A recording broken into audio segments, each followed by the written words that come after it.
I looked around the ancient, ornate room, my heart sinking into my chest. 10 minutes ago, I was just a normal university student. Now, I was a villain in the world of a web novel called The Legend of Defying Stars. I caught my reflection in a bronze mirror. I was handsome, unbelievably so. I had become the golden dragon holy son of the longevity saint emperor, one of the 4 great rulers of the Tsangshuan continent. On paper, I was a god-tier genius with the demon god holy body, rumored to be the reincarnation of the dragon emperor himself. But I knew the truth. I had read this book. I wasn't a hero. I was the mid-game boss destined to be slaughtered. The Legend of Defying Stars followed 9 different protagonists. Some were wild geniuses from the wasteland. Others were noble princes or true reincarnated dragons. The first half of the book was basically a massive setup where these 9 heroes crushed everyone in their path before converging on the longevity Saint Emperor's territory. There, they would discover my hidden ancient demon god, bloodline, and team up to kill me. In the original story, the Golden Dragon Holy Son was a complete idiot. He acted like a delivery boy, sending weak lackeys to the protagonists just to give them experience points and treasures. He was so toxic and incompetent that his beautiful master, his holy maiden fiancée, and even his childhood friend eventually turned their backs on him. I clenched my fists. That wasn't going to be me. I wouldn't let myself be a stepping stone for some chosen ones. However, I knew the odds were stacked against me. This world had a heavenly Tao, a literal will of the world that protected the protagonists. No matter how many times they should have died, the plot would always save them. Unless I could reach a realm higher than an immortal emperor and kill the world will itself, I was stuck. Wait, I muttered, looking around the empty room. I felt like a thief whispering to the air. System. A golden screen flickered to life before my eyes. A chime echoed in my head. Asterisk ding. System awakened. Asterisk. I let out a breath I didn't know I was holding. The legends were true. The cheat code had arrived. The protagonist choice system was now at my service. Its motto was simple. If heaven wants me dead, I will kill heaven. Its function was even better. Whenever a protagonist encountered a major life event, the system would trigger. I would get to make the choice for them, steering their lives into complete chaos. The more I made them deviate from the original plot, the more collapse points I would earn. I could use those points to level up my cultivation instantly. Plus, if my choices caused the heroes to lose their destined opportunities, those treasures would go to me instead. So, I get to play God with their lives? I smirked. This was perfect. The original author had made these 9 protagonists ridiculously overpowered. They achieved in 10 years what took others 10,000. Every once-in-a-million year, treasure just happened to fall into their laps. It was absurd. But now, those coincidences belonged to me. I checked my surroundings.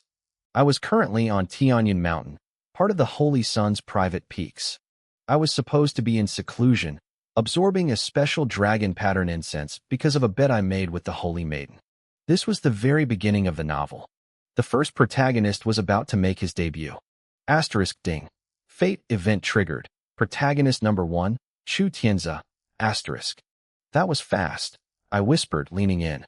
Let's see what we're working with. The screen displayed the details. The event was titled, Chu Tianzi Apprentices to Qin Nanji. Location, Qianlong City, White Bird Empire. In the original plot, Chu Tianzi was sent to the market to buy medicine after a family brawl. On his way back, he was supposed to heroically save a woman from thugs. That woman just happened to be Qin Nanji, the second elder of the Longevity Saint sect, disguised in the mortal world. They would hit it off, and he would become her disciple. I rolled my eyes. A Saint sect elder, a powerful King Realm expert, getting cornered by street thugs in a starter village? The plot armor was painful. The system screen expanded into a vivid, 3D live feed. It was like watching a high-definition movie. I saw a young man in black clothes walking down a busy street. This was Chu Tianzi. He looked ordinary, though the book described his eyes as clear and pure. To me, he just looked like a brat. I could hear everything, the street vendors shouting, children laughing, even the birds in the trees. It was as if I were standing right there next to him. Chu Tianzi finished buying his medicine and turned into a secluded alley. Just like the script dictated, for thugs were surrounding a woman in red, harassing her. The moment had arrived. The hero was about to step in. But this time, I was the one holding the script. My eyes narrowed. The first major event of the original story had arrived. On the screen, Chu Tianzi had already noticed the commotion in the alley. He let out a loud shout, telling them to stop, and rushed toward the scene. The four thugs were startled at first, but when they saw it was just a green kid, their faces twisted into sneers. One of them stepped forward, telling him to mind his own business and get lost while he still could. He warned the kid not to bring trouble home to his family. Tucked away in the corner, the woman in red, Chen Nanji, turned her head. She looked completely calm, watching Chu Tianzi charge in as if she were a mere spectator. Suddenly, a system notification popped up in front of me. Fate choice triggered. The prompt read, *, you are about to play the hero, but the thugs are threatening you. This makes you furious. What do? A. Rush in recklessly to fight them. B. Stay rational and ask about their cultivation level. C. Run away immediately. D. Join them and participate in the harassment. A note at the bottom warned me that if I didn't choose soon, the target would act on his own. I realized then how this worked. I could literally rewrite the protagonist's life from thousands of miles away. In the original book, Chu Tianzi chose option A. He rushed in, got beaten to a pulp, and his bravery piqued Chen Nanji's interest. She would then kill the thugs, heal him, and eventually accept him as a disciple. It was ridiculous plot armor. I didn't hesitate for long. I made my choice. On the screen, the ordinary-looking Chu Tianzi suddenly broke into a massive, friendly grin. No, you guys misunderstood, he shouted. I'm not here to stop you. I want a piece of the action. This woman is gorgeous. Can I have a turn after you guys are done? The four thugs froze. They looked at each other, completely baffled. Corruption value plus 40. Chen Nanji's brow furrowed slightly. Her beautiful eyes, clear as autumn water, stared straight at Chu Tianzi with a hint of genuine shock.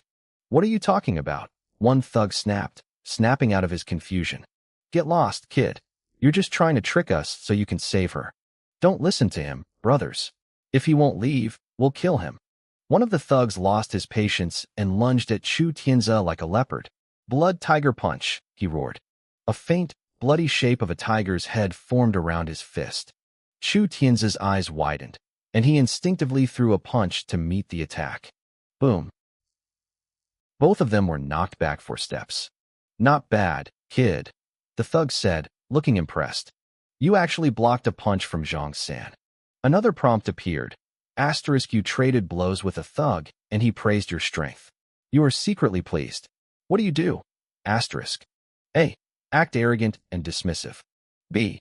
Refuse to lose and keep fighting to see who is superior. C. Decide he is a worthy rival for life and run away. D. Praise his strength in return. I clicked D. Your strength is incredible too. Chu Tianzi shouted, his eyes full of genuine admiration. I've never met a fighter so evenly matched. You are worthy of being my rival for life. I'll remember you. What's your name? Zhang San, the thug replied. And you? Chu Tianzi. The two of them stared at each other, looking like long-lost brothers who had finally found their match. Corruption value plus 30. The other 3 thugs sighed in relief. Their leader, Li Si, spat on the ground with a look of contempt. I thought he was something special.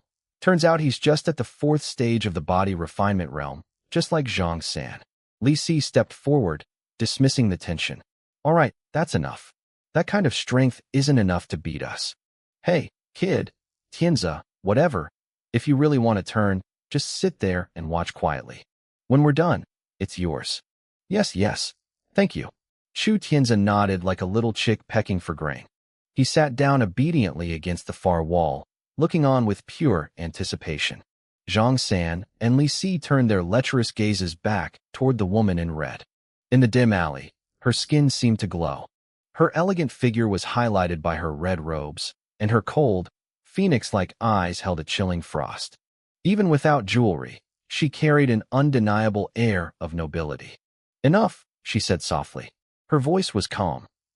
I was impulsive to come here just out of curiosity. Before I could even blink, A massive surge of spiritual energy erupted from her. The four thugs didn't even have time to scream. They were instantly crushed into four clouds of bloody mist that drifted away in the wind. Nothing was left of them. Shinanji turned around. Her gaze fell on Chu Tianzi. She walked toward him, step by step, and stopped right in front of him. "Do you know why I didn't kill you?" her ethereal voice asked, sounding like it came from the heavens. A new prompt appeared. Asterisk, the woman is questioning you. What do you do? Asterisk. A. Ignore her. B. Let your sense of justice explode and question why she killed them. C. Kneel and beg for mercy. D. Answer seriously. Most people would choose to kneel before a powerhouse like her just to survive. I looked at the options and smirked. I chose B. Chu Tianzi stood up. Instead of trembling, he glared at the woman with righteous indignation. "I don't know why you didn't kill me, and I don't care. All I know is that you kill people like they're nothing but grass. You are truly evil." Evil? Shinanji looked genuinely stunned. Corruption value plus 20. "How am I evil?" she asked lightly, her beautiful face unreadable. "Even if those four really intended to harass you, they didn't deserve to die." Chu Tianzi shouted, his voice full of passion. "Besides, they never even touched you. To me, you are the real villain. You have all this power, yet you didn't even try to handle it peacefully. You deliberately gave them the chance to make a mistake." I shouted, my voice echoing through the clearing. "Four happy families were just ruthlessly destroyed by you. You're the real demon here." Shinanji didn't strike me down. Instead, she actually started laughing. It was a cold, mocking sound. I gave them the chance to make a mistake? I am the real demon. She shook her head, a smirk playing on her lips. She didn't say another word.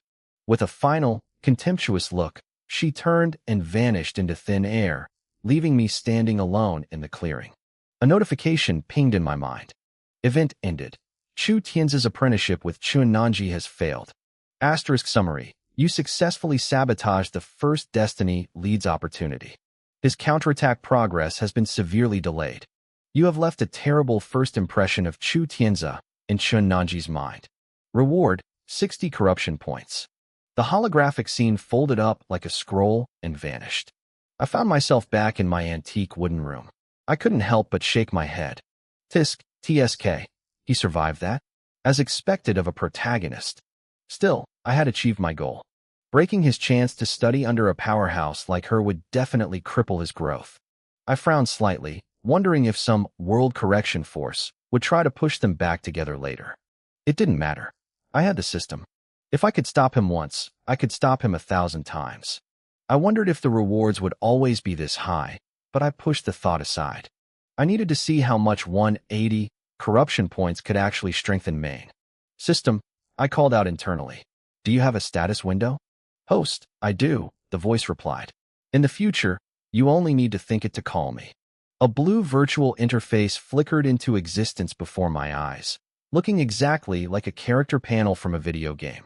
Name, Lin Sheng. Identity, Holy Son of the Longevity Holy Land Bloodline. Sacred God Body, Demon God Bloodline Cultivation, Heavenly God Realm, First Layer, Plus, Techniques, Beast Mastery, Grandmaster, Free Roaming Sword, Advanced, Skyfire Alchemy, Intermediate, Bone Quality, 1000, Max, Comprehension, 1000, Max, Current Corruption Points, 180. In the world of stars rising against heaven, bone quality represented how efficiently a cultivator absorbed spiritual energy. The higher the number, the faster you leveled up. Comprehension was your ability to understand complex techniques and the laws of the world. In the original novel, these were always described with vague terms like godlike or heaven-defying. Seeing them as hard numbers made things much simpler. My eyes skipped over the attributes and landed on my cultivation level. System, I asked, how many points to level up? Host, 100 corruption points will steadily increase your cultivation by one minor stage. For example, moving from the first layer of the Heavenly God realm to the second layer. My eyes lit up. Steadily? Does that mean even if I become a God King or an immortal emperor later, it still only costs 100 points? Correct. I felt a surge of adrenaline. If 100 points bought me a minor stage, then 1,000 points bought me an entire major realm. If I could farm 4 or 5,000 points, I'd become a great emperor. If I hit 10,000, I could reach the legendary Dao realm that no one had ever touched. I could literally punch a hole through the heavens. I looked out the window at the clear blue sky. I wasn't the pathetic, cowardly Lin Sheng from the book who waited for his doom. "Watch out, protagonists," I whispered. "I'm coming for you." I reached out and tapped the plus sign next to my cultivation level. Suddenly, golden spiritual energy erupted from every corner of the mountain range. It screamed through the air like brilliant streaks of light, all converging on my residence at the peak of Cloud Mountain.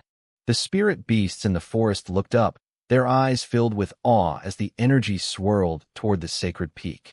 "The Holy Sun is breaking through again," the disciples whispered. "This is great. He'll definitely win the bet against the Holy Maiden now." "I don't know," another replied. "The Holy Maiden has been hiding her progress. No one knows her true level, and there are only 2 or 3 days left."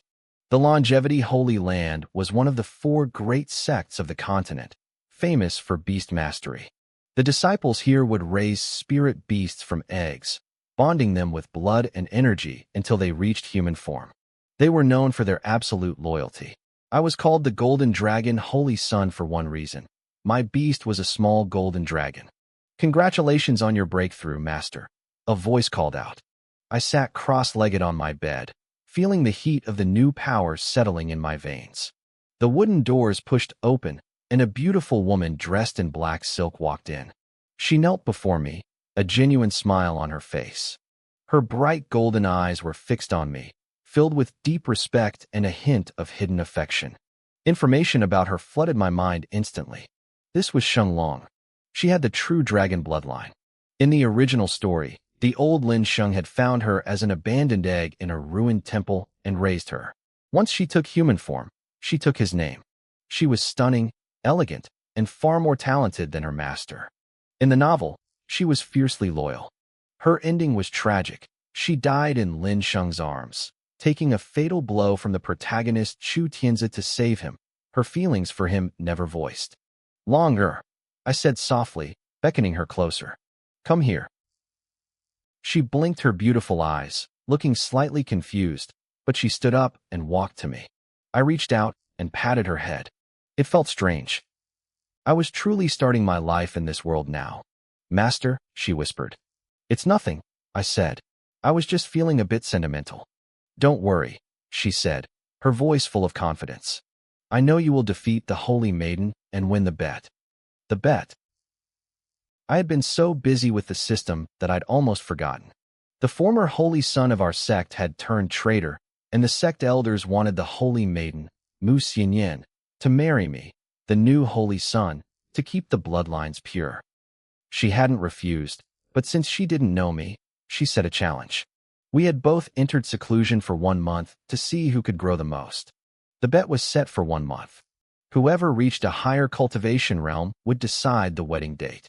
In the original novel, the ending of this challenge was actually quite shocking. Not only did the Holy Maiden, Mu Xianyan, win, but she reached the Great Saint realm. At that time, my character, Lin Sheng, was only at the Heavenly God stage. While that was enough to make the disciples of the Holy Emperor's sect gasp in awe, Mu Xianyan's reveal reached a level that even the Supreme Elders couldn't ignore. She hit the God King realm, a full major realm higher than me. The reason behind her explosive growth was her master, Ci, who had gifted her a Holy Spirit pill. During her breakthrough, she unexpectedly awakened one of the 10 great heavenly eyes, the Holy Eye of the Heavenly Mother. Even if it was an accidental stroke of luck, a win was a win, and the Holy Maiden had taken the victory. I snapped back to reality and looked at Sheng Long. She was still smiling brightly, her eyes full of trust. I reached out, patted her head, and gave her a small smile of my own. "Of course," I said. "I'll definitely win."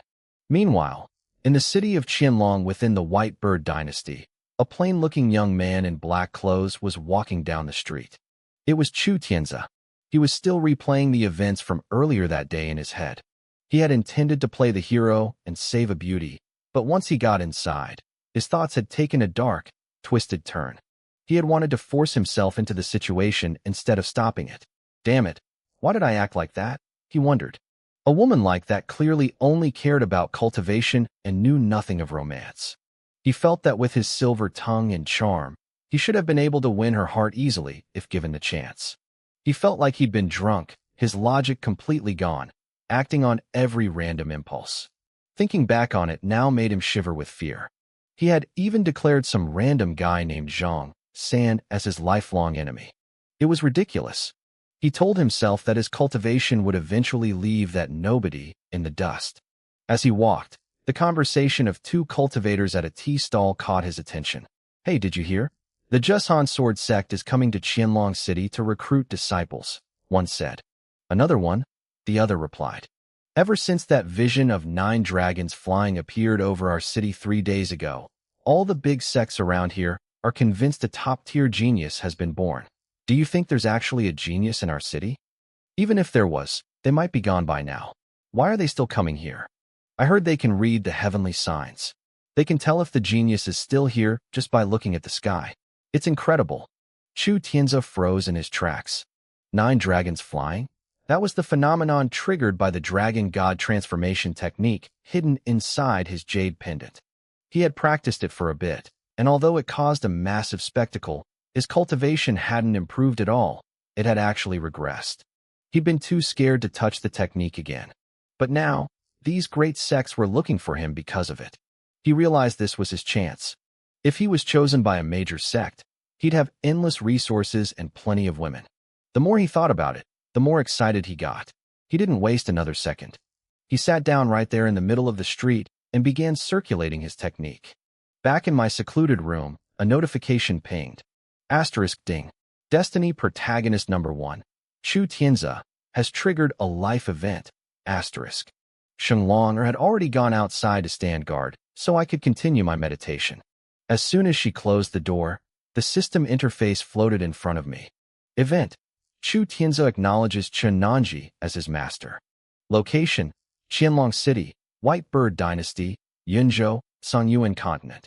Summary: to find the person who triggered the 9-dragon vision, local sects have gathered in Qianlong City. Chu Tianzi, not wanting to miss the opportunity, activates his technique. The vision reappears, causing a citywide sensation. An elder from the heavenly, holy land happens to be passing by and identifies Chu Tianzi as the reincarnation of a dragon emperor.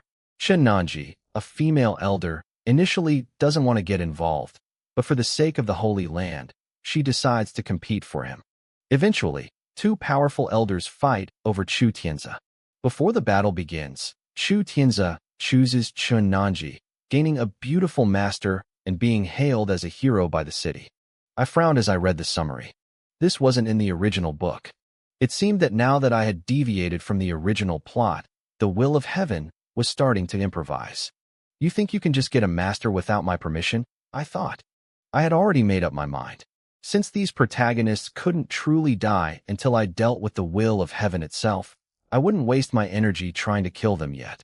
Instead, I would ruin them. I would make them betray their sex, break the hearts of their women, miss every golden opportunity, and turn their friends and family against them. I would dismantle their lives piece by piece until the day I finally erased that damn will of heaven. I selected the option to enter the event. A colorful scroll unfurled before me, transforming into a massive, high-tech virtual screen. The view was from high above, looking down at a massive silver-gray city. 9 golden dragons circled in the sky above. It looked like a drone light show, but far more realistic and beautiful. The camera zoomed in on a crowded street. In a small clearing surrounded by a dense mob of people, a black-haired youth sat cross-legged. It was Chu Tianzi. "Oh my God, who is that?" someone shouted. "So he's the one who caused the 9 dragons. I know him. That's the eldest son of the Chu family, one of the 2 big families here. He's that famous little tyrant. I can't believe it. Does this mean his cultivation technique is that powerful? Are you stupid? A technique that incredible can only be mastered by a true genius. The technique chooses the master." The crowd was buzzing with envy and awe. Chu Tianzi had purposely triggered the vision again to make sure no sect missed him. And it worked. The elders from the surrounding sects swarmed him like salesmen pitching a product. "Young Master Chu, would you like to join our Jushan Sword sect? We have a 500-year heritage and countless famous swords. Come to our Blood Sea sect. We guarantee you'll break through to the spirit realm in 3 days and the earth spirit realm in a year. Our 100 Flowers Gate is full of beauties. Then, the system prompt appeared before me. Asterisk life choice triggered. Many sects are inviting you to join. You decide asterisk. Asterisk A. Look down on them all and refuse. B. Pick one at random. C. I want them all. Join every single one. D. None of the above, asterisk. I didn't hesitate. I chose C. On the screen, Chu Tianzi raised his hand, signaling for silence. The rowdy street went quiet instantly. The elders waited with bated breath, their faces full of anticipation. Chu Tianzi stood up on the roof of a nearby shop, basking in the spotlight. He let out a confident, bright laugh. You are all famous sects, and each one is excellent, he said loudly. It's really hard for me to choose. So, after deep thought, I have made my decision. He looked down at the expectant faces below. I'm going to join all of you. The elders froze, staring at him in total confusion. Join all of us. What does that mean? Young Master Chu, this is no time for jokes. Which sect are you picking? The crowd shouted. You can't join them all. You're making no sense. I raised my hands, pressing down against the air to signal for silence. The movement was bold, maybe a little too arrogant, and I saw several cultivators in the crowd frown. They didn't like my attitude, but I didn't care. My meaning is simple, I said, scanning the faces below with a mysterious smile. I'm joining all of you. The Jushan Sword sect will provide my weapons. The Blood Sea sect will give me cultivation techniques. And the 100 Flowers Gate? You'll pick a peak full of your most beautiful disciples to assist me in my training. I stood tall, chest out, hands tucked behind my back. I let the wind whip my black robes, trying to look like a peerless master from another world. I was so caught up in my own performance that I didn't notice the faces below me turning cold and rigid. What did you just say? One elder hissed. Unbelievable. Such arrogance, another spat. To have such talent but such a foolish, greedy heart, it's a waste. My Jushan Sword sect withdraws its offer. Our 100 Flowers Gate has no room for a great deity like you. A female elder added, her voice dripping with sarcasm. But then, a dark laugh erupted. Ha ha, arrogant and greedy? That's exactly the kind of talent we want in the Blood Sea sect. Congratulations, kid. You're one of us now. Suddenly, a voice like a divine melody drifted down from the heavens, echoing through the streets. Ha ha ha, young friend, stop joking. You are the noble reincarnation of the Dragon Emperor. How could you join these bottom-tier, trashy sects? The voice carried an immense, mystical power. Some cultivators nearby turned red, clutching their heads as they tried to grasp the profound meaning in those few words. Others immediately sat cross-legged, desperately trying to absorb the spiritual storm the voice had triggered. Only the commoners and those with extraordinary mental strength remained unaffected. This was a spiritual infusion, a feat only a heavenly god realm expert could pull off. I looked to my side. Without me even noticing, a white-haired old man had appeared. He wore white robes with blue trim and a Chilan pattern. My heart skipped a beat. That was the elder's robe of the heavenly, holy land. This man was a king realm powerhouse. People said just looking at someone of his level could extend your life. Wait, someone whispered in the crowd. Did he just say the Chu boy is the Dragon Emperor's reincarnation? Not the kid from the myriad longevity holy land. I stared at the old man in shock. Was he serious? Am I actually the Dragon Emperor? The old man, by Xingzhou, smiled kindly at me before looking toward the crowd. Elder Chun, if your holy land isn't interested in him, then I'll be taking this boy with me. I followed his gaze and saw a woman in red slowly walking out from the throng of people. My blood ran cold. It was her, the woman who had saved me earlier, the one I had almost tried to flirt with. She had been there the whole time? How did I miss her? By Xingzhou, don't play games with the rules, Chen Nanji said. She looked like a weak, powerless girl standing on the dirt road, looking up at a soaring immortal. But her voice was calm and commanding. Yinzhou is one of the 3 territories under the myriad longevity Holy Land. We have the right of first refusal for any genius found here. Unless we reject him, you can't take him. Bai Xingzhou let out a cold, dissatisfied snort. It doesn't look like your holy land cares at all. If I hadn't calculated the heavenly secrets and seen the scarlet star falling, this dragon emperor would have ended up in a demonic sect. With another snort from the old man, something terrifying happened. The dozens of Blood Sea sect members standing nearby simply vanished. They turned to ash in an instant. Even the new recruits who had just stepped forward to join them. TSK. So overbearing, Lin Sheng muttered, watching the screen from thousands of miles away. A new system prompt flashed before me. Asterisk the elder of the heavenly, holy land, just slaughtered everyone from the sect you just joined. How do you feel? Asterisk. Asterisk A. Angry. They were my sect members. Asterisk. Asterisk B. Excited. A King Realm powerhouse is so strong. Asterisk. Asterisk C. Indifferent. They're just people. Asterisk. D. Sad. I chose A. You actually dared to kill my Blood Sea sect brothers? I shouted, glaring at Bai Xingzhou with pure rage. I could practically see the giant question marks floating over Chen Nanji and Bai Xingzhou's heads. They stared at me like I was speaking a foreign language. Since I joined the Blood Sea sect, I am a man of the Blood Sea. I roared, my eyes filling with hatred. You killed my people right in front of me because you think I'm too weak to resist. I will remember this humiliation. One day, I will avenge them. My words were powerful and firm. Bai Xingzhou looked at me with utter disbelief. You, what are you talking about, little brother? Don't call me brother. I snapped. We have no relationship. If anything, we are enemies. The crowd gasped. People were trembling, terrified that the elder would kill me where I stood. But Bai Xingzhou just stood there, his weathered face slowly hardening into a look of majesty. Enemies? He asked. Little brother, the Blood Sea sect consumes the flesh and blood of other cultivators to grow. They are monsters. What is the crime in killing them? Then why kill the new recruits? I demanded, my voice shaking with fury. They hadn't done anything wrong yet. If they join a demonic sect, it's only a matter of time before they hurt people, he countered. I killed them now to save the lives they would have taken in the future. Then why not kill me too? I challenged. I joined them as well. It's different, he sighed. You are the Dragon Emperor. The townspeople watched in awe. A boy who hadn't even started his cultivation journey was arguing with a King Realm saint. It wasn't just my bravery that shocked them. It was how patient the elder was being.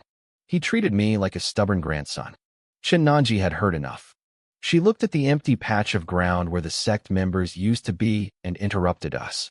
Chu Tianzi, I will ask you one last time. Are you determined to join the Blood Sea sect? Is your mind truly set? The screen flickered with a new choice. Asterisk, the beautiful second elder of the myriad longevity Holy Land is asking for your final decision. You should A. Change your mind. A Holy Land is better. B. Slap her. How dare a woman interrupt me? C. Ignore her. D. Stay loyal to the Blood Sea sect. Asterisk. Lin Sheng, watching from afar, felt a surge of curiosity. If I picked B, would I actually be able to slap her? Without hesitating, he clicked B. On the screen, I whipped my head around to face Chen Nanji. My expression was twisted with annoyance. Can't you see I'm talking to someone else? I barked at her, my voice cold and echoing. Shut up, woman. The moment I made that choice for Chu Tianzi, the world seemed to break. A massive, suffocating pressure descended on Qianlong City like the sky itself was collapsing. It was heavy, ancient, and terrifying. Every person in the city felt a weight crush their chest, forcing them to gasp for air. The sky turned dark in an instant. Even the wind stopped howling.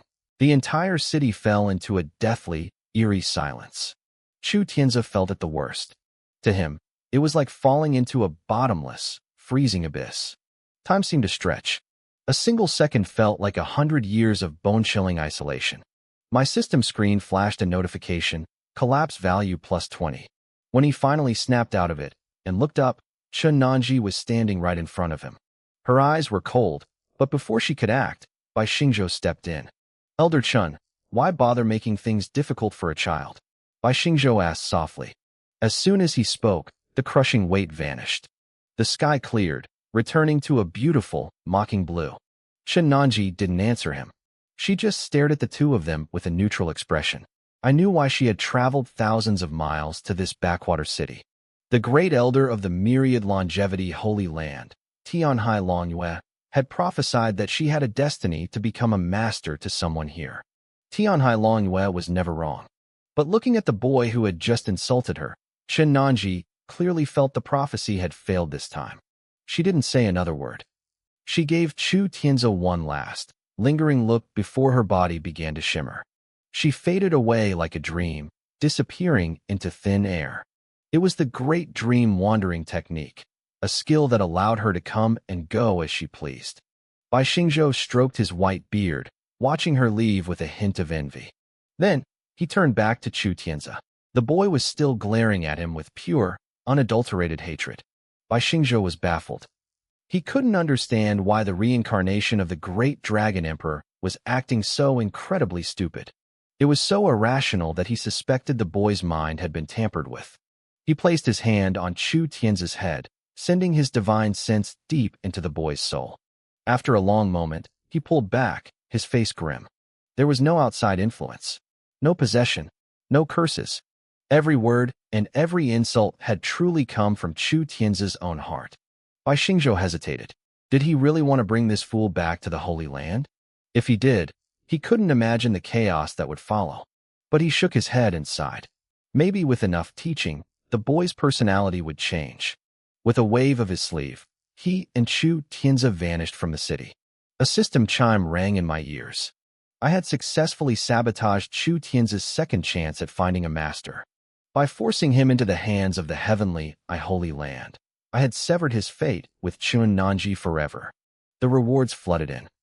50 points for the sabotage, plus another 150 for plundering the protagonist's destiny. Combined with my leftovers, I now had 230 collapse points. I didn't hesitate. I activated the concealment technique from my beast taming manual and dumped 200 points into my cultivation.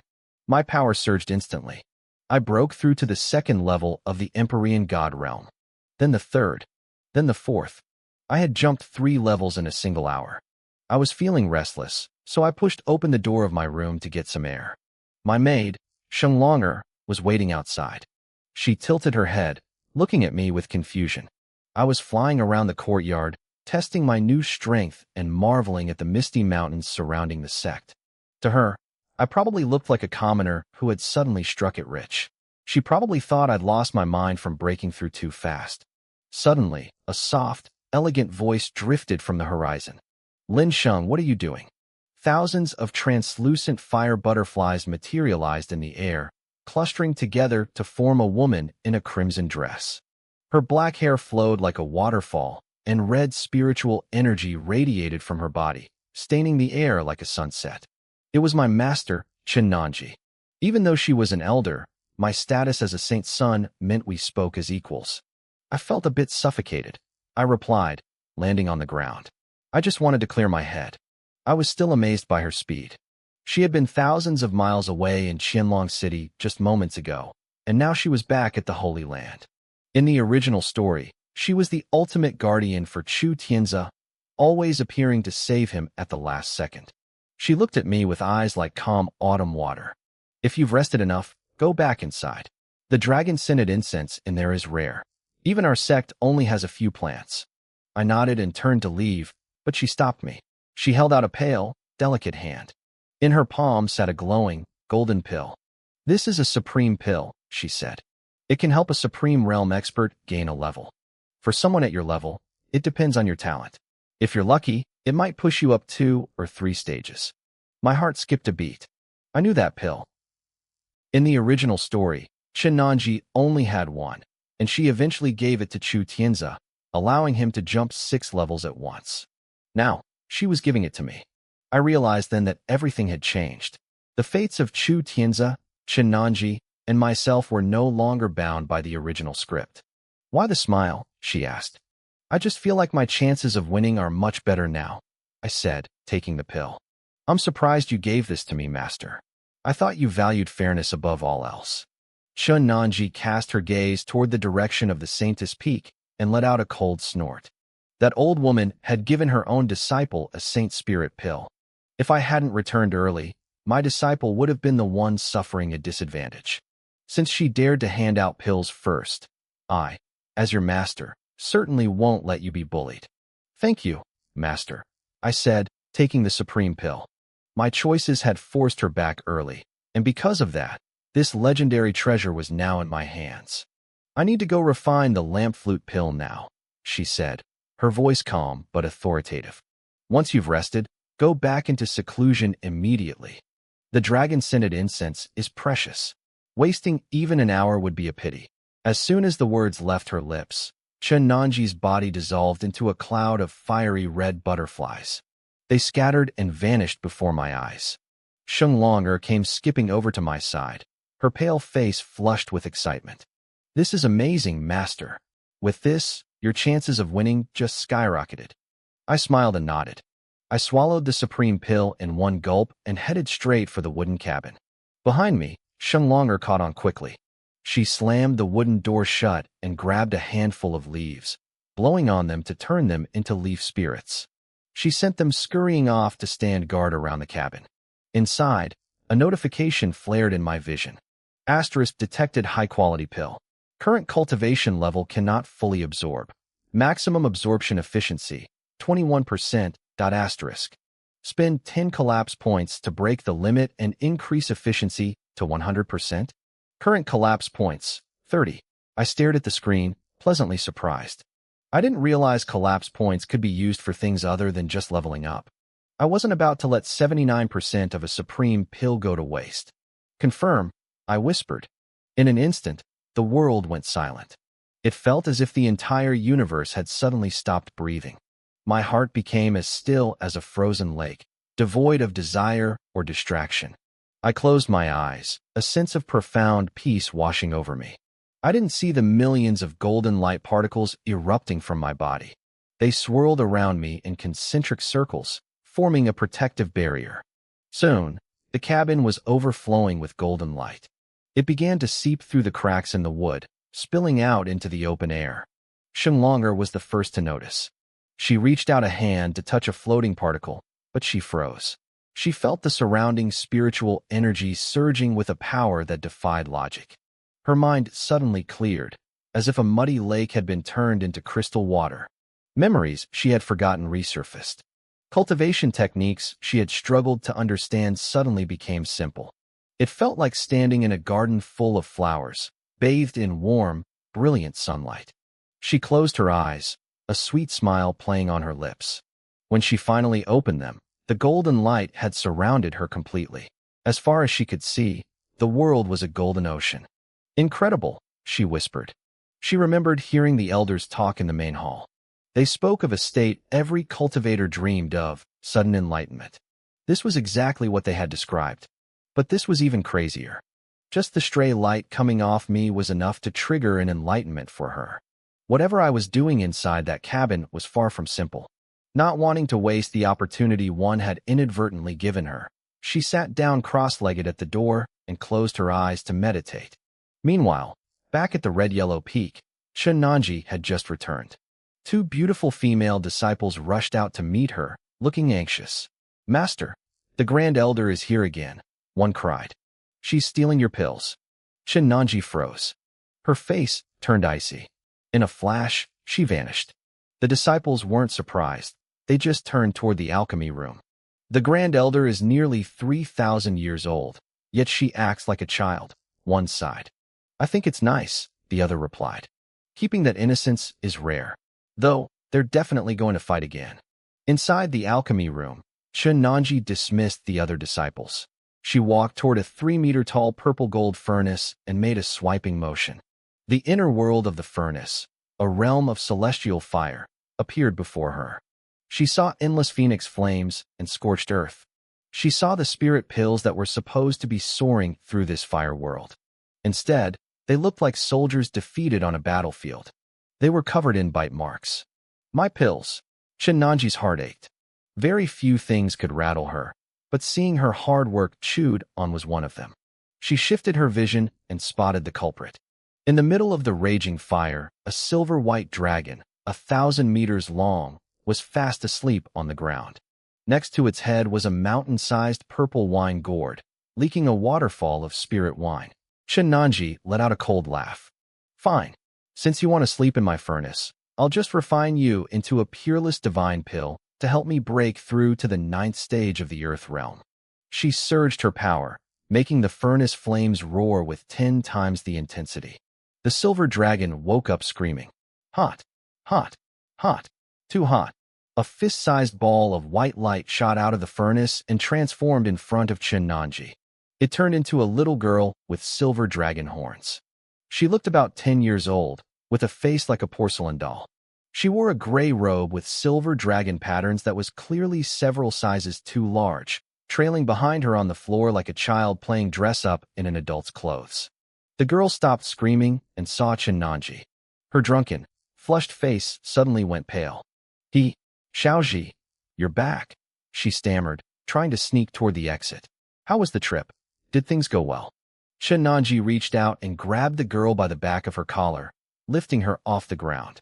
"Elder Longyu," Chenanji said without expression. "I wonder what happens when a member of the hidden dragon lineage is refined. Do they become a precious medicine, a golden pill, or just a pile of useless ash? I don't know. Maybe we shouldn't find out." Longyu struggled, finally breaking free and darting to a safe distance. She desperately tried to change the subject. "Weren't you going to Qianlong City to find a disciple? Why are you back so fast? Did you find one?" Chenanji's expression shifted. She gave a sudden, cold smile. "You calculated wrong.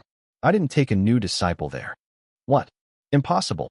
Tianhai Longyu didn't believe her. She looked around the room, searching for a hidden student, but found no one. Seeing Chenanji's calm face, she frowned and began to perform a divination ritual. Suddenly, Longyu coughed up a mouthful of blood. "The heavenly secrets, they've changed," she gasped, her eyes wide with shock. "What on earth happened?" Chenanji didn't hide anything.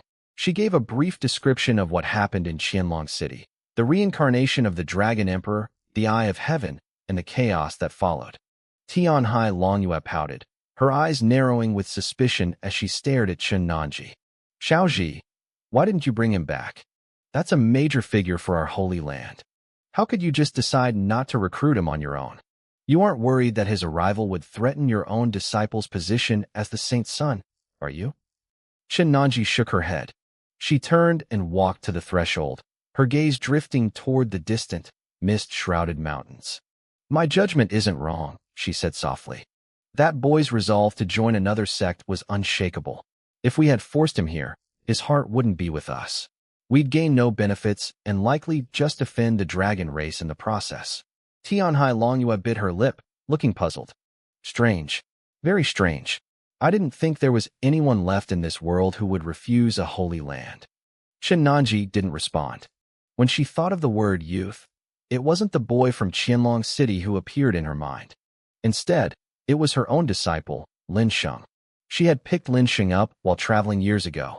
The moment they returned, he had tested positive for a name that could command all demon races. Chenanji herself possessed a dormant demon god holy body, so Lin Sheng had been groomed as the future saint's son since he was a child. However, there was an unwritten rule.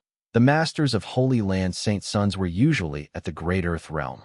Chenanji had spent the last 10 years trying to refine a breakthrough pill to reach that level. Also, Lin Sheng wouldn't feel inferior because his master was stuck at the king realm. But 10 years was a long time. Lin Sheng was a freak of nature.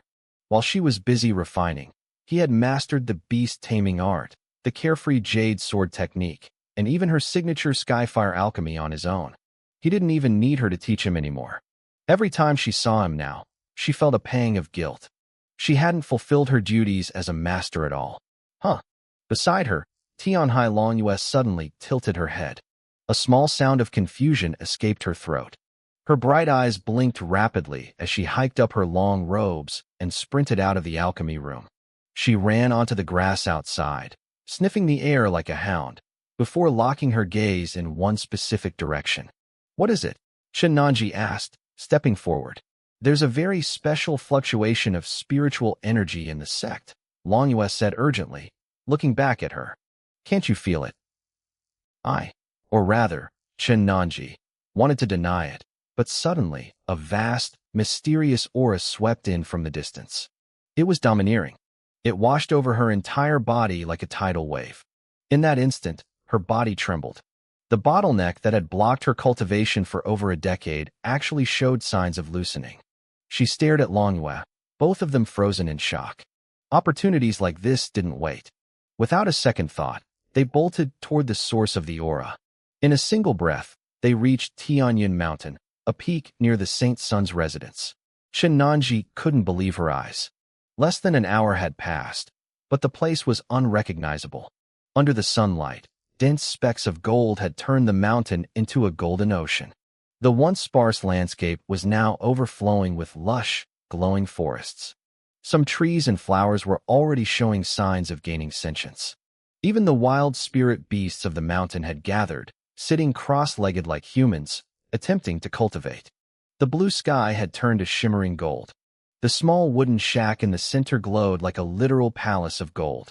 More elders, peak masters, and disciples were arriving every second. Everyone was stunned. What is this? I feel like my realm is breaking through on its own. This is the Great Enlightenment, a top-tier opportunity that only happens once in 1,000 years. The Saint Sun is in seclusion. He's the one triggering the Great Enlightenment. The news spread like wildfire. The entire Holy Land shook. 1,300 peak masters led their disciples, racing toward the mountain. Even those out on missions or in deep meditation dropped everything to rush back, terrified of being a step behind.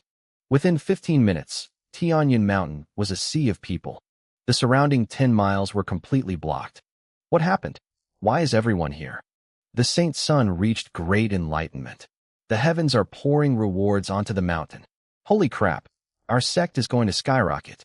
We might go from the bottom of the 4 great holy lands to the absolute top. The Saint Sun has only been here a month, and he's already given us this. I totally support him. Chen Nanji and Tianhai Longwa looked around at the golden world. Everything, the wind, the clouds, the trees, was dyed in that brilliant, holy light. Life is unpredictable, Longwa whispered, glancing at the wooden shack and then giving Chen Nanji a meaningful look. Who would have thought?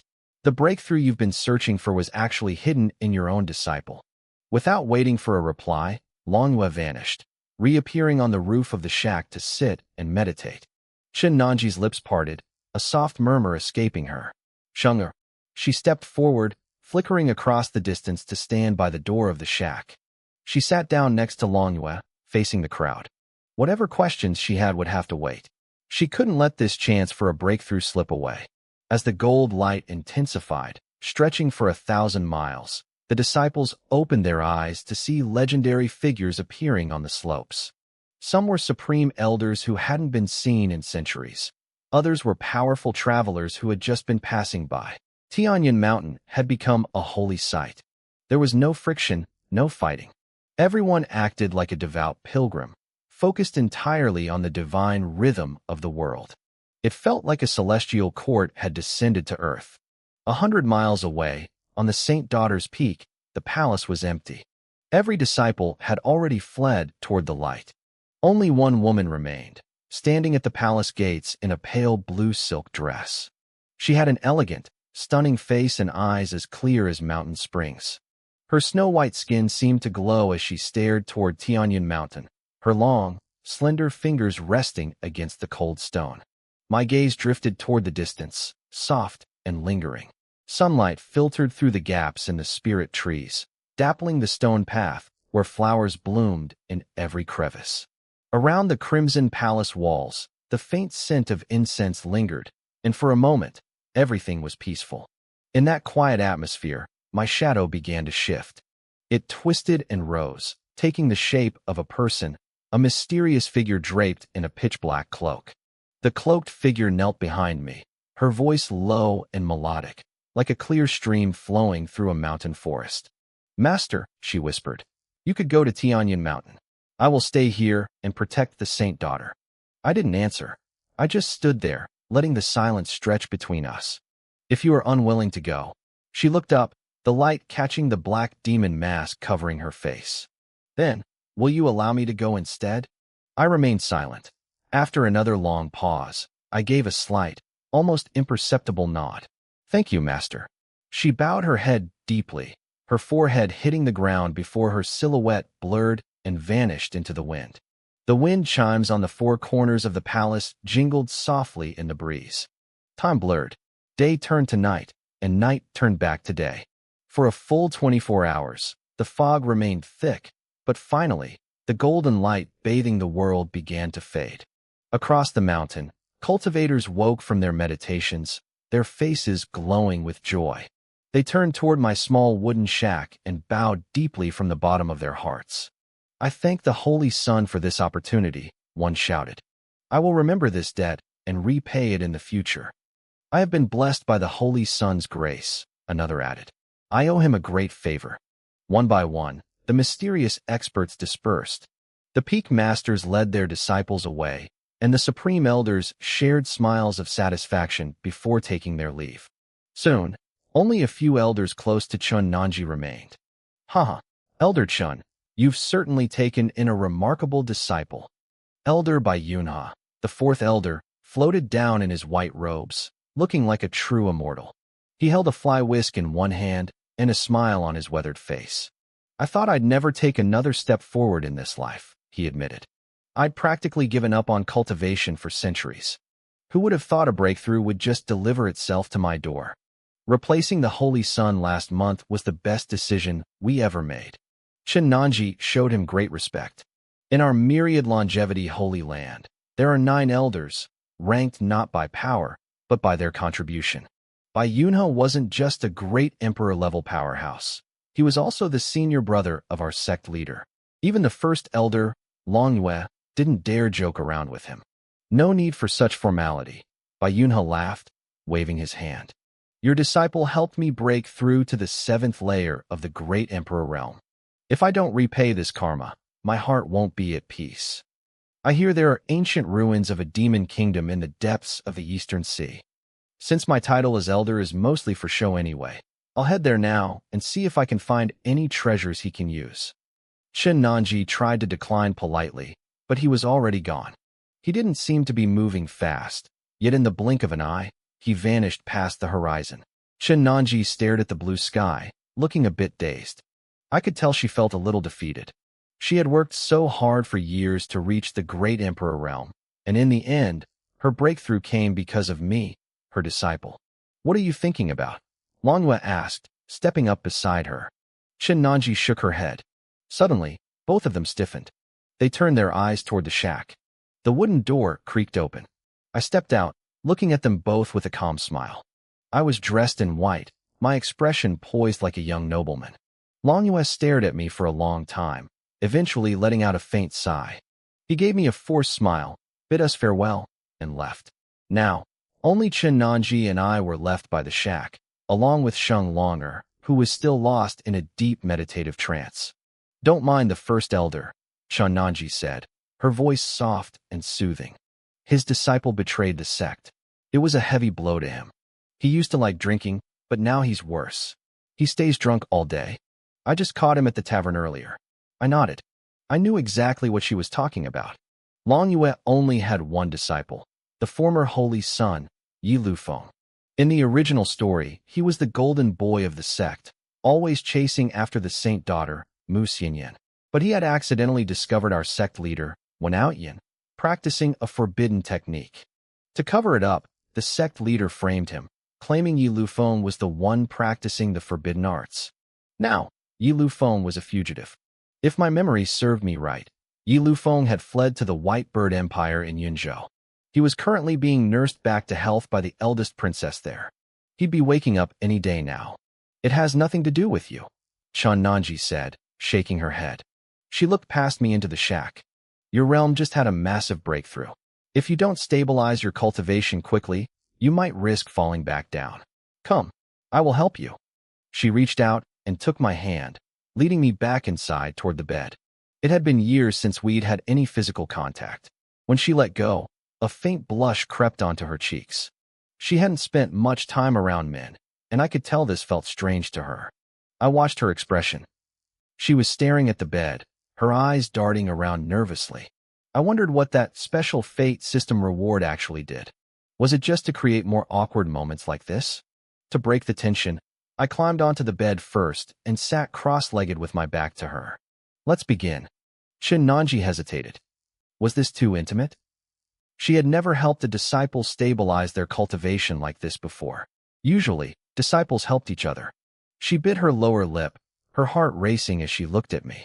Trying to look calm, she kicked off her boots and crawled onto the bed behind me in her white socks. Her long black hair brushed against the bamboo frame. She sat down, taking a deep breath. His back is so broad, she thought. She shook the thought away and pressed a single finger against my back. A vortex of spiritual energy began to swirl around us. But the moment her power entered my body, her eyes went wide with shock. Supreme Realm, she gasped. You jumped straight from the heavenly god realm to the Supreme Realm. The shock on Chun Nanji's face replaced every other emotion she had. I knew that a sudden epiphany could help a cultivator break through several minor stages at once. But even at the absolute limit of talent, most people only jumped one major realm. Jumping two major realms in a single sitting was unheard of. I knew exactly what she was thinking, so I decided to give her a plausible excuse. Master, don't forget, I said calmly. I did consume a supreme pill earlier. She shook her head and gave a soft, stunned laugh. Some people take a supreme pill and only rise a stage or two. Others might gain 3. But to use that pill and pair it with a massive epiphany? That is your own talent, Lin Sheng. You managed to bridge 2 major realms in a single day. At 19 years old, you have reached the Supreme Realm. She looked at me with newfound intensity. You will definitely have a spot on the top 10 prodigies list this month, and likely for the rest of the year. The top 10 prodigies list. I remembered it well. It was a ranking of the 10 strongest geniuses on the entire continent, updated every month. Only cultivators under 25 were eligible, and it was ranked strictly by cultivation level. In the original timeline, I wouldn't have made that list for another 3 years. Back then, I was just a minor young master of a holy land in the eastern Sichuan region, unknown to the rest of the world. The prodigy list? I let a confident smile play on my lips. Of course, I'll be on it. Turn around, Chun Nanji said, taking a deep breath to steady her nerves. You broke through so many levels at once that I absolutely must stabilize your foundation. It will be more effective if we face each other, palms pressed together. I nodded and turned to face her. We sat cross-legged, our knees touching. I reached out and pressed my palms against hers. Asterisk thump, thump, thump. I could hear her heart racing. A faint blush crept across her cheeks again, though she tried to hide it. Master, I whispered, a playful glint in my eyes as I pretended not to notice her embarrassment. Focus, she snapped, closing her eyes tight. Her ears were bright red. This was clearly the first time she had ever been this physically intimate with a man. Outside the shack, Shenlonger had woken up. She peeked through the gap in the door, saw us on the bed together, and quickly pulled the door shut with a wide grin. She sat on the doorstep, resting her chin in her hands. Oh my, they're on the bed together. Can't let anyone see that, or the rumors will never stop. She giggled to herself. My master really is incredible. By the next morning, before the sun had even cleared the mountain mist, Shinanji had already finished the stabilization process and left. Honestly, my foundation was already rock solid thanks to the system, but there's a specific kind of instability that only exists in a teacher's mind. Inside the room, Shenlonger was kneeling on the bed, massaging my shoulders while chatting away. Thanks to you, Master, I've broken through to the heavenly god realm. Last night, so many disciples and even spirit beasts came to stand guard for you.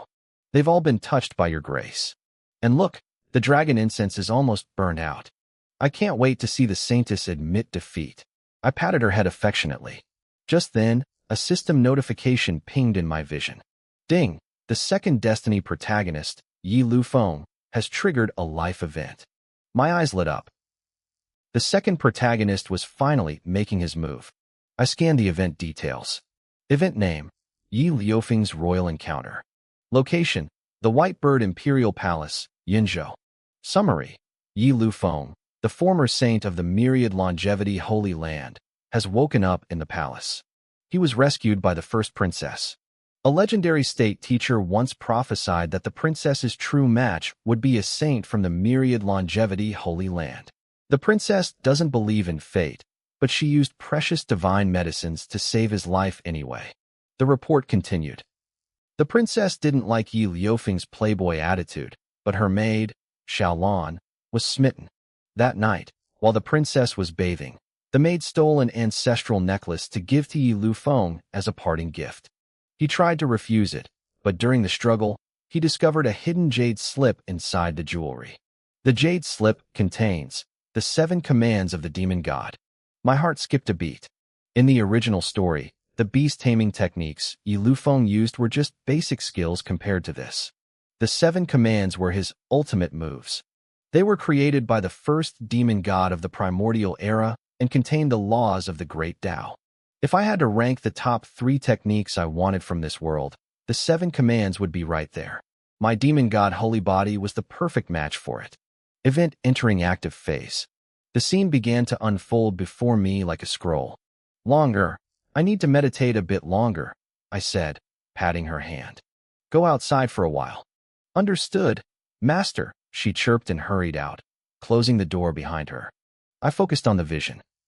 It was a lavishly decorated room. Sitting on the bed was a young man in white robes, about 20 years old. He was tall and handsome, a classic protagonist look. This was Yi Liufeng. Even though we were from the same holy land, I barely knew him. Before I became the new saint, he had held the position for 10 years. He had been the golden boy of the sect, a troublemaker who roamed the land, making friends and getting into fights. Even though he caused nothing but headaches for the elders, the old men in the sect loved him. They thought he was a misunderstood genius with a kind heart. Whenever he messed up, they'd punish him by sending him to forbidden zones where he'd inevitably find secret manuals. In the original plot, his betrayal of the sect wasn't a tragedy, it was a vacation. It was his chance to travel, gather treasures, and meet other protagonists. He was supposed to return stronger than ever and expose the sect leader's secrets. I looked at his handsome, unsuspecting face and smiled. I was here now. The original plot didn't matter anymore. From here on out, I was the one writing the script. The first princess of the White Bird Empire, by Feng Ming, walked into the room carrying a bowl of panacea. I watched the screen intently as the system fed me her details. She was a tall beauty, dressed in a magnificent golden gown, with skin as white as fresh snow. She looked like a lily blooming in early spring, delicate, refined, and porcelain smooth. Her eyes were clear like a moonlit lake, bright yet gentle. She moved with the grace of a true celestial princess. Behind her, 2 maids in green dresses kept their heads low, carefully lifting the hem of her golden skirt so it wouldn't touch a single speck of dust. This was by Feng Ming. She held the title of the #1 beauty in Yunzhou. She practiced a special goddess technique that kept her young and amplified her charm. Everywhere she went, she was a magnet for men's eyes.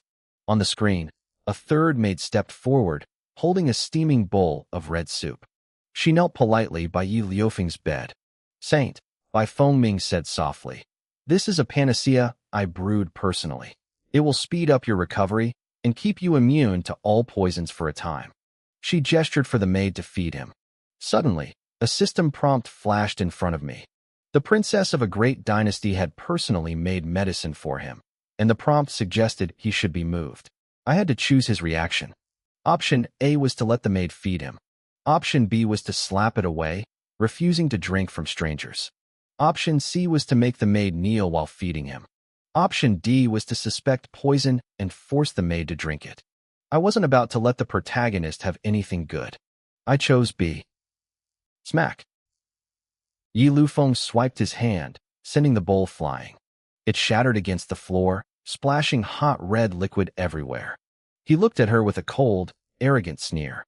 There's no such thing as a free lunch, he barked. Feeding me medicine for no reason? You clearly have hidden motives. Get out. The 3 maids jumped in fright, but they didn't dare move since the princess hadn't retreated. Bai Fengming stood there, stunned for a moment. Then, she let out a soft, effortless laugh. As expected of the saint of the myriad longevity holy land, she said, her voice smooth. Your vigilance is truly impressive, but it's fine. Since I saved you, I won't hurt you. Someone, go fetch another bowl. Don't bother, Yi Lufeng snapped. I won't drink it no matter how much you bring. Bai Fengming's smile finally stiffened. Her maids, who had grown up with her, had never seen her treated this way. One of them couldn't stay silent. How can you be like this? The maid cried out. To save you, the princess took rare elixirs from the national treasury. She was even punished by the emperor for it. And this is how you treat her? Enough, Bai Fengming shouted, cutting her maid off. She looked down at the spilled soup, then looked back up at Yi Lufeng, forcing that kind smile back onto her face. Since the saint doesn't trust us, we won't overstay our welcome. After all, the saint's cultivation is profound. A small injury won't stop him. The system chimed. Corruption points +10. Are you being sarcastic with me? Yi Lufeng asked. I wouldn't dare, Bai Fengming replied. She bowed her head slightly, but her words were sharp.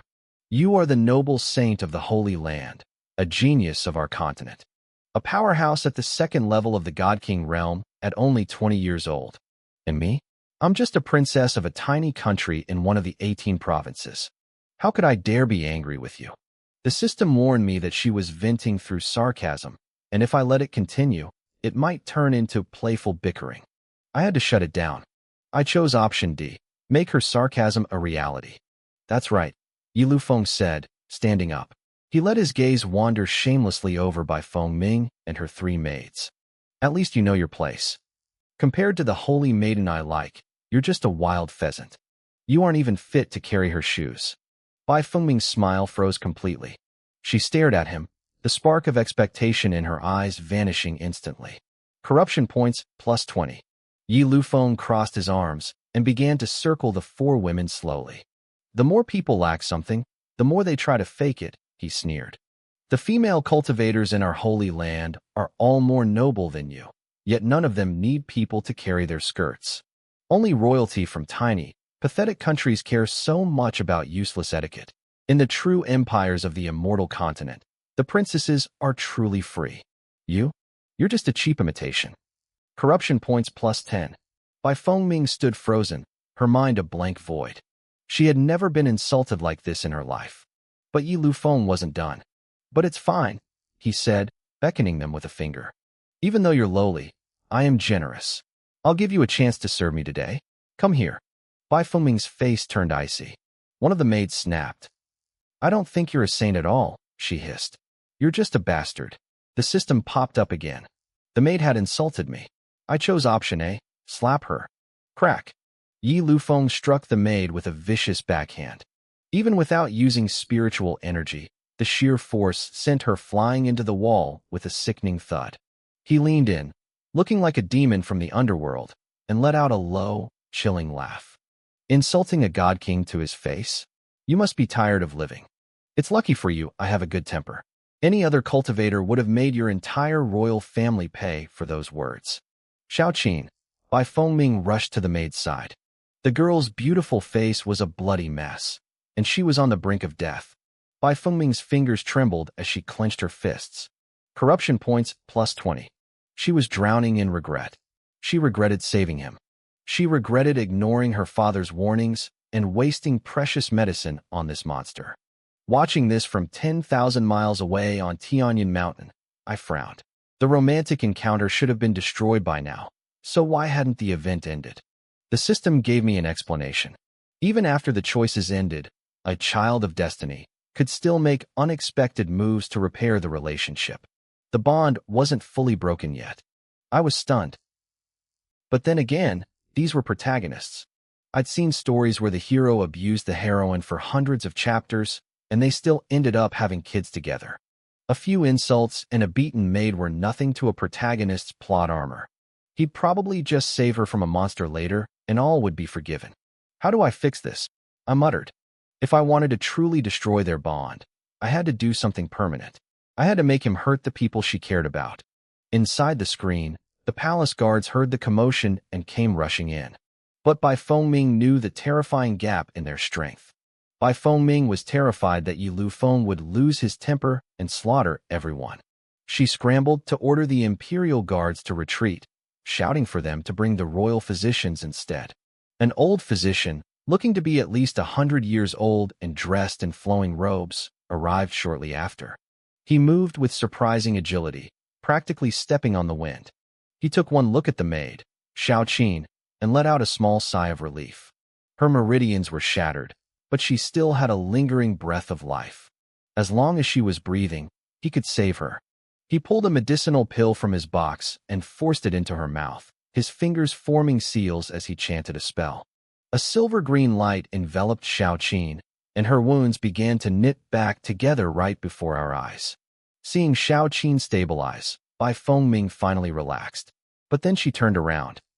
Her face was cold, her voice devoid of any emotion as she pointed a trembling finger toward Yi Lufeng. "Lord Holy Sun," she said, "since you are awake, I assume you have no desire to stay in a place like this. When do you plan on leaving?"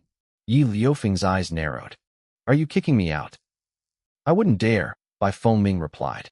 "But the palace is full of eyes and ears. It isn't a good place to hide." She knew exactly who he was. This man was a wanted criminal, hunted by the myriad longevity Holy Land. In fact, there was already a new Holy Sun sitting in his place back at the sect. She started to wonder if she had misunderstood the prophecy. The Grand Master had told her she would meet her destined one. But looking at this arrogant, disdainful man, she felt a growing sense of regret. She had wasted so many precious herbs on a fake. Watching this through the screen 10,000 miles away, I saw the system prompt pop up again. Bai Fengming wanted to kick him out, and Yi Lufeng was pissed. I had 4 choices. A. Do the opposite and refuse to leave. B. Leave quietly. C. Turn the tables and kick the entire royal family out of their own palace. D. Start a massacre. I hesitated. This felt like a complex math problem with no easy answer. This romantic encounter was the hardest bond I'd ever tried to break. If I didn't choose in 3 seconds, he'd act on his own. I gritted my teeth and picked C. If all the options were bad, I might as well pick the one that generated the most corruption points. Inside the screen, Yi Lufeng put his hands behind his back and approached Bai Fengming with a twisted smile. Kicking me out? Interesting. To be honest, with my reputation, I'm treated as a guest of honor wherever I go in the Zhongshuan continent. You, a princess of a tiny kingdom, didn't even prepare a banquet to welcome me, and now you want me gone. The coldness in his eyes made her stumble back in fear. I'm not leaving, he whispered.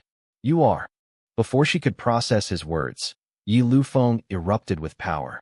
He shattered the roof of the hall and flew into the sky, his voice booming across the entire capital like thunder.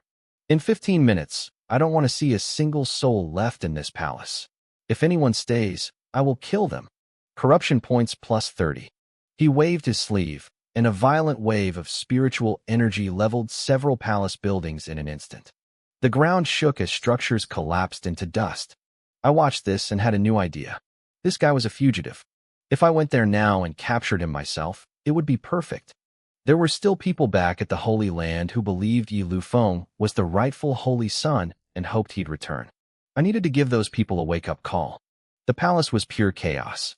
Imperial experts who tried to stop him were swatted out of the sky like flies. Guards scrambled to evacuate the royal family while eunuchs and maids ran for their lives. Yi Lufeng, he's the wanted Holy Sun, people screamed. Quick, send word to the Holy Land. Look, the ancestor is fighting back.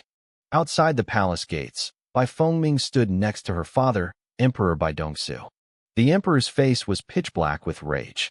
He never imagined he'd be kicked out of his own home by a teenager. By tomorrow, he'd be the laughingstock of the entire continent. When he saw his concubines looking at him with pity, he finally snapped. He turned to Bai Fengming and roared. I told you not to save him. You insisted. Now look at us. Are you satisfied now? Bai Fengming hung her head, unable to utter a word. She could see the commoners in the distance pointing and whispering. Suddenly, a streak of red light crashed into the ground just a few yards away. When the dust settled, the royal ancestor crawled out of a crater, coughing up blood and covered in filth. He looked pathetic. Yi Lufeng appeared in front of him instantly. To the horror of the crowd, he lifted his foot and rested it on the ancestor's shoulder. You're just a remnant of a minor god, Yi Lufeng mocked. Did you really think sacrificing your life force gave you the right to challenge me? Really? The ancestor's energy withered away like autumn leaves. He looked up, his voice trembling. Lord Holy Sun, where did our kingdom offend you? Why go this far? Yi Lufeng reached down and slapped the old man's face, a pure gesture of humiliation. I didn't plan on it, but your eldest princess went crazy and tried to kick me out. If I let myself be bullied by people in a dump like this, what's the point of my cultivation? Every head turned toward Bai Fengming. The looks in their eyes shifted from confusion to pure resentment. It was the princess, someone whispered. She tried to kick out a god king? How dare she? Someone make her go apologize before he kills us all. The whispers of the crowd stung Bailey Dongsu's ears. He grit his teeth, remaining silent, but the royal ancestor in the crater wasn't so restrained. The old man looked toward us and roared in frustration, wondering how the 1,000-year-old Bailey bloodline had produced such a fool. He turned his gaze toward Princess Bailey Fengming and barked a command. He called her a wicked creature and told her to get over here and apologize to the Holy Sun immediately. Bailey Fengming flinched. The crowd parted instinctively, leaving a clear, lonely path for her to walk toward her tormentor. She looked at her father for help, but Bailey Dongsu just closed his eyes, his face as cold as frost. The princess expected this to be her moment of ultimate humiliation. She might have even fantasized about a powerful master appearing out of nowhere to save her in a classic hero meets beauty moment. But she didn't have to do a thing. Before she could take a step, Yi Liufeng's expression shifted. It was as if he'd sensed a terrifying presence. With a sharp whistle of wind, he shot into the air, desperate to flee. He didn't get far. An invisible, irresistible force slammed into him, dragging him back down to the dirt. The sound of the impact was deafening. Everyone stood there, stunned, wondering what had just happened. In the middle of the dust cloud, Yi Lufeng struggled to stand.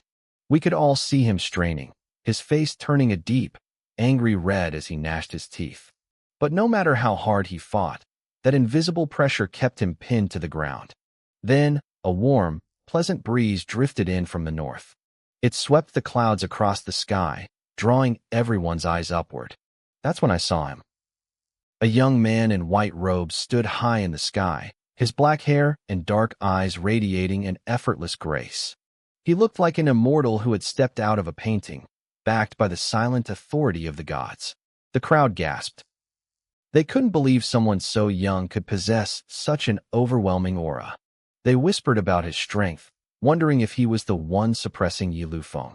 The women in the crowd were already swooning, amazed that such a genius existed in our region without anyone knowing. The newcomer was Lin Sheng. He didn't have the fancy teleportation skills of the elders, but his self-taught sword techniques allowed him to move at the speed of light. He had crossed the distance in seconds. As he hovered there, a system prompt appeared before him. It told him a powerful enemy was approaching, making his blood boil. It gave him choices: flee in panic, kneel, fight to the death, or beg for mercy. Lin Sheng looked at the options and smirked internally. He realized he could play along with the system to create a perfect performance. He chose the option to act humble, thinking it might break the world's logic even more. He looked down and eased the pressure on Yi Lufeng just a little. In this world, the gap between cultivation realms was a canyon. A high-level cultivator could crush a weaker one with nothing but pure spiritual pressure. Even the legendary protagonists of history could only fight slightly above their level. Yi Lufeng was a god king, but Lin Sheng was a supreme. The fight was over before it started. Yi Lufeng scrambled to his feet, gasping for air. When he looked up and saw Lin Sheng's face, his eyes nearly popped out of his head. He recognized him. This was the spare holy son from the sect, a guy he thought was barely a threat. He stammered, unable to believe that the man who was a mere heavenly god a month ago was now radiating the pressure of a supreme. The crowd erupted when they heard the name. They realized this was the new golden dragon Holy Sun who had replaced Yi Lufeng. The rumors were true. He was a supreme before the age of 20. I felt a wave of bitterness from the people around me. Comparing themselves to a genius like that was just depressing. In the center of the royal guard, Bailey Fengming stared up at the boy in white as if he were a son. She listened to the praise and the awe, her heart heavy with a mix of emotions. She reached out a hand toward the sky, as if trying to touch him, before quickly pulling it back with a self-deprecating smile. She whispered to herself, wondering if a true son of heaven, like him, could ever care for someone like her. Bailey Dongsu heard her. He narrowed his eyes, watching the boy who was destined to be on the list of the top 10 geniuses in the world. He turned to the old national grandmaster, a man who had once prophesied that the princess's savior would be the holy son of the myriad longevity Holy Land. The old man trembled. He had made that prediction, but he had expected the savior to be the man currently face down in the dirt, not the one floating in the clouds. When the king asked him which one was the true savior, the old man could only give a vague answer: whoever won the fight. Bailey Dongsu grunted in annoyance, clearly hating the cryptic nature of fortune-tellers. Down in the pit, Yi Lufeng felt like a trapped animal. He could hear the crowd praising his rival, and the humiliation was becoming unbearable. He knew he couldn't win, and he couldn't run. He took a deep breath, looked up at Lin Sheng, and tried to sound reasonable. "I'm the former holy son," he called out, his voice desperate.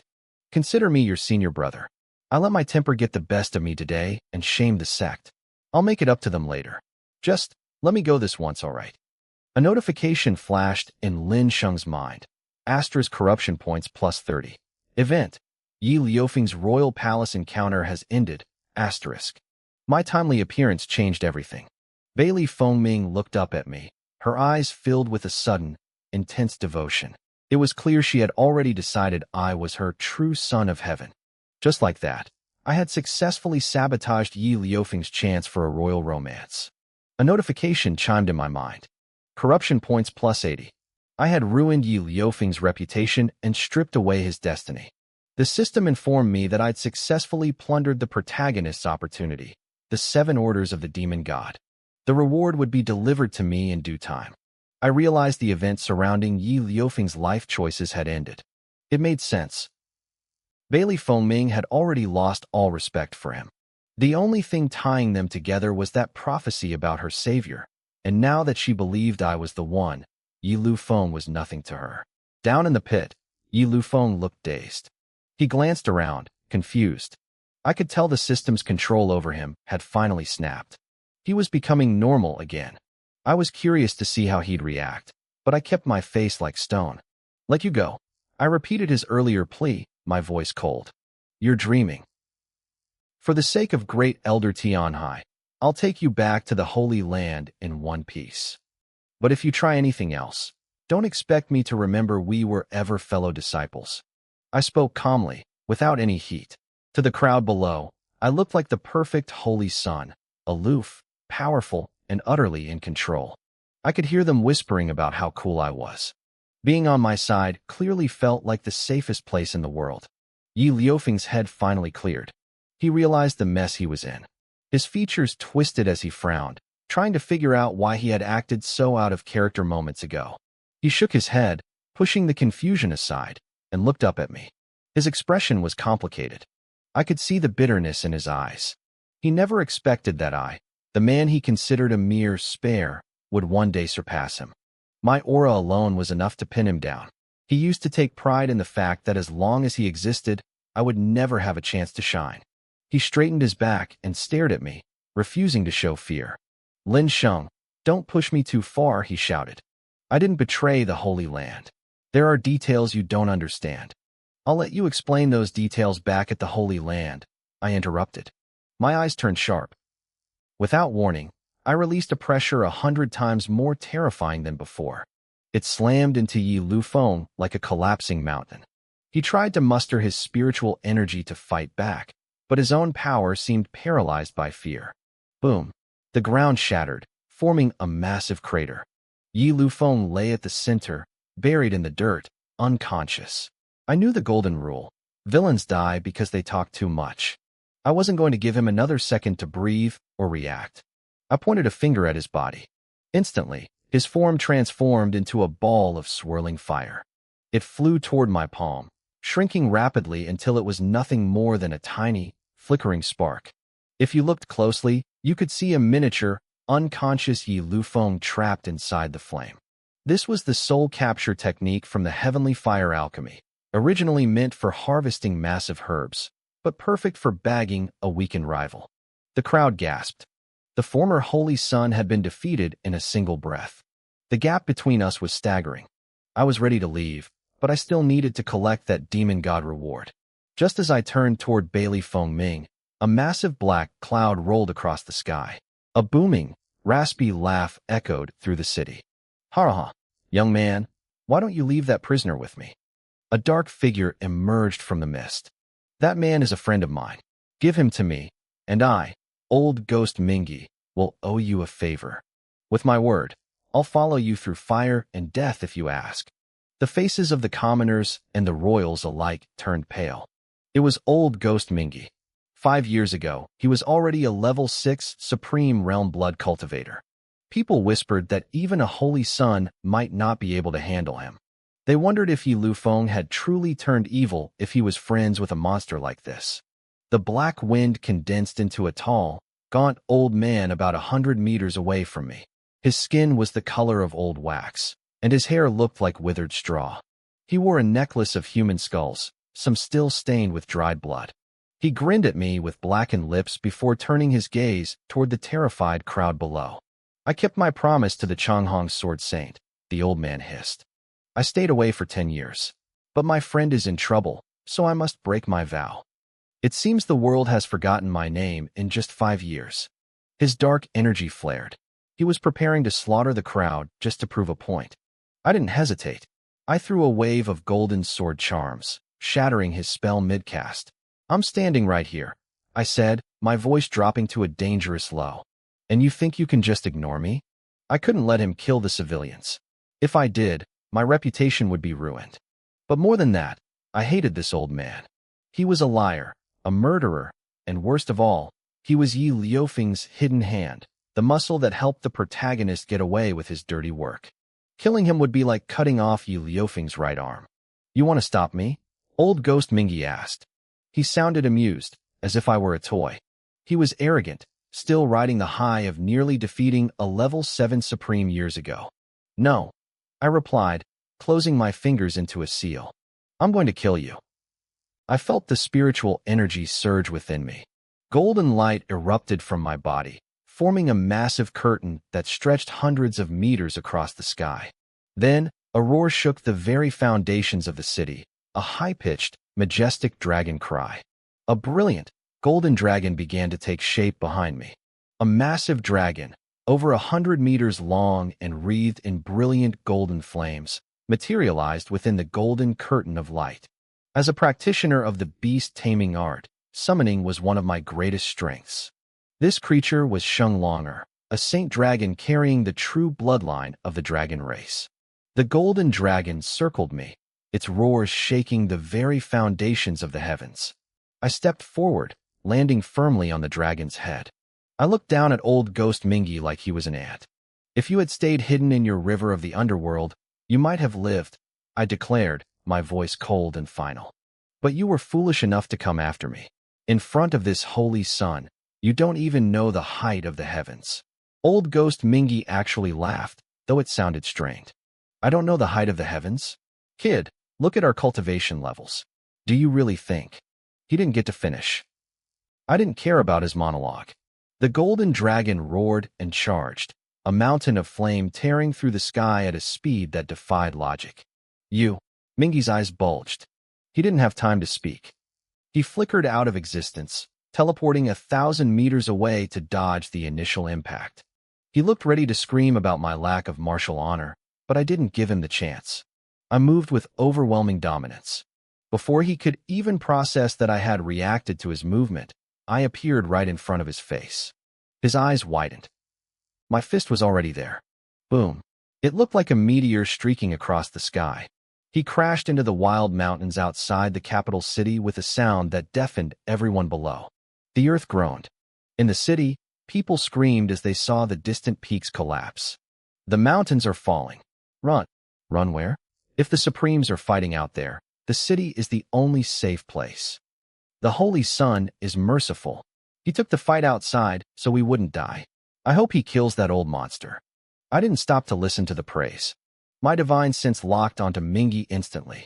With a wave of my hand, the golden dragon dived into the rubble, its high-temperature flames vaporizing everything in its path. A shadow blurred out of the debris. Old ghost Mingi hovered in the air, his face pale and his eyes burning with pure rage. You little brat, you dared to sneak attack me. He was acting tough, but I could see the fear in his eyes. That one punch had nearly ended him. He realized now that my physical strength was unnatural, likely due to a special constitution. He knew he couldn't let me get close again. I noticed the distant cultivators watching from the clouds, whispering to each other. In this world, news traveled fast. If I didn't set the record straight, the rumors would be annoying. I stayed on the move, driving the dragon to hunt him down while I spoke calmly. A sneak attack? I struck you right to your face. Does the battle only start when you're done talking? If that were the case, you'd be invincible just by never shutting up. Mingi was scrambling now, dodging like a drunkard. Suddenly, the golden dragon caught him. The sea of flames swallowed him whole, passing right through his body. In that moment of near death, Mingi found a final burst of strength. He pushed back the flames with a desperate roar, his arms wide as he tried to trigger his final trump card. Nether Ghost Realm. In the void above, a pale, jade-like finger gently tapped the air. Nothing happened. The world didn't change. The sky didn't darken. The technique failed instantly. As the golden dragon turned back and tore through him again, old ghost Mingi let out one last, pathetic scream. I refused to accept this. Then he was gone. Not even a speck of ash remained. The cultivators watching from afar stood frozen, their mouths hanging open. I was actually a bit surprised myself. I knew his Nether Ghost Realm was a high-level array meant to drain the life force of everyone nearby to heal himself. I had a counter for it, but he hadn't even managed to cast it before he died. It shouldn't have been a surprise, though. Between my demon god bloodline giving me massive energy reserves and my Asura saint body giving me hundredfold physical power, a cultivator at his level was never going to last long. The golden dragon flew back to my side, its voice echoing in my mind. Master, the dragon-sent incense is almost out. Don't forget your bet with the saintess. I know, I replied. I'll be done here in a few minutes. The dragon vanished into thin air. I glanced around and saw the observers disappearing too. They were spies from various sects and powers, high-level scouts who dared to watch even the most dangerous battles. I had one more thing to do. I locked onto a specific aura and headed toward the back gardens of the Imperial Palace. Bailey Fengming was standing there alone in a pavilion by the lake. She wore a shimmering golden gown, her eyes fixed on the water as if she had been waiting for me. Are you waiting for me? I asked, appearing silently inside the pavilion. I picked up a cup of tea from the table and took a sip. Bailey Fengming turned around, unable to hide the spark of joy in her eyes. She bowed elegantly. Yes, holy son. I noticed your gaze linger on me earlier. I dared to guess you had business with me. She was stunning, the legendary beauty of Yinzhou. Her grace was impeccable, every movement reflecting her status as a princess. But I wasn't there for her beauty. My eyes went straight to her neck. Between her collarbone and her snow-white skin hung a silver necklace set with a deep blue gemstone. I want that necklace, I said directly. Bailey Fengming froze. She looked down, but from her angle, all she could see was the curve of her own chest beneath the silk of her gown. Her face turned a deep, burning red. Bailey Fengming didn't hesitate. She reached behind her neck, her slender fingers working the clasp with practiced grace. She pulled the necklace off and held it in her palm. Her face was flushed, her expression a mix of vulnerability and resolve as she looked up at me. Holy son, she said, her voice soft but steady. This is an heirloom, but it isn't my family's most precious treasure. My great-great-grandfather left behind thousands of artifacts. However, this one was my late mother's favorite. She took a breath, her eyes searching mine. My father told me that if I ever met someone I could truly trust and love, I should give this to them as a token of my heart. If you want it, I give it to you willingly. She held it out. I looked at the blue stone and remembered her history. Her mother, Quan Luosha, had been a legendary assassin from the demon kingdom of Yinzhou 300 years ago. During a bloody civil war, she had saved the current emperor, Bailey Dongsu, when he was just a hunted prince. They fell in love in the shadows of the capital and had a daughter. That daughter was Bailey Fengming. On the day she was born, 10,000 birds sang in celebration because she had awakened the true phoenix bloodline. It was a miracle, but also a curse. She was a mix of human and the lowly night dog demon clan. The conflicting bloodlines were tearing her body apart, making her frail and sickly since childhood.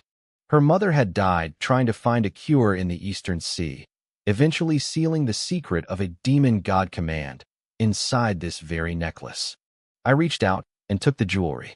I felt the cold metal against my skin. "Do you know what's inside this?" I asked. She shook her head slowly. "I don't. But if the Holy Sun wants it, it must be extraordinary. It's the cure your mother died to find for you," I said bluntly. Her eyes widened, her breath catching in her throat. She looked at me as if she were seeing a ghost, or perhaps a savior. I saw the tears welling up, but I didn't have time for a breakdown. "Since it's in my hands now," I continued, "I'll fulfill her final wish. I'll fix your bloodline." She stared at me, trembling. In that moment, I think she saw a glimmer of her mother's warmth in my shadow. The fear in her eyes vanished, replaced by a deep, sudden sense of connection. "Holy Sun," she whispered. "Did you know my mother? My father rarely speaks of her. Whenever I ask, he gets angry. He once told me I was the reason she died. She looked so fragile standing there in her golden gown." "Something like that," I replied, turning away. I wasn't here to be her therapist. "It's time for me to go." Suddenly, I heard a thud. Bailey Fengming had dropped to her knees on the stone floor. She looked up at me, her face full of desperate hope. "I know my talent is low," she cried out, "but I'll regret this for the rest of my life if I don't ask. Is there any hope for me to become your disciple?" I paused. The system had marked her as a key heroine, and having a disciple could make manipulating the future plot much easier. It was a win-win. "You have the potential," I said, looking down at her. "But you need to prove your resolve. The myriad longevity Holy Land is across an entire continent. For someone at your level, the journey is suicide. If you can make it there on your own, I'll take you in. If you give up halfway, I won't stop you." "I'll do it," she shouted, her fists clenched. Her face was bright red with excitement. I didn't wait for another word. I turned into a streak of light and vanished into the sky. Behind me, Bailey Fengming stood by the lake, the wind whipping her long hair. She bit her lip, a shy smile forming on her face. "Maybe he likes my looks," she whispered to herself.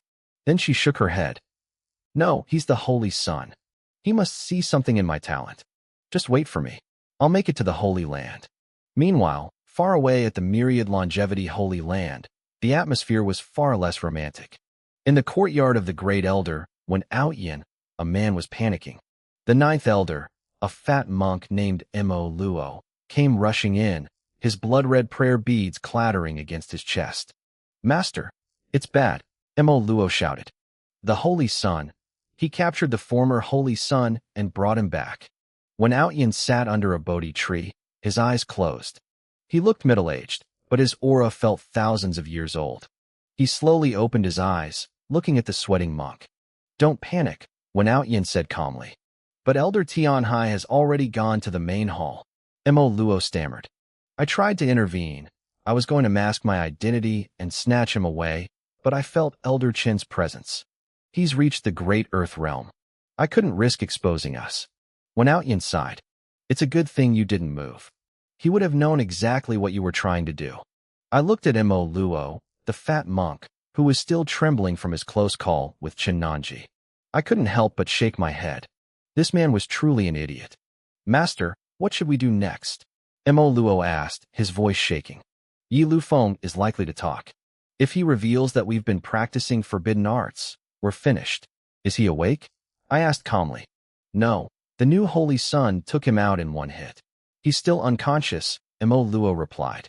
"Then make sure he never wakes up again," I said, my voice cold. In any normal situation, a competent subordinate would have understood exactly what I meant. They would have bowed, shouted as you command, and vanished to finish the job. But Mo Luo just stood there, staring at me blankly like a statue. I sighed internally. The man was hopeless. My meaning is. Before I could finish, Mo Luo suddenly blurted out, "But master, he's being guarded by his disciples. I can't beat them." I closed my eyes, counting to 10. Finally, I shook my head. "Forget it. Go and spread the word. In 1 hour, at the Myriad Longevity Great Square, there will be a public punishment for the former holy son, Yi Lufeng. For his betrayal, we will cripple his cultivation and banish him from the Holy Land. Mo Luo's eyes lit up. He finally understood. I've got it, master. He turned to leave, but then paused. Wait, an hour? Can't we just do it now? We could, I said, reaching out to catch a falling leaf. I crushed it slowly in my palm, my eyes darkening with intent. But there are many in this sect who don't want him dead. If I kill him now, he might say something dangerous before he dies. I need to give him a chance to escape. I looked at Mo Luo. Our saintess is known for being sentimental and, frankly, a bit brainless. She just finished her secluded meditation. If the guards are a little careless, they might try to break him out. Young people are so impulsive. Even Mo Luo wasn't stupid enough to miss the point this time. He pressed his palms together and let out a sinister chuckle. I see. If they try to escape, we can kill them all legitimately. A few corpses at the gates won't raise any questions. Master, your wisdom is unmatched. I waved him away, and he hopped onto a giant leaf, flying off into the distance. Silence returned to my courtyard. I stood up and looked at the Bodhi tree beside me. It was lush and beautiful, yet I felt a pang of envy. No matter how long I sat under this tree, my enlightenment was slow. I truly envied those geniuses who could understand the mysteries of the universe with a single glance. I walked to the edge of the cliff outside my courtyard.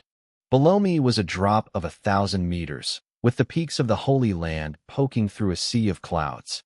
I wondered if I'd still be able to enjoy this view after today. Well, friends, I whispered to the wind. Let's see how this plays out.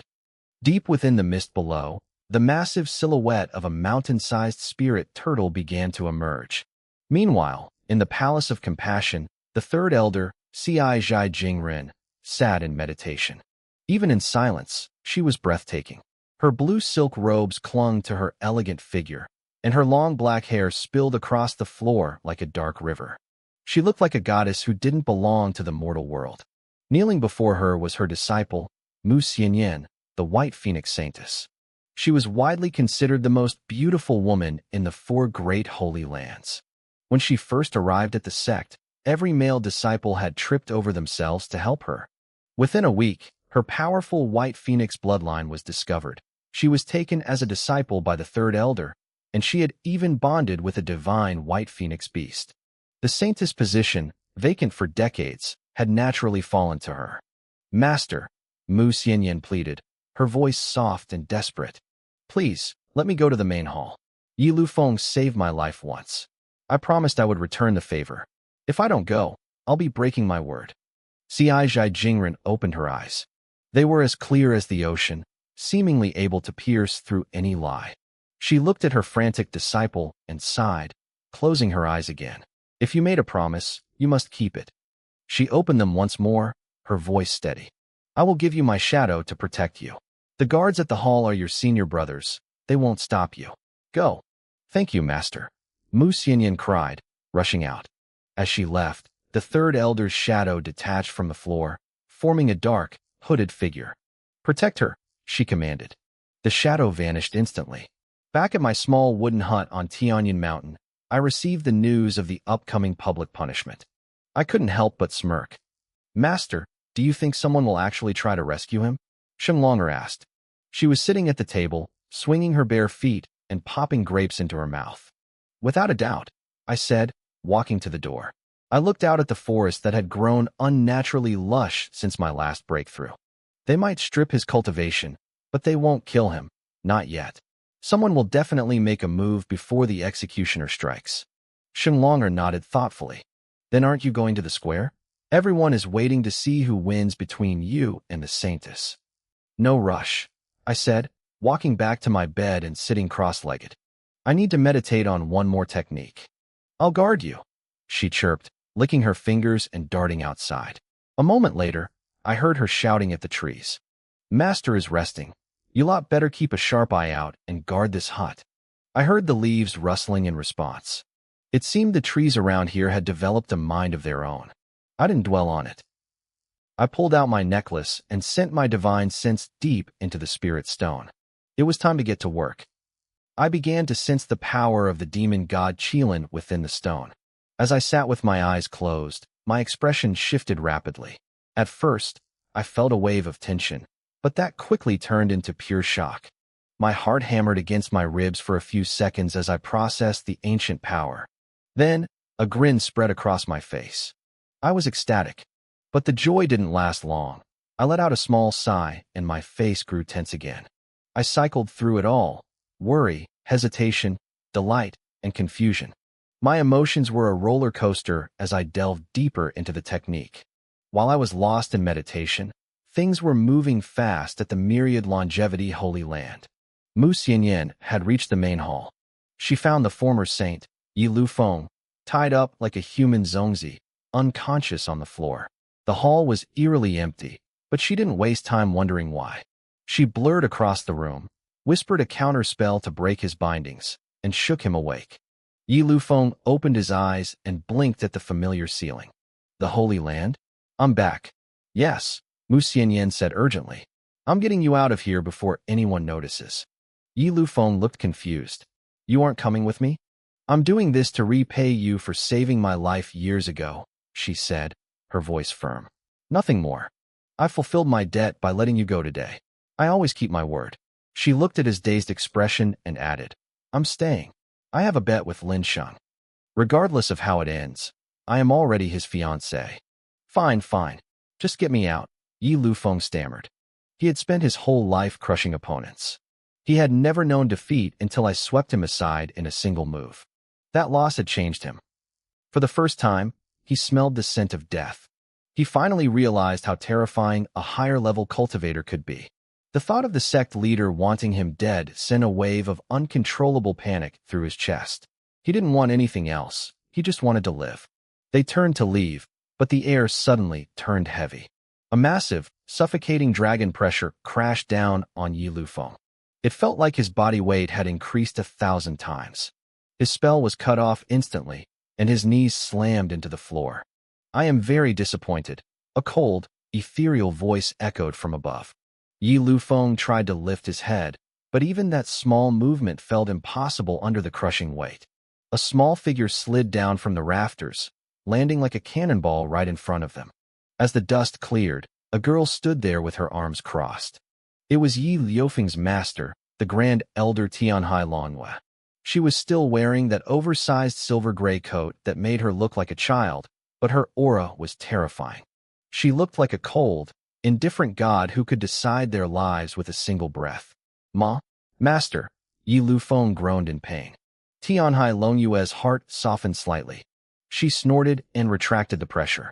Yi Lufeng collapsed, gasping for air. In those few seconds, he felt like he had crawled back from the depths of hell. Cold sweat soaked his clothes, and his heart thudded like a drum. Yi Lufeng, are you even a man? She snapped. A real man stands tall. If you're framed, you clear your name. You don't hide like a coward. This is your last chance to explain. If you run now, you're finished. Yi Lufeng gave a bitter smile. The sect leader and I have different stories. Who would believe me? Even if I told them the truth, what then? We argue, and then he kills me in a fit of rage? He shook his head violently. I don't trust the sect leader, the elders, or the peak masters. Right now, I only trust you and Xianyan. Master, just believe me. One day, I'll come back and prove I'm still your best disciple.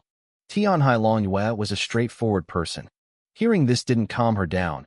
It made her furious. If you trust me, then tell me everything. You've left me with the reputation of a master who raised a traitor. You keep me in the dark and then ask for my trust?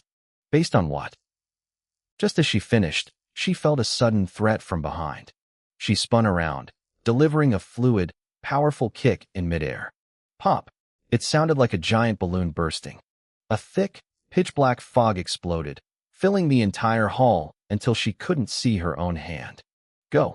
A familiar voice hissed in the dark. Tianhai Lanhua swung blindly, but her palm hit nothing but air. She realized who it was. The shadow. She gritted her teeth, and her eyes transformed into silver dragon pupils. Faint scales appeared on her cheeks as a violent aura surged around her, blowing the black mist away. She could have unleashed her full power right then to suppress all three of them. But she hesitated. Should she let them go? Should she trust Yi Lufeng? Her aura slowly faded as she reached a decision. Fine, she sighed, her face full of melancholy. Consider this my parting gift to you. Go. She walked to the entrance of the hall.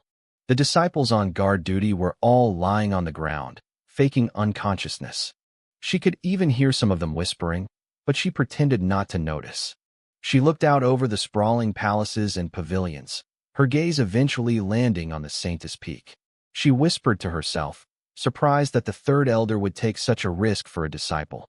Suddenly, a heavy boom echoed from the direction of the myriad square. It sounded like a massive hammer hitting the earth. Tianhai Longyue's heart sank. Had they been intercepted? She didn't wait. She leaped into the air and vanished. In the distance, the monk Mo Luo emerged from the shadows. He glanced at the hall and smirked. He had seen the disciples faking it, but it didn't matter. The fact that they had fled was now a reality. Soon, the entire Holy Land would believe Yi Lufeng was a traitor. Back in my hut, I was still deep in meditation when a notification pinged in my mind. I hadn't expected Yi Lufeng to have another stroke of luck so soon. Asterisk ding. Fate protagonist number 2, Yi Lufeng, has triggered a life event, Bloodline Awakening. Asterisk. The system informed me that while fleeing, Yi Lufeng had been cornered by sect leader Wen Outyin. In that moment of life and death, the ancient bloodline of the Northern Man Yi family, one of the 10 great primordial houses, had finally awakened within him. The real battle was just beginning. The lost young master of the Northern Man Yi family had finally been found. The Yi family felt the call of their ancient bloodline and stormed into the myriad longevity Holy Land. Right in front of everyone, they revealed Yi Lufeng's true identity. The entire sect was shaken. Even the supreme elders, who had been in seclusion for years, were startled into coming out. Now that he had a massive backing, Yi Lufeng didn't hold back. He boldly accused the sect leader, Wen Outyin, of practicing forbidden arts. As it turned out, the Yi family bloodline had a unique power that could detect such things. He proved it. The truth was out. The sect leader was indeed practicing forbidden techniques. The tables turned instantly. Wen Outyin was punished. The elders and disciples who had once insulted Yi Lufeng were forced to admit they were wrong. Yi Lufeng became a hero. With the support of the supreme elders and his powerful family, he reclaimed his position as the Holy Son. His master, Tianhai Longyue, was even appointed as the new sect leader. Yi Lufeng wasn't done yet. Using his friend's death as an excuse, he launched a revenge campaign against me, the former Holy Son, Lin Sheng. Even though I had supporters like the second elder, Chen Nanji, the supreme elders, and the Yi family crushed any opposition. In the end, the Saintess stepped in to save me. Yi Lufeng agreed to let me go, but only if our previous bet was cancelled. Then, something unexpected happened. The Saintess refused to take back the bet. She declared that the agreement was already in effect. She was already my woman. She forcibly took me and fled the Holy Land. Yi Lufeng was livid. He had the Yi family issue an extermination order against me. He invited every powerhouse on the continent to hunt me down, offering a massive reward for my head. I sat in my hut, watching the summary of these events unfold in my mind. I frowned. I had to hand it to him. Yi Lufeng really was the protagonist favored by the heavens.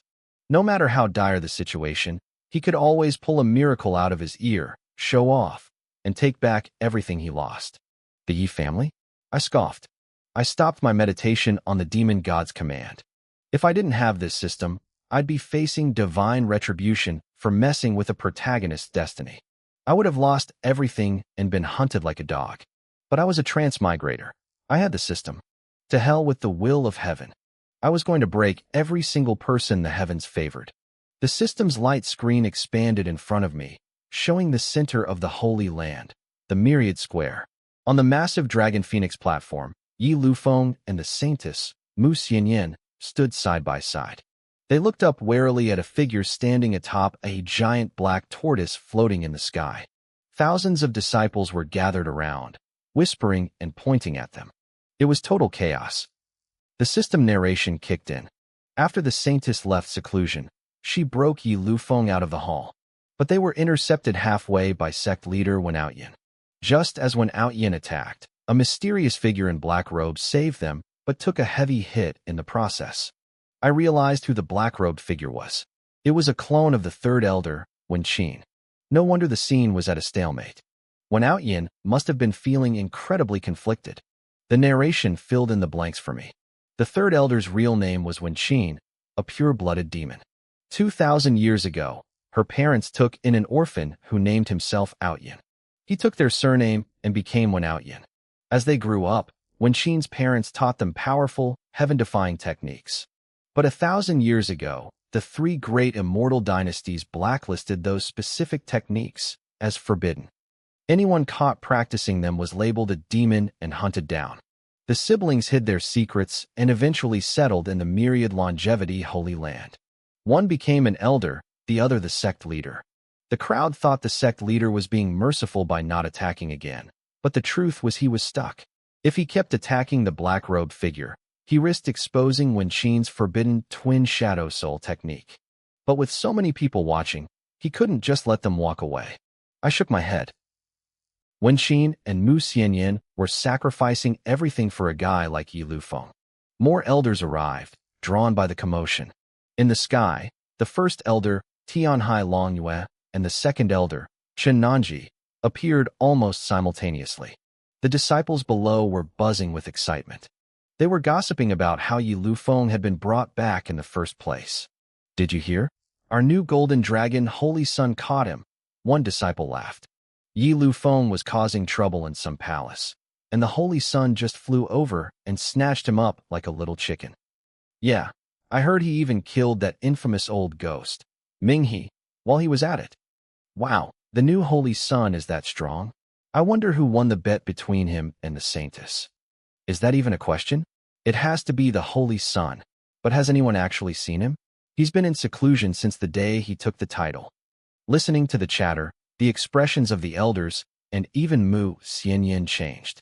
They realized that in just 1 month, the sect had already moved on from Yi Lufeng. All anyone cared about was this mysterious Lin Sheng. The elders looked at Yi Lufeng with newfound contempt.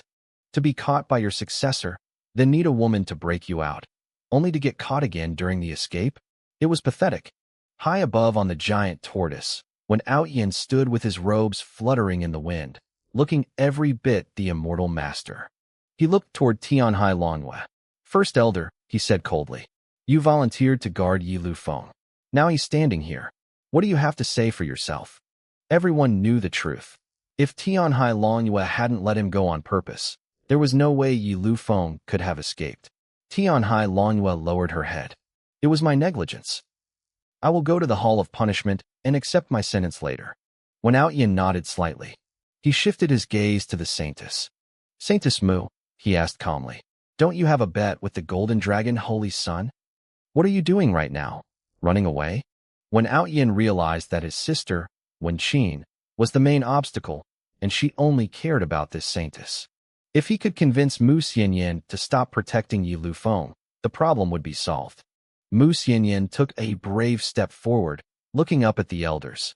I am not running away, she declared, her voice trembling slightly but staying firm. I always keep my promises. Right now, I am fulfilling a debt of gratitude. Besides, I feel like this entire situation is a setup.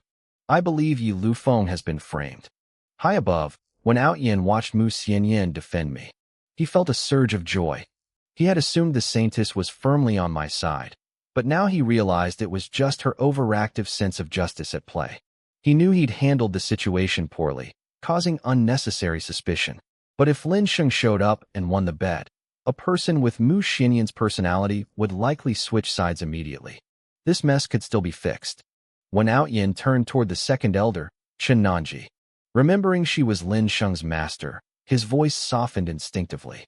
He asked her to fetch the Holy Sun. Since everyone was gathered, it was the perfect time to settle the bet. He glanced down at my pale, furious face. After all, I was the one Lin Sheng had captured. It was only right that Lin Sheng be present for my punishment.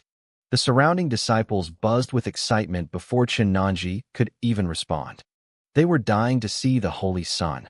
Rumors said he was incredibly handsome, but few had actually seen him. I didn't care about the crowds. My brow was furrowed as a strange sensation washed over me. Something was wrong inside my body. It felt like a furnace was igniting in my chest. Suddenly, the Yi family bloodline within me exploded. Far away in the northern barrens, the Yi clan instantly sensed it and dispatched people toward me. A beam of crimson light shot out from my chest, piercing the sky. As everyone watched in awe, that light transformed into a massive, blood-red qilin. The beast stepped across the heavens, letting out a world-shaking roar that announced my arrival to the four seas. "A blood qilin," someone screamed. "That's the symbol of the Yi family from the northern barrens." The crowd went wild. The Yi family was one of the 10 ancient immortal clans, the undisputed rulers of the northern barrens. If my bloodline was awakening, it meant I was one of them. The elders' faces shifted from contempt to genuine fear. They couldn't treat me like trash anymore. Meanwhile, back at his quarters, Lin Sheng saw a system prompt appear. He had been watching me struggle, and now he saw the options for my next move. He chose to let the chaos unfold. He got off his bed, stretched his limbs, and prepared to head to the square. The real show was about to start. Back on the plaza, I saw when Ao Yin's face turned the color of liver. Knowing my true heritage filled me with a manic energy. I wanted to laugh at the sky, so I did. I threw my arms wide and let out a wild, arrogant laugh that echoed across the mountain. The disciples and elders looked at me differently now, their awe tinged with unease. Mu Xianyan frowned, stepping closer. "What's wrong with you?" she whispered. I took a deep breath, exhaling all the frustration I'd been bottled up. I looked at the thousands of cultivators surrounding me. "Can't you see? I'm happy," I shouted. "Your myriad longevity holy land bullied me and humiliated me. Now that my Yi family blood has awakened, you're all afraid, aren't you? You don't dare touch me now." I laughed again, the sound jagged and harsh. "I've endured so much. I've stayed quiet while you treated me like dirt. Now, I don't have to endure anymore. Why wouldn't I be happy?" The crowd stood in stunned silence. They couldn't believe I was airing my grievances so openly. Just then, a calm, detached voice drifted from the horizon. "Yi Lufeng, who exactly is bullying you?" I looked up. A group of old men with long white beards, wearing the nine-dragon red cloud robes exclusive to supreme elders, stood atop the clouds. These were the powerhouses who usually stayed in secluded cultivation. My bloodline awakening had drawn them out. They seemed interested in me, even friendly. That gave me all the confidence I needed. I stepped out from behind Mu Xianyan, crossing my arms and sneering at the sky. "Who is bullying me? Your supreme elders, don't you know? Where were you when I was being hunted like a dog? Now that you know my identity, you come crawling to me? Are you finally afraid?" The silence that followed was deafening. You could have heard a pin drop. No one had ever dared to insult the supreme elders like this. Mu Xianyan looked at me like I was a stranger. "What are you saying?" she hissed, grabbing my arm. "Apologize to the elders right now." "Apologize?" I barked a laugh, my anger boiling over. "No. Why should I bow and scrape to them? Look at them, perched up there, looking down on me. I've hated their arrogance for a long time. Now that I have a backing, if I can't speak my mind, what's the point of living?" My voice roared like thunder, shaking the hearts of everyone present. They realized that the moment I got a bit of power, my true, resentful nature had come out. Mu Xianyan's face went cold. She instinctively took a half-step back away from me. I snapped. "Why are you backing away, Xianyan? In this whole sect, you were the only one who treated me as an equal." "Enough," she snapped, her face like frost. "Do you even care how your master feels? Where do you leave her in all of this?" I froze for a second, then let out a mocking, "Oh." I looked up at Tianhai Longyue, who was still hovering in the air. I almost forgot I had a master. I thought she was dead. She didn't stand by me when I was in danger. What use is a master like that? The entire plaza erupted in an uproar. I had just crossed a line no one thought I'd dare to touch. The crowd at Yi Liufeng's feet erupted in fury. They couldn't believe his words. Elder Tianhai Longyue was the one who cared for the disciples most, yet this brat was spitting on his kindness. Just moments ago, the elder had practically let him walk out of the Great Hall, risking punishment himself just to give this ungrateful kid a chance. And now, because he failed to escape, he was blaming his own master for not doing enough. It was pathetic. High in the air, Tianhai Longyue's lips pressed into a thin, hard line. His heart was cold with disappointment, yet a small part of him was touched that the other disciples were defending his honor.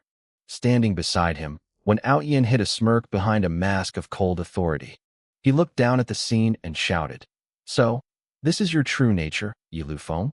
Utterly vile." He turned his gaze to the girl in white. "Saintess, what are you waiting for? Now that you've seen his true face, do you still intend to protect him?" Every eye in the plaza turned toward Mu Xianyan. To the disciples of the Holy Land, she was the definition of perfection, pure, beautiful, and untouchable. If she continued to stand by this monster, that image would shatter instantly. "Xianyan, lift that black robe for me." Yi Lufeng screamed at her, his voice desperate. "Don't you know how much I like you? Come with me. Let's leave this place together." Mu Xianyan didn't answer. She simply shook her head and let out a long, heavy sigh. Without a word, she turned her back on him and began walking firmly toward the elders. The crowd let out a collective breath of relief. Thank God, they thought, the saintess hadn't completely lost her mind. Seeing her leave, Yi Liufeng's face twisted with rage. "Mu Xianyan, you failed to save me. You broke your promise," he shrieked like a madman. "If I die today, I'll turn into an evil spirit and drag you down to hell with me." Mu Xianyan froze. Her white dress fluttered in the wind, outlining her graceful figure, a sight that usually made men dream. But as Yi Lufeng stared at her back, his eyes weren't filled with love, they were burning with a disgusting, lecherous heat. He didn't care about her anymore. He just wanted to possess her or destroy her. She didn't turn around. She took another step forward, her resolve hardening. "Try taking one more step." Yi Lufeng roared, his face ugly with spite. "If you move again, I'll tell everyone exactly who is under that black robe." The air in the plaza suddenly turned ice cold. A terrifying killing intent surged through the sky, so thick it felt like physical weight. It came from Outyin. The sect leader couldn't allow his sister's secret, her cultivation of forbidden arts, to be exposed. In a flash of light, when Outyin unleashed a massive palm of spiritual energy, aiming to crush Yi Lufeng into dust right there. "Die!" But before the blow could land, a streak of green appeared. An old man in a green robe materialized next to Yi Lufeng. With a casual wave of his hand, he dissolved the sect leader's deadly attack into nothingness. "Hee," the old man chuckled, stroking his long beard as he looked Yi Lufeng up and down. "Not bad.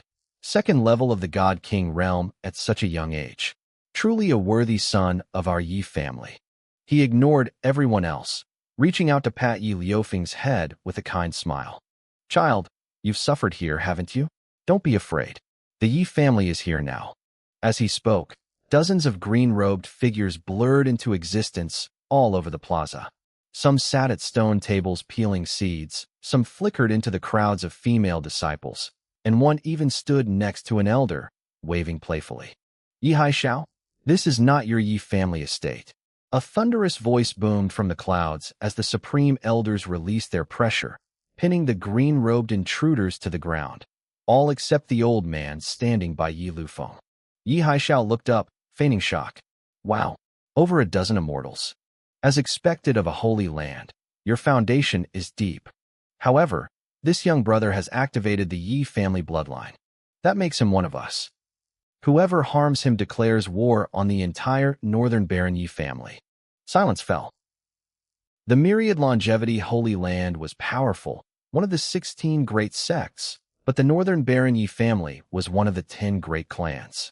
While the Holy Land could easily kill the Yi members currently present, they couldn't afford a full-scale war with the main clan. Both sides were stuck in a tense standoff. Yi Lufeng saw his opening. He looked at Mu Xianyan, who was trembling, ready to move again. "I told you, one more step, and I reveal the identity." Mu Xianyan turned around slowly. Her eyes were no longer kind. They were filled with a freezing, murderous glint. "You ungrateful wretch," she hissed. "If it wasn't to save us, how would you have ever seen their true face?" She drew her sword, pointing it straight at his throat. "That person is the one line you must never cross. If you do, I will be your enemy until the day I die." The crowd whispered in confusion. Who was this mysterious person in the black robe? Why was the secret so dangerous? Yi Lufeng just shrugged, a nasty grin on his face. Fine by me. But man, they really treat you well, don't they? Risking their life and soul just for you? Well, it's only fair they pay a little price for breaking my heart. He turned to the old man. Grandpa, go. Strip that black robe off. I want everyone to see who it is. I want their reputation ruined. Yi Haishao grinned and vanished. He moved like a green lightning bolt, so fast that even when Out Yin couldn't react in time. A violent gust of wind swept through the plaza. The black robe was ripped away, fluttering into the air. Mu Xianyan collapsed to her knees, her face turning deathly pale. She felt like she had just caused the greatest disaster of her life. The robe hit the ground, and the figure underneath was finally revealed in the bright sunlight. The crowd blinked. They looked at each other, confused. Who is that? I don't recognize him. But damn, he's handsome. Wait, he looks familiar. Is that? Yi Liufeng's smug grin vanished instantly. His eyes widened in pure horror. He scrambled backward on his hands and knees, his legs shaking so hard he couldn't stand. How is it you? Stay back. Don't come near me, he screamed, his voice cracking with terror. I have a backing now. You can't touch me. You can't. The man standing there, calm and indifferent, was Lin Sheng. He wasn't the original person in the robe. 2 minutes ago, I had approached the real mysterious figure. They had been practicing a forbidden shadow doubling technique and feared exposure. I had offered them a way out, a perfect soul swap displacement. It required absolute trust, or the aura would leak, but in that moment of desperation, they had no choice but to trust me. Now, I stood in their place, watching the Dragon Emperor tremble like a frightened dog at the mere sight of my face. My trust in the shadow-doubled figure, Ci Zhai Jingren, came from knowing every detail of the original story. Her trust in me, however, came from something much darker, the demon god's bloodline. When I squeezed a single drop of blood from my fingertip, she looked at me with pure shock and joy. She crawled toward me, her white skin peeking through her gauzy robes, and licked the drop of blood from my finger like a drunkard tasting a 10,000-year-old vintage. To the demon race, that blood was better than any divine pill. It didn't pass down through children. It simply appeared in the strongest newborn demon after the previous demon god died. I was the only one in this world who had it. Back in the plaza, I stared down at the trembling Yi Lufeng. A blue screen flickered in front of my eyes. The system gave me a choice. Seeing someone who had once killed me in a past life was supposed to be terrifying. I had 4 options. Overcome my fear, act weak to lower his guard, hide behind the Yi family, or simply forget the fear and stay calm. I picked the second option instantly. I stepped forward, a calm smile on my face. Yi Lufeng, long time no see, I said. My voice was steady and powerful. To everyone else, I sounded like a protector. To Yi Lufeng, I sounded like a death sentence. The Dragon Emperor panicked. His survival instincts kicked in, and he decided he needed to look as non-threatening as possible. He wanted to be safe. Since he was the destined protagonist, he was naturally good at achieving his goals, even the embarrassing ones. As his legs kicked the dirt in terror, his crotch suddenly turned dark and wet. A stream of yellow liquid poured out onto the ground, smelling foul. Lin Sheng. He stuttered, his face deathly pale. I stood there, perfectly composed, but everyone else was losing their minds. Yi Haishao's mouth hung open, his face turning bright red from a mix of rage and pure shame. Mu Xianyan looked away in disgust, her eyes drifting back to me. The Golden Dragon Holy Son, Lin Sheng, someone shouted. He's so handsome. He's finally here. Then, the laughter started. Wait, did Yi Lufeng just pee himself? Is he that scared of the Holy Sun? Wouldn't you be? The Holy Sun crushed him like an ant before and dragged him back here. But man, look at him. I haven't seen a grown man wet himself in 1,000 years. This is going to be the biggest news on the continent. The elders up in the clouds started whispering. They had thought Yi Lufeng was a genius, but now they saw his true character. They were just glad he had already left their sect. When Out Yin, the sect master, let out a massive sigh of relief. If Yi Lufeng were still their holy son, the reputation of the myriad longevity Holy Land would have been flushed down the toilet forever. I looked at Chun Nanji's master, Tianhai Longhua. He was hanging his head, unable to look anyone in the eye. He knew that from now on, whenever people mentioned his former disciple, they would only think of the man who wet his pants in public. A system notification popped up, corruption points plus 100. Congratulations on labeling the second protagonist, Yi Lufeng, as the one who peed. He has lost the admiration of the goddess of the underworld river. You have stolen his destiny. Extra reward, 100 points. My heart skipped a beat. The goddess of the underworld river was a powerful ancient being who would eventually reach the king realm. She was currently a spirit in a river near our sect, listening to the world's gossip to form her opinions. In the original book, she fell for Yi Lufeng because of his heroic rumors. Now, she'd be hearing about his wet pants. I smiled, feeling genuinely happy. But the Yi family wasn't done. The humiliation was too much for them. Elder Yi, one of them shouted. Is he really one of us? Our bloodline is noble and brave. This must be an impostor. Test his blood. Yi Haishao didn't hesitate. He blurred across the plaza and slammed a palm into Yi Liufeng's back. A massive, blood-red Qilin phantom erupted from the boy's body, soaring into the sky. The Yi family members went silent. Their faces turned the color of ash. Why do they look like they just ate something rotten? Tianhai Longhua asked, confused. Chen Nanji sighed. The Qilin phantom has levels based on its horns. 3 fingers mean a side branch. 4 fingers mean the main family. But 5 fingers. She paused, looking at the towering red beast. 5 fingers mean the purest bloodline, passed down only to the clan leader's direct heir. The current leader lost his only son 10 years ago. The realization hit the crowd like a physical blow. This coward, this man currently sitting in a puddle of his own making, wasn't just a random member of the Yi family. He was their long-lost prince. I watched the scene unfold, realizing Chun Nanji was right. Her experience was vast. If she was correct, then Yi Lufeng wasn't just some random relative. He was the long-lost young master of the Yi family. Logically, the Yi family should have been celebrating. They had found their heir. Instead, they looked like they were attending a funeral. Their faces were twisted with a mixture of horror and disgust. Tianhai Longhua didn't hold back. Why do they look like their parents just died? He blurted out. Chun Nanji glanced at him and shook her head with a weary smile.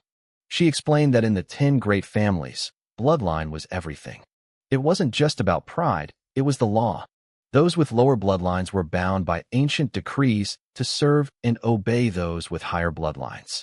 That meant every single Yi family member present was now legally obligated to serve Yi Lufeng. They had to take orders from the man who had just wet himself in public. I looked at the Yi family elders, whose faces were turning the color of bruised liver. I wouldn't want to be driven by someone that pathetic either. The crowd began to catch on. Some disciples couldn't help it. They burst out laughing. Others tried to hold it in, but their shoulders were shaking with pure, malicious joy. The Yi family had been so arrogant just moments ago. Now, they were stuck with a coward for a prince. I can't accept this, one Yi family member whispered, his voice trembling. Our family is ruined. With a leader like this, we're finished. How could the clan leader have such a useless son? Another groaned. Everyone, calm down, a senior shouted, though he looked just as sick. We have to believe in the clan leader. Surely he won't let him lead once he sees this. Despite their complaints, none of them left. Their loyalty was absolute, even if it was currently being tested by the stench of urine. My system chimed in my head, corruption points plus 30. The green-robed elder, Yi Haishao, let out a long, heavy sigh. He reached down and grabbed Yi Liufeng's arms, hauling him to his feet. He tried to hide his disgust, keeping his voice soft and encouraging. You are our young master, he muttered.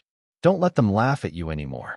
Feeling the presence of a heaven immortal beside him, Yi Lufeng finally stopped shaking. He stood up, but the way the world looked at him had changed forever. I stepped forward, deciding it was time to end this. Yi Lufeng, I said, my voice cutting through the chatter. You betrayed our sect. I caught you, and then you tried to run away to avoid your punishment. Since your family is here, let's settle this once and for all. The sun hit me just right. I could feel the gaze of the myriad longevity Holy Land disciples on me. To them, I looked like a shining example of a young hero, bold, responsible, and powerful. Even the sect leader, Wen Outyin, stroked his beard and nodded in approval. A true young supreme, he whispered. Inside, I was calculating. A system prompt appeared before me, offering choices on how to handle the situation. I knew the truth. Yi Lufeng had been framed by Wen Outyin for practicing forbidden arts. If Yi Lufeng spoke the truth now, the Yi family's Qilin bloodline could actually prove the sect leader was guilty. But that would ruin the sect. And honestly, Wen Outyin wasn't a bad guy. In the original story, he was pushed to darkness by the protagonists. Right now, his only crime was using demon beast corpses to level up, a common practice elsewhere, even if it was taboo here. I decided to protect him. Yi Lufeng took a deep breath, leaning heavily on Yi Haixiao's shoulder. He looked at me with a bitter, defeated smile. It doesn't matter anymore, he said, his voice cracking. I left the sect. So what? I'm the young master of the Yi family now. You can't touch me. The sect members looked at each other, frustrated. He was right. Hitting the heir of a great family was a political nightmare. I stared at Yi Lufeng. He immediately dropped his gaze, unable to look me in the eye. Yi Haixiao noticed the fear and frowned. He realized that if his young master stayed this afraid of me, it would become a mental block that would ruin his future cultivation. The elder decided to intervene. He placed a hand on Yi Liufeng's back, secretly funneling a surge of immortal qi into the boy's body. He wanted to give him a taste of true power, hoping it would spark some courage. Young master, Yi Haixiao whispered, a confident smile playing on his lips. Do you feel that warmth? Do you feel how strong you are? I do. Yi Lufeng gasped, his eyes widening. I feel like I could beat 100 of my old selves.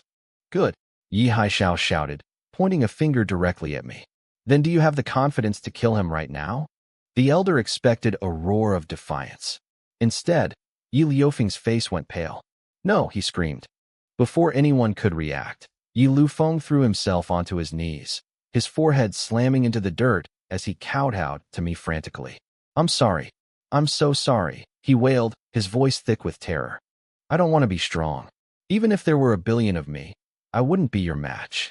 I'm not a threat to you, I swear. My heart is lazy. I have no ambition. The entire plaza went silent. I had never seen anyone kowtow so fast or so fluently in my life. The Yi family members looked like they wanted the earth to swallow them whole. He's creating history, someone in the crowd laughed. The #1 coward in the cultivation world has been born. What did our holy son do to him to make him this terrified? Another asked, bewildered. The Yi family elders hung their heads, their faces red with shame. They were stuck with him, and I realized that no matter what happened next, Yi Liufeng's dignity was gone forever. The scene was chaos. Some of the Yi family elders were so consumed by rage that they actually coughed up blood. A few even cursed twice before fainting dead away from pure humiliation. Old man Yi Haixiao was shaking so hard, he couldn't even get a full sentence out. He just kept stuttering you over and over. He had never seen anyone so spineless in his entire life. I could tell he was terrified that if he brought this coward back home, the family head would drop dead on the spot from shame. A notification pinged in my mind. Plot deviation plus 60. I felt a presence beside me. It was the holy maiden, Mu Xianyan. She was staring at Yi Liufeng's pathetic, groveling form with a look of deep conflict on her beautiful face. She couldn't believe things had spiraled this far. When she noticed me looking at her, she quickly turned her head away, but our eyes met for a brief, awkward second before I looked back at the mess on the ground. So, I said, my voice ringing out across the plaza. How are you going to make me believe you? Yi Lufeng proved why he was the protagonist of this world. His survival instincts were top tier. He thought of a solution instantly. I'll show you, he screamed. He slammed his hands against his sides. Suddenly, a brilliant green light shot out of his chest, condensing into a massive, glowing spirit Dan right in front of me. The sheer amount of spiritual energy inside it made the air around us tremble and ripple. This is my spirit Dan, he gasped. If it breaks, my cultivation is gone forever. I'll be a nobody. The crowd gasped. People had seen cultivators forcibly stripped of their power before, but nobody had ever seen someone try to do it to themselves. Are you insane? Pull it back. Yi Haishao finally snapped out of his shock. He lunged forward, grabbing Yi Liufeng's arm and shouting with a voice infused with soul-shaking power, trying to wake the boy from his hysteria. But Yi Liufeng was stubborn. "No, I'm destroying it." Before he could finish, Yi Haishao's hand flashed out like a blade, striking the back of the boy's neck. Yi Liufeng went limp instantly, but it was too late. A tiny, lightning-shaped crack appeared on the floating spirit Dan. In an instant, spiritual energy began roaring out of that crack like a violent gale. Yi Haishao's face went pale. He desperately used his own immortal energy to force the cracking Dan back into Yi Liufeng's body. Even so, the energy kept leaking out. It was slower now, but it wouldn't stop. "I have to get him back to the family immediately," Yi Haishao muttered, his voice trembling. At this rate, the boy would be a commoner in less than a day. The old man was panicking. Yi Liufeng wetting himself and kneeling was a personal disgrace, but failing to stop him from crippling himself was a failure that would earn the elders a death sentence back home. For a split second, I saw a flash of murder in Yi Haishao's eyes as he looked at me. He clearly wanted to kill the nightmare that had broken his young master. But then, he looked at the myriad longevity Holy Land elders standing behind me. He knew if he moved, he wouldn't just fail, he'd start a war his family couldn't win. He swallowed his pride, scooped up the unconscious boy, and vanished like a gust of wind. The rest of the Yi family followed suit, fleeing the plaza as fast as they could to escape the stinging laughter of the crowd. The system interface flickered before my eyes. Event concluded. Yi Liufeng's bloodline awakening. Summary: you successfully destroyed Yi Liufeng's relationships with the Holy Maiden and the Dragon Princess. You forced a total break between him and the Holy Land. You humiliated the Yi family and permanently damaged the protagonist's destiny. Reward: 200 breakdown points. I did the math. Between this and the earlier chaos, I had 870 points sitting in the bank. If I used them all right now, I could jump 8 entire subrealms. As I was planning my next move, Mu Xianyan stepped toward me. Her white dress fluttered in the breeze, highlighting her graceful figure. She bowed deeply, her voice soft and sincere. "Thank you," she said. "I owe you a great debt. About my master earlier." "I know," I interrupted with a small smile. Yi Liufeng and I both saw it. That wasn't the real sect master. It was a shadow clone.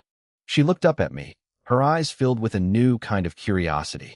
Before she could say more, the sect leader, Wen Outyin, descended from the sky with a group of high-ranking elders. "Haha, truly a holy son of our sect." Wen Outyin laughed, his face beaming with pride. "You've brought great honor to us today." The elders started chattering like excited birds. 19 years old and already at the Supreme Realm? I was barely at the Heavenman realm at that age. It's a good thing we kicked Yi Liufeng out. Imagine the embarrassment if he were still one of ours. The boy is crippled now. That's justice enough for the Holy Land. When Outyin walked up to me and Mu Xianyan. "Since everyone is here, let's settle the results of your bet." Mu Xianyan didn't hesitate. She released her aura, and the air grew heavy. God King Realm, second stage. It was actually one level higher than it was in the original story. My epiphany from the night before must have influenced her. Then, everyone turned to me. They were waiting. The rumors said I was at the first stage of the Supreme Realm, but they wanted to see it for themselves. Crossing from the God King Realm to the Supreme Realm was a legendary feat. I looked at the expectant faces and had a sudden, wicked thought. "System," I whispered in my mind. "If I use points to level up right now, can I do it silently?" Asterisk confirmed. Even an immortal emperor wouldn't notice. Asterisk. Asterisk good. Spend 800 points. Asterisk. Level me up. Points consumed. Breakthrough successful. Supreme Realm, first stage to 9th stage. I felt a surge of power so violent it nearly made me dizzy. My muscles tightened, and my spiritual sea expanded until it felt like an ocean. I took a deep breath, centered myself, and then let my aura explode. A wave of pressure erupted from my body, far exceeding anyone's expectations. The air hummed with raw power. Mu Xianyan looked at me like she was staring death in the face. Chun Nanji's eyes widened in a way I'd never seen before, and Tianhai Longyue's mouth hung open as she muttered a quiet curse. Even the sect master, Wen Outyin, couldn't help but shout. The other elders and peak masters were frozen in shock. Nearby, disciples who couldn't quite feel the depth of the power were whispering, trying to figure out what was happening. They knew the saint and saintess were showing off their cultivation, but they didn't understand the scale of it. I thought the saint was only at the first stage of the supreme realm, one disciple whispered. In that moment, the elders confirmed it. My cultivation wasn't just at the supreme realm. It was at the 9th stage, the peak of the realm. Mu Xianyin covered her mouth with her hand, her eyes trembling. She looked at me like I was a monster. Just last month, I was only at the 5th stage of the Heaven Man realm. In 30 days, I had jumped through the Heaven God and God King realms to reach the very top of the Supreme Realm. She had thought her own breakthrough was a miracle, but compared to me, she felt ordinary. She looked at me, a young genius standing right in front of her, and a small, genuine smile touched her lips. She was a woman who kept her word, and seeing my impossible progress, she felt a strange sense of destiny pulling us together. The elders, however, were still reeling. Wait, Elder Chun, one of them stammered, looking at my master. Didn't you say he was at the 1st stage? Were you two just trying to surprise us? Is this real? Another asked, his voice skeptical. Could it be a temporary boost from pills? It just doesn't make sense. To settle the doubt, the Grand Elder Tianhai Longyue and my master, Chen Nanji, both stepped forward. They sent their spiritual energy into my body to inspect my foundation. The verdict was final. My realm wasn't fake, and it wasn't unstable. It was rock solid. But the two of them noticed something else they didn't share with the crowd. My physical body and spiritual energy were far beyond anyone at my level. They knew about my demon god holy body, but my spiritual energy felt different. Your disciple is unusual, Tianhai Longyue whispered. She couldn't name it, but her gut told her I possessed a bloodline of terrifying power. Chen Nanji just smiled. She didn't care what the bloodline was. Seeing everyone stare at me in awe made her happier than if they were praising her own strength. The news spread like a wildfire. By the afternoon, the story of the Golden Dragon Saint reached every corner of the Tsangshuan continent. It didn't matter if it was a bustling city or a tiny village. Everyone was talking about the genius who reached the 9th stage of the Supreme Realm at 19. He's the strongest saint among all 16 holy lands, people shouted in the streets. The Golden Dragon Saint is number 1. Back at the sect, the atmosphere was electric. The elders and peak masters crowded around me, their faces red with excitement. Congratulations, Saint. When the wedding happens, I'll bring the biggest gift you've ever seen. 9th stage Supreme Realm. You're already stronger than most peak masters. The future is yours. Then, the conversation took a weird turn. Saint, a man as talented as you needs to leave behind a strong legacy, one elder said, leaning in. One saintess isn't enough. I have 2 sisters, both beauties. Would you like to meet them? Forget his sisters, a female peak master interrupted. I'm not married yet. I could bear the saint a child myself. Consider it. My sister has a top-tier constitution. Just say the word, and I'll send her to your palace. They were desperate. Some genuinely wanted to improve the sect's bloodline, while others just wanted to hitch their wagon to my rising star.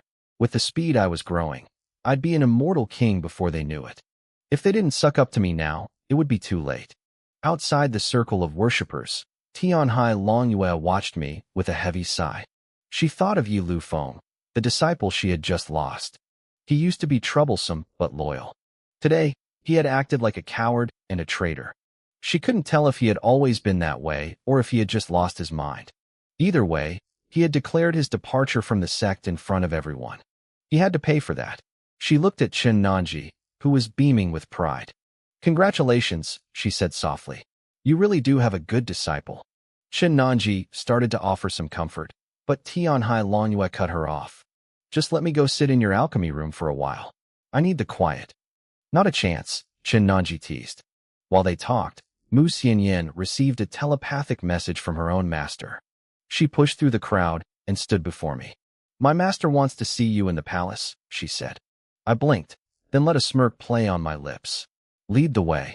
As I walked toward the palace, the world outside was already mocking my rival. The story of Yi Lufeng wetting his pants in fear had traveled faster than the news of my cultivation. In small tea houses and minor sects, people laughed at the young master of the Yi family. The Yi family was scrambling to kill anyone spreading the rumors, but it was no use. Everyone knew the truth. In other holy lands, masters warned their disciples to stay away from anyone named Yi. The family was humiliated and looking for someone to lash out at, but they weren't brave enough to target the myriad longevity Holy Land. Meanwhile, far to the east on Sky's soaring island, the ancient capital of the Demon Kingdom, a young man with blue hair and a scholarly face lay on a rattan chair. He looked peaceful, his eyes closed under the shade of a bamboo rack, unaware that the balance of the world had just shifted. Far to the east, on Sky's soaring island, the ancient capital of the Demon Kingdom remained peaceful. A young man with blue hair and a scholarly face lay on a rattan chair. He looked like he was just taking a nap. Two maids stood beside him, gently rocking the chair while a soft breeze blew past. It was a picture of perfect relaxation.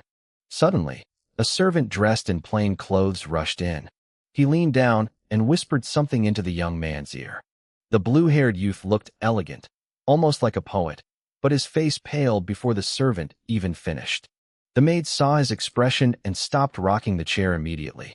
The young man, Wei, slowly opened his eyes. They were a pure, sapphire blue. He stared into the distance, his voice cold.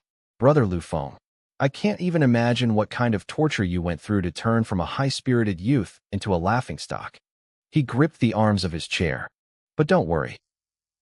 Everything you lost at the myriad longevity Holy Land, all the dignity and face taken by that golden dragon son, I will get it back for you." Wei closed his eyes again. He remembered meeting Yi Lu Feng in the pleasure houses, traveling the Eastern Sea together, and finally becoming sworn brothers under the ancestral demon tree. They had promised to share their fortunes and face their hardships together.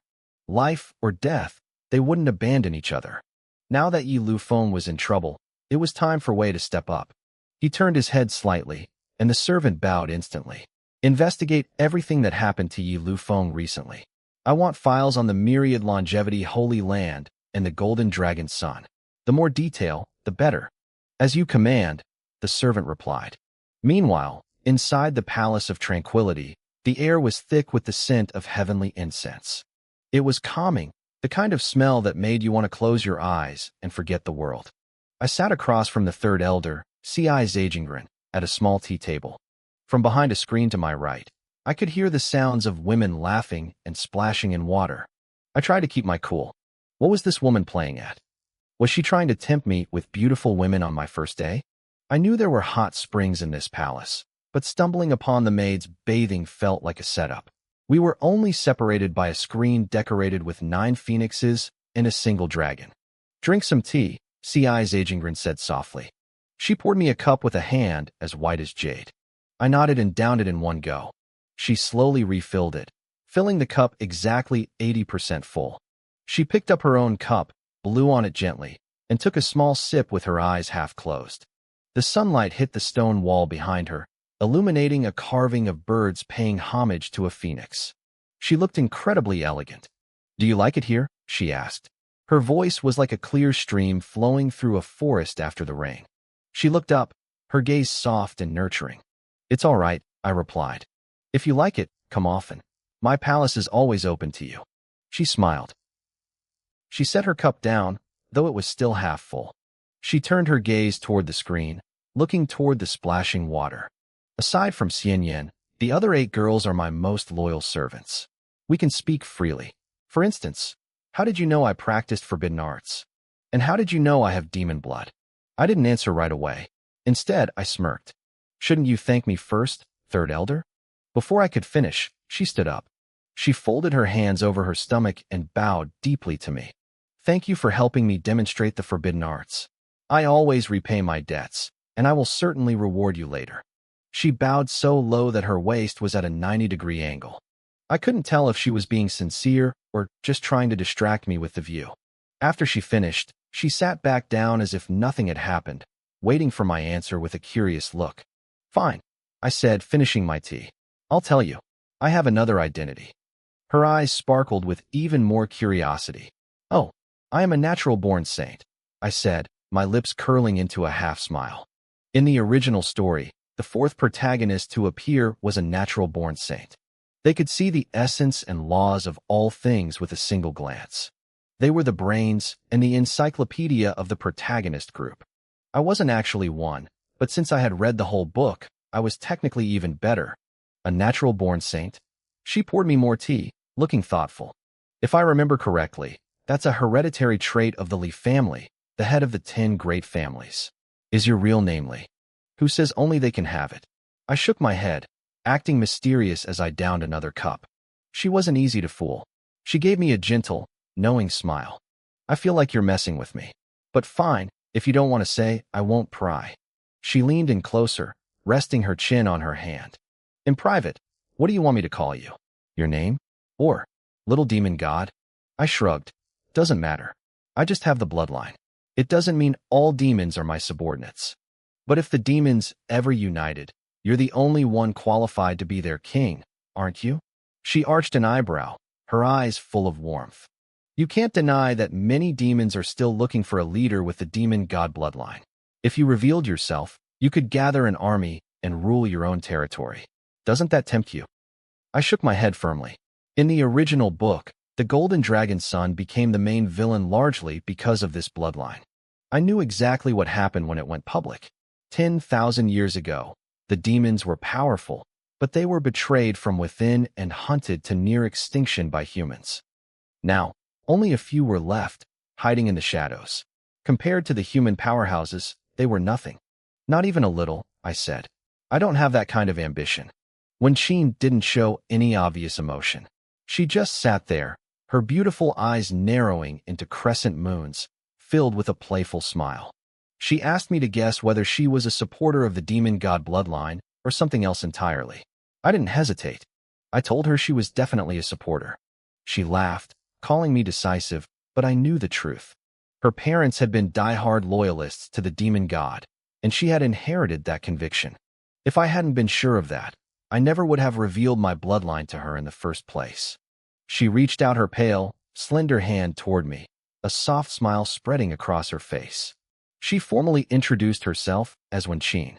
She told me about her past, how her family had been hunted by human experts for as long as she could remember.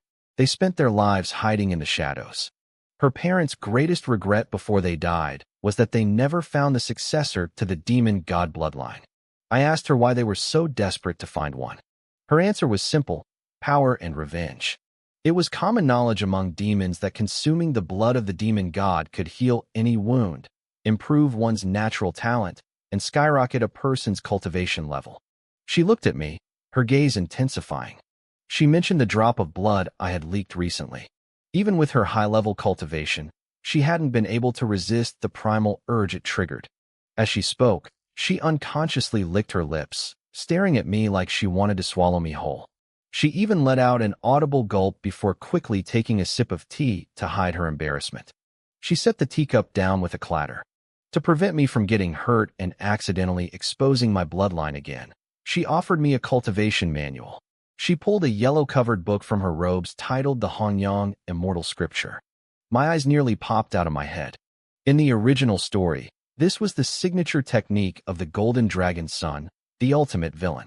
It was a body-tempering manual created by the primordial demon god himself to crush the monster god. Because it was so terrifyingly powerful, the 3 great immortal kingdoms had branded it the #1 forbidden technique. It had caused centuries of bloodshed before vanishing from the world because no one was talented enough to learn it. I knew the book in Wenqin's hand wasn't the original, but a perfect copy her grandfather had spent his life creating. It was just as effective. I reached for it, but she pulled her hand back at the last second. Her expression turned serious. She asked if I was sure, reminding me that this was a forbidden technique. I just scoffed. To me, forbidden was just a label the immortal kingdoms used to keep the world's best techniques for themselves while pretending no one should study them. Wenqin's eyes flickered with surprise, but she didn't press me on how I knew that. She handed me the manual. I was ready to leave and start practicing immediately, but she stopped me. She told me that practicing this technique would release a massive amount of yang energy that would surely be detected by others. She suggested I stay in her palace. She had a 1,000-year-old cold pond that could mask my aura and help my progress. She stood up and walked over to me, her movements graceful.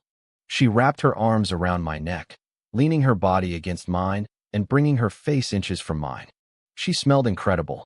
She whispered that she would personally assist and serve me while I cultivated. The way she smiled and looked at me made it impossible to say no. She seemed satisfied, using a bare foot to kick a screen shut. The training began right then and there. By the next morning, I had returned to Tianyin Mountain. I barely had time to sit down before a fiery red butterfly fluttered into my hut. It transformed into a beautiful woman in a long red dress. It was my master, Chinanji. She didn't waste time with small talk. She told me the third elder had asked her to refine some pills for me. She held out a smooth, sky-blue bottle. I was confused. I took the bottle and asked what kind of pills they were.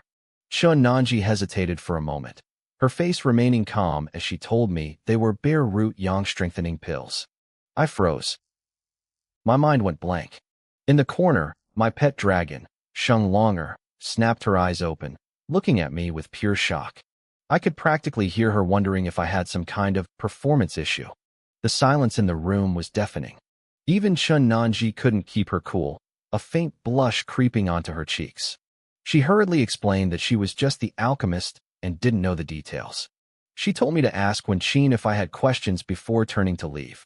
Before she vanished, she glanced around my small hut and asked why I hadn't moved into the Holy Sun's palace yet.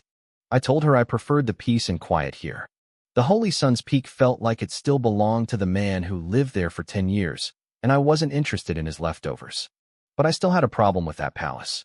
I had never been there, and I felt absolutely zero sense of belonging to it. In my eyes, this small wooden hut was the best place for me. It was where I first arrived in this world, simple and unpretentious, exactly the way I liked it. To me, Tianyin Mountain was the only place that truly felt like my own Holy Sun peak. Chinanji sighed, realizing I wouldn't budge. She told me she would send my maid over instead. The girl had followed me for 10 years, and having her around would free me up to focus on other things. I nodded. That seemed fair. She turned to leave, but after taking only half a step, she paused. I heard her mutter something about almost letting that pill distract her from actual business. She turned back, her expression turning serious.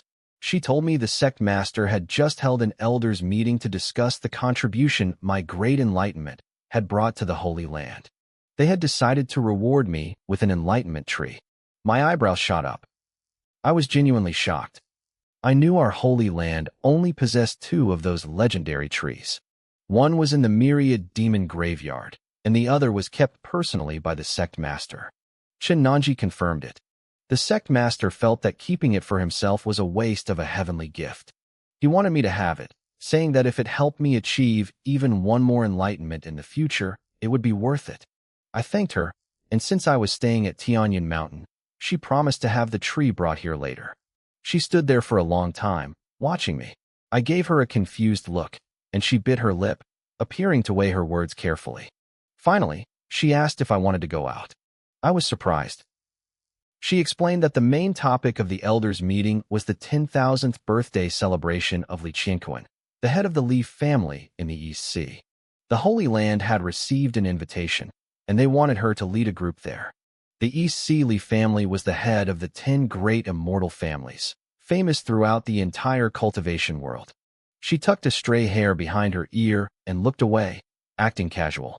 She mentioned the trip would take about 5 days and suggested that if I wasn't busy, I should come along to see the world and broaden my horizons.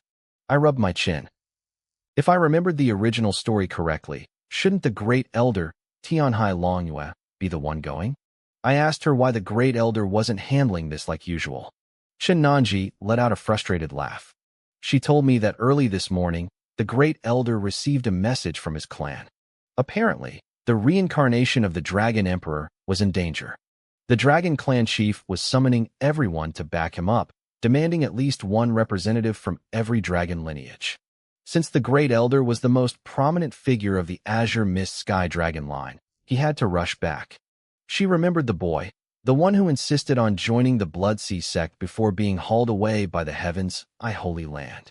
Just thinking about him made her speechless. I understood immediately. The plot had shifted because Chu Tian's identity was exposed much earlier than intended. It didn't matter. I told her I was free and asked when we were leaving. She said we needed to prepare gifts today and would set off tomorrow.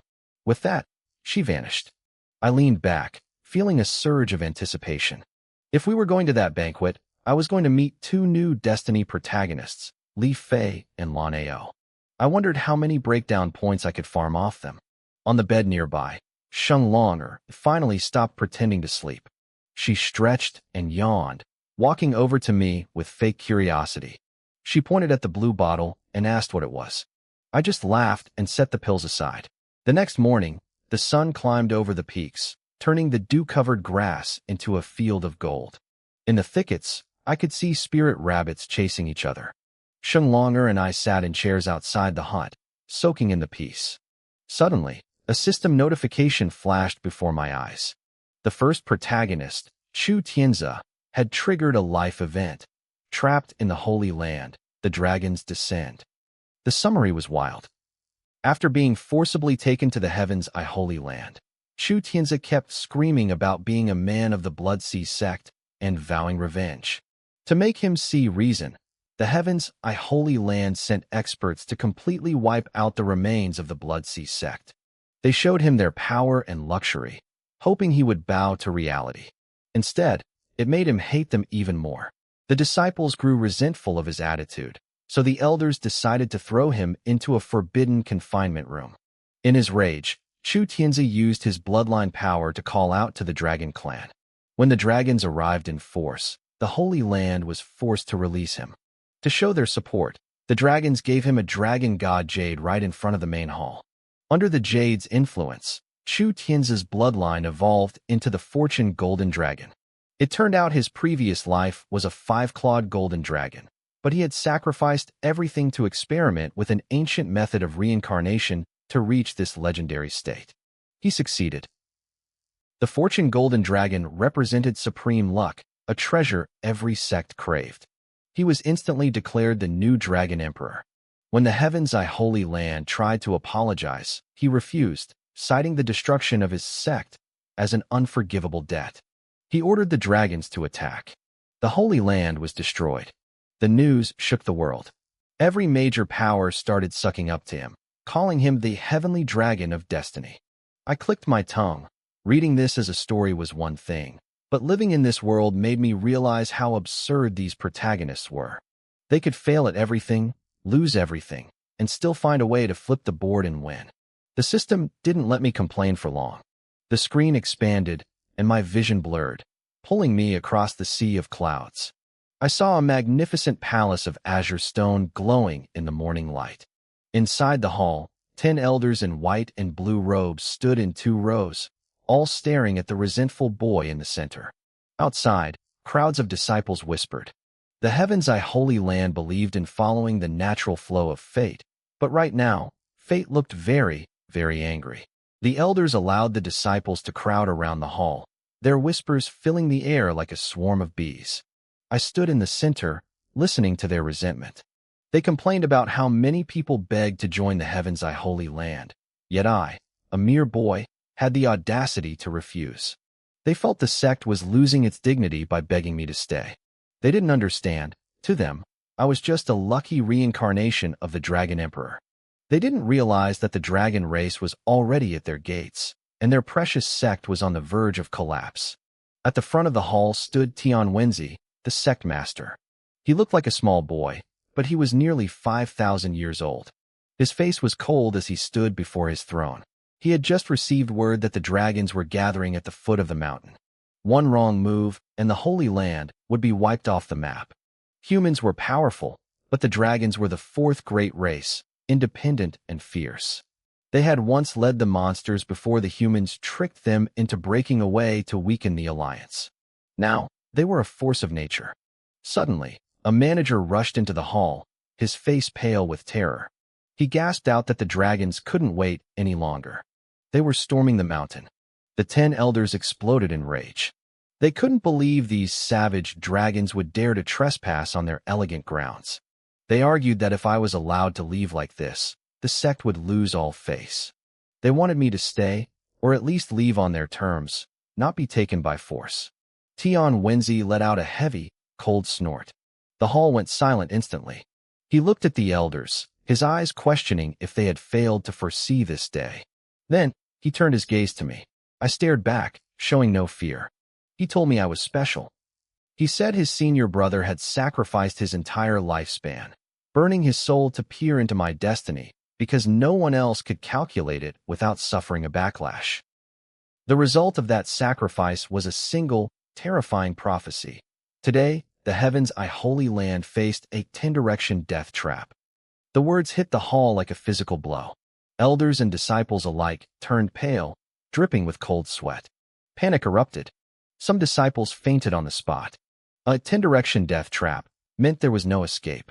Disaster was coming, and death was certain. The news spread through the sect like wildfire, turning the once proud Holy Land into a den of shivering shadows. I just stood there, a cold smile playing on my lips.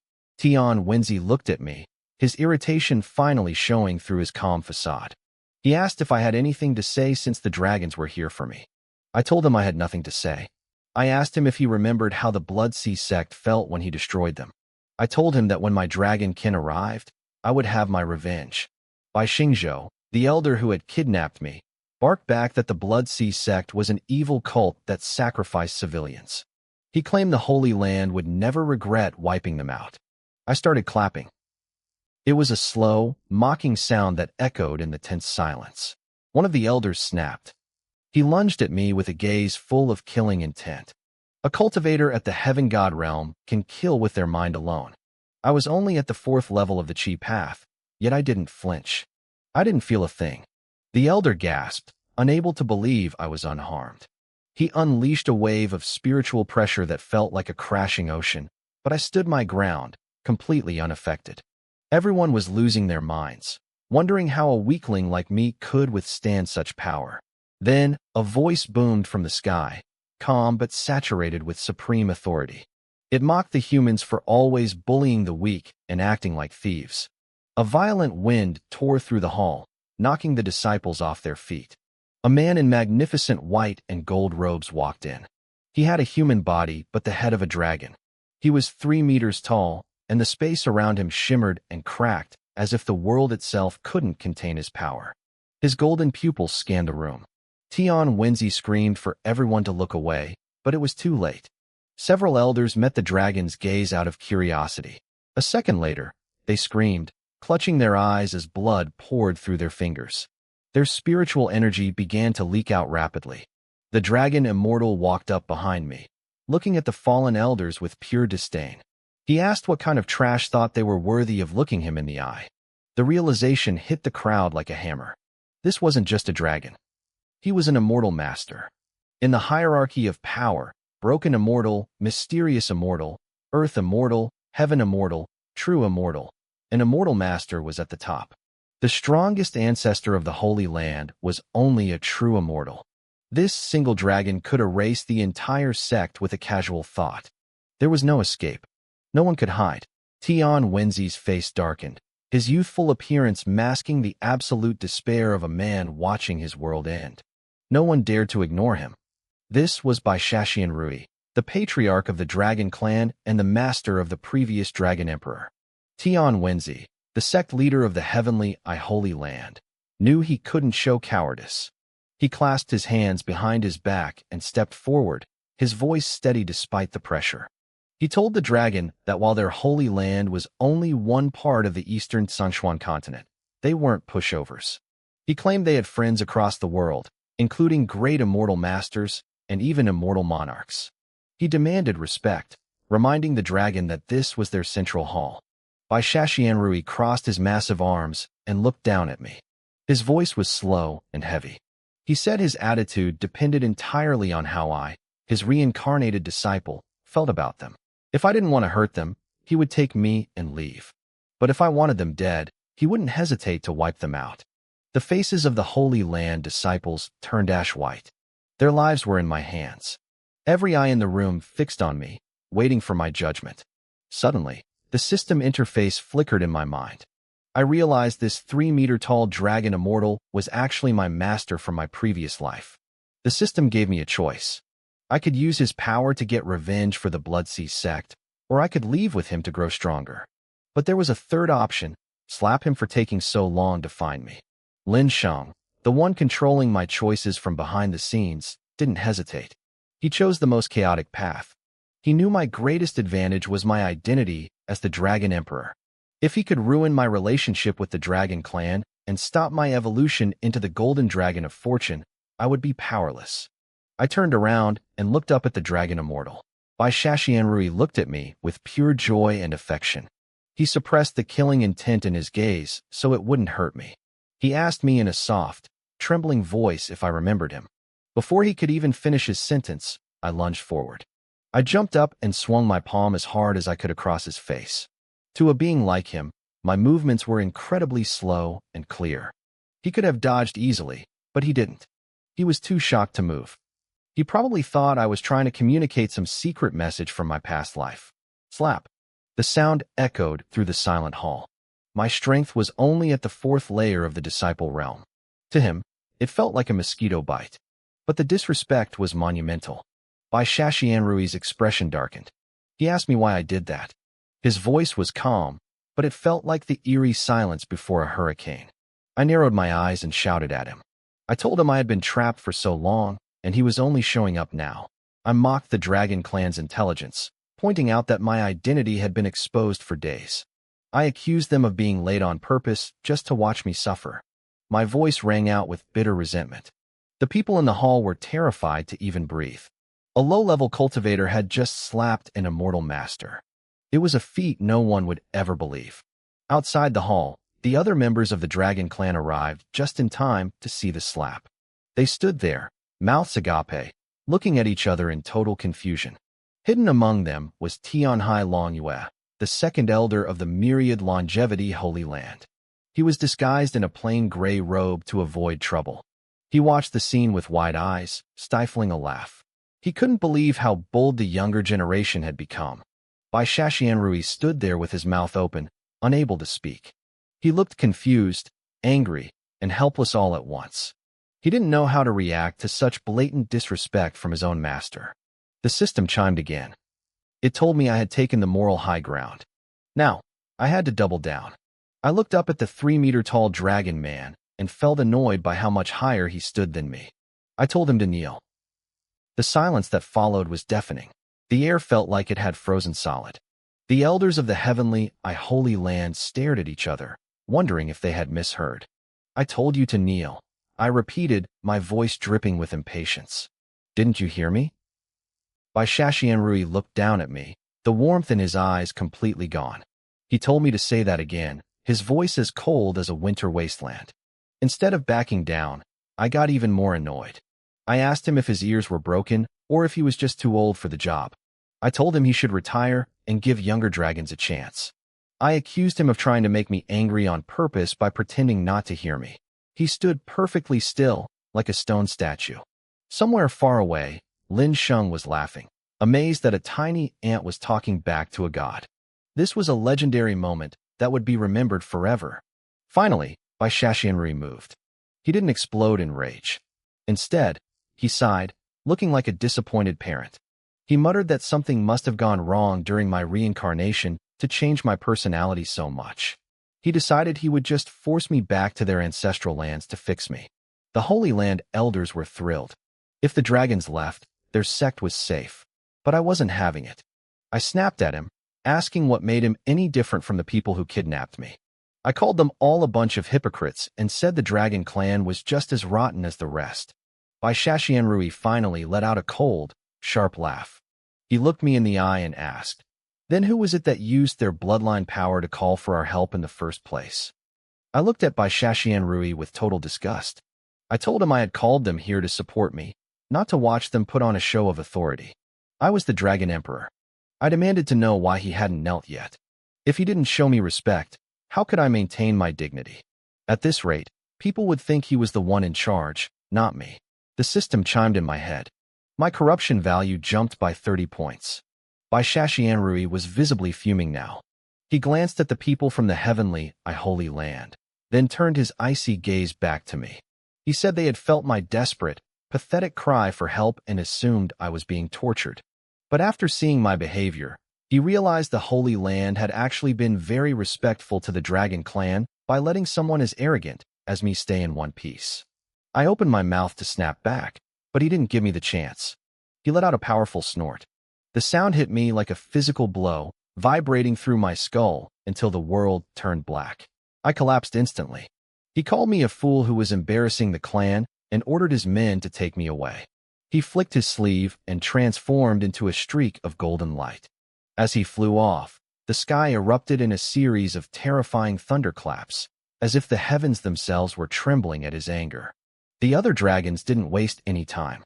One of them grabbed my unconscious body roughly and followed. They whispered among themselves as they left, mocking how arrogant I was. They wondered what the current Dragon Emperor would think of his predecessor's reincarnation acting like a brat.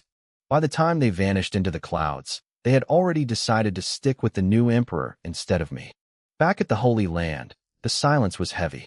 It took a long time for anyone to breathe again. They were safe, but the atmosphere was strange. No one knew if the crisis was actually over. Tian Wenzi, the sect leader, closed his eyes. A phantom image of a giant tree and a starry sky appeared behind him as he began to calculate the fate of the sect. After a moment, he let out a long, shaky breath. The elders crowded around him, desperate for answers. He looked confused. He told them there was no sign of the certain death calamity anymore. It was as if the prophecy had simply vanished. The elders whispered, wondering if the previous sect leader had sacrificed his life for a mistake. But Tian Wenzi shook his head. He told them the disaster was real, but someone had intervened. He could feel a massive karmic debt hanging over the entire Holy Land. Someone had stepped in and fought against the heavens to save them. They owed a debt so large they might never be able to repay it. While they were panicking, I, Lin Sheng, was watching the system notifications. I had successfully interfered with Chu Tian's evolution. Instead of returning to the dragons as a golden hero, he was going back as a disgraced prisoner. I had saved the Holy Land and turned them into a potential ally. The rewards were massive. I gained 50 corruption points, bringing my total to 260. I could feel the power bubbling inside me. I was ready to break through 2 levels at once and reach the King Realm. In this world, that was enough power to be a top-tier elder in any sect. But before I could start my breakthrough, a flash of red light streaked across the sky. Chen Nanji landed right in front of my wooden hut. Without saying a word, she pointed at the clearing in the woods. The ground began to groan and shake. A massive tree, glowing with celestial energy and surrounded by thick spiritual mist, erupted from the earth. Its branches stretched out like a beautiful green canopy, showering the area with pure power. She turned to me with a smile and asked if I liked the enlightenment tree. I told her it made the place look like a tourist attraction. She looked confused by the word, but she could tell I was pleased. She promised to send workers later to build me a proper courtyard so I wouldn't have to live in a simple hut anymore. We stood there together, dwarfed by the magnificent tree. I walked over and placed my hand against the trunk. I could feel a staggering amount of spiritual energy and an endless source of life force vibrating under the bark. In that moment, everything felt like it was finally falling into place. I felt my mind sharpen as I stood near the enlightenment tree. It wasn't some miracle that gave me instant wisdom, but I could feel it working. It boosted my chances of a breakthrough. I glanced at Chinanji and smiled. In front of me, the system interface glowed, visible only to my eyes. I spent 200 corruption points without hesitation. My cultivation spiked. I surged through the 9th level of the Supreme Realm and slammed straight into the 1st level of the King Realm. This time, I didn't bother hiding the commotion. Chen Nanji watched in pure shock as spiritual energy swarmed from all directions.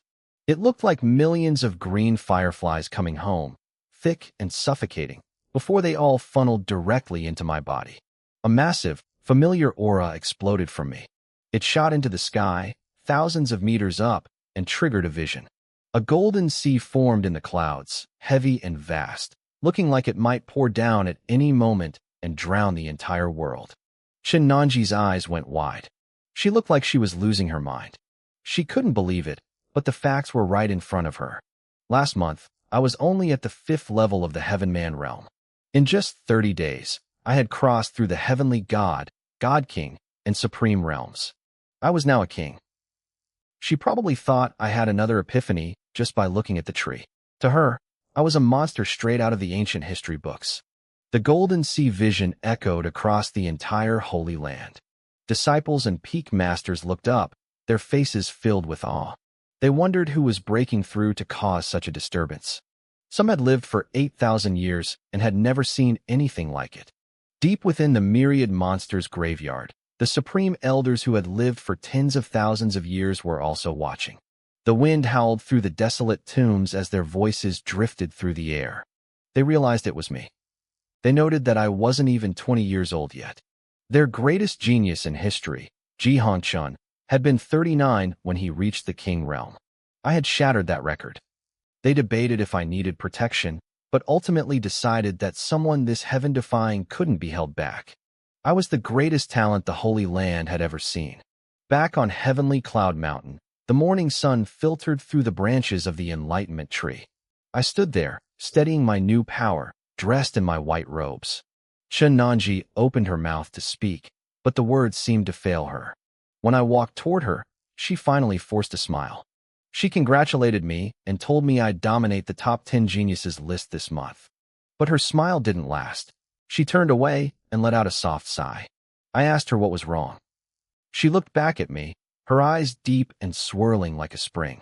She talked about the 3 dynasties, the 5 religions, and the 16 holy lands.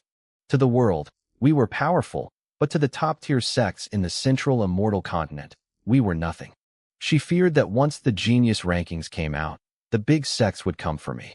She thought I would leave this impoverished land for the rich spiritual energy of the center, just like her senior brother, Ji Hongchun, had done years ago. I shook my head. I told her that while others might dream of the immortal continent, I didn't care about it. The rich energy there didn't attract me at all. She looked confused, but I could tell she felt I was telling the truth. Suddenly, a communication talisman in her pocket vibrated. It flew out and projected a screen of light.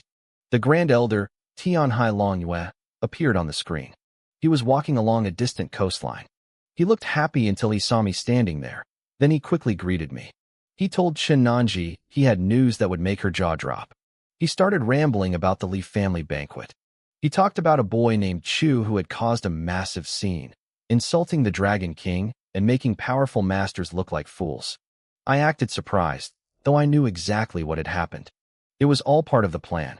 Tianhai Longyue then laughed, telling Chen Nanji he was going to stay out and have fun for a few more days, dumping all his responsibilities on her before cutting the connection. Chen Nanji sighed and shook her head.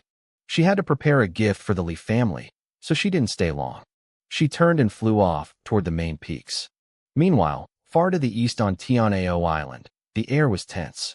A massive, 3-meter-tall tiger man was chasing after a blue-haired youth named Lan Ao.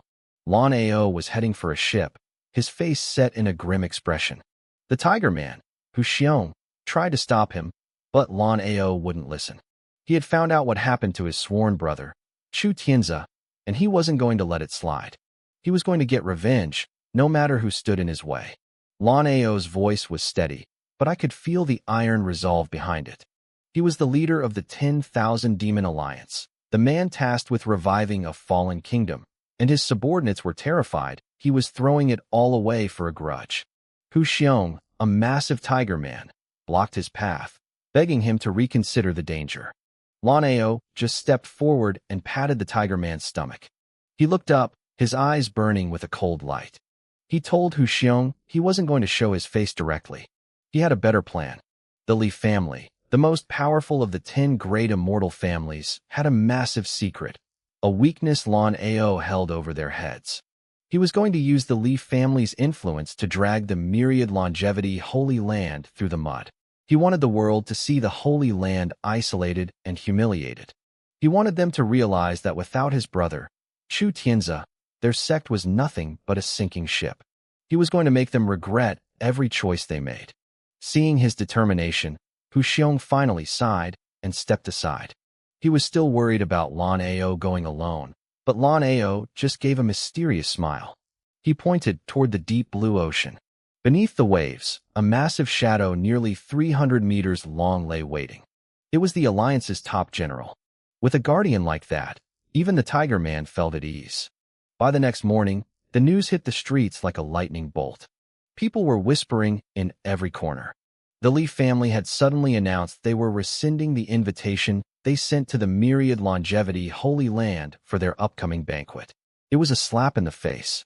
They didn't just send a private letter. They announced it publicly at the Tianji Pavilion, the most famous information hub in the world. They wanted everyone to know. Inside the Holy Land's main hall, the sect leader, Wen Outyen, was livid. He slammed his hand down on his throne, the sound echoing like a crack of thunder. He glared at the lone messenger standing before him, a gaunt old man in green robes who looked like his eyes had sunk into his skull. The old man didn't flinch. He simply bowed and repeated the demand. Return the invitation immediately. The elders on both sides were shouting in outrage. It was a calculated insult. When Outyen blurred across the room, appearing instantly in front of the old messenger.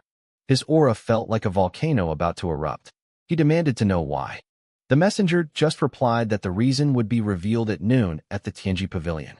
When Outyen was a raging lion, but he forced himself to stay controlled. He looked at Chen Nanji and held out his hand. She bit her lip, pulled the bright red invitation from her storage bag, and handed it over.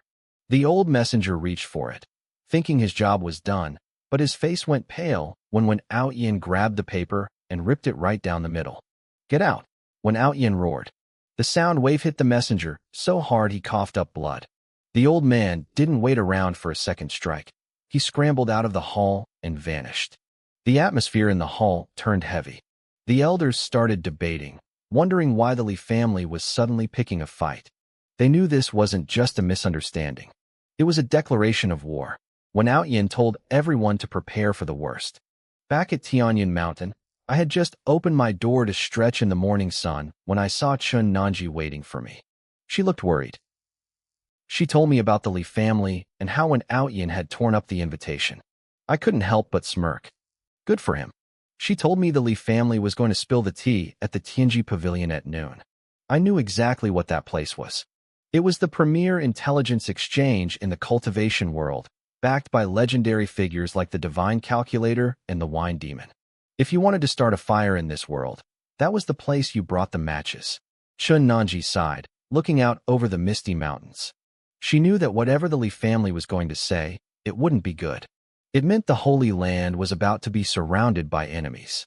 I leaned against the doorframe, thinking, this wasn't how the story was supposed to go. In the original plot, the Holy Land went to the banquet without any issues. Something had changed the timeline. I realized it had to be Lan Ao, the third Destiny lead. With his brother, me, suffering, he was lashing out. I walked over to the Tree of Enlightenment, lost in thought, before I realized Chen Nanji had followed me. She reached out and gently straightened my clothes, her eyes full of a soft, protective warmth. She promised she would always protect me. I nodded and looked toward the east, toward the ocean. I told her I had a pretty good idea of what was happening. I asked her if she wanted to go to the Tianji Pavilion with me. I wasn't just going to watch. If they wanted to play dirty and expose the Holy Land, I was going to show them what real secrets looked like. I knew every skeleton in the Li family's closet. Chen Nanji stared at me, her eyes wide with shock. She couldn't believe I actually knew their secrets. I just gave her a confident look. It was time to turn the tables. Chen Nanji looked at me with pure disbelief. She couldn't understand how I, a disciple who had never even left the Holy Land, knew about the secret dealings of the outside world. She looked like she wanted to ask if some ancestor had whispered these secrets to me in a dream. Before she could speak, her expression shifted to worry. She told me it was too dangerous. Even though the island was a neutral zone, the moment I stepped outside, the Li family and their allies would hunt me down. I just raised a finger and shook it. I told her that if it really came to that, she had to trust me. I promised her we would return safely. She sighed, giving in to my confidence. She said she didn't care about the danger anymore. If I wanted to go, she would be right by my side. A sudden gust of wind blew through the trees, sending green leaves dancing around us. Shin-Nanji's red dress fluttered in the gale, and her long black hair whipped across her face.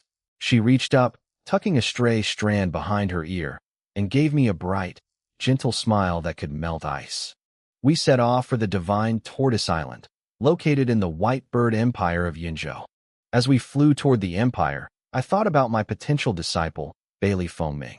He was still on his way, but given his cultivation level, it would take him a few days to arrive. If he didn't show up by tomorrow, I knew something had gone wrong on the road. Soon, the island came into view.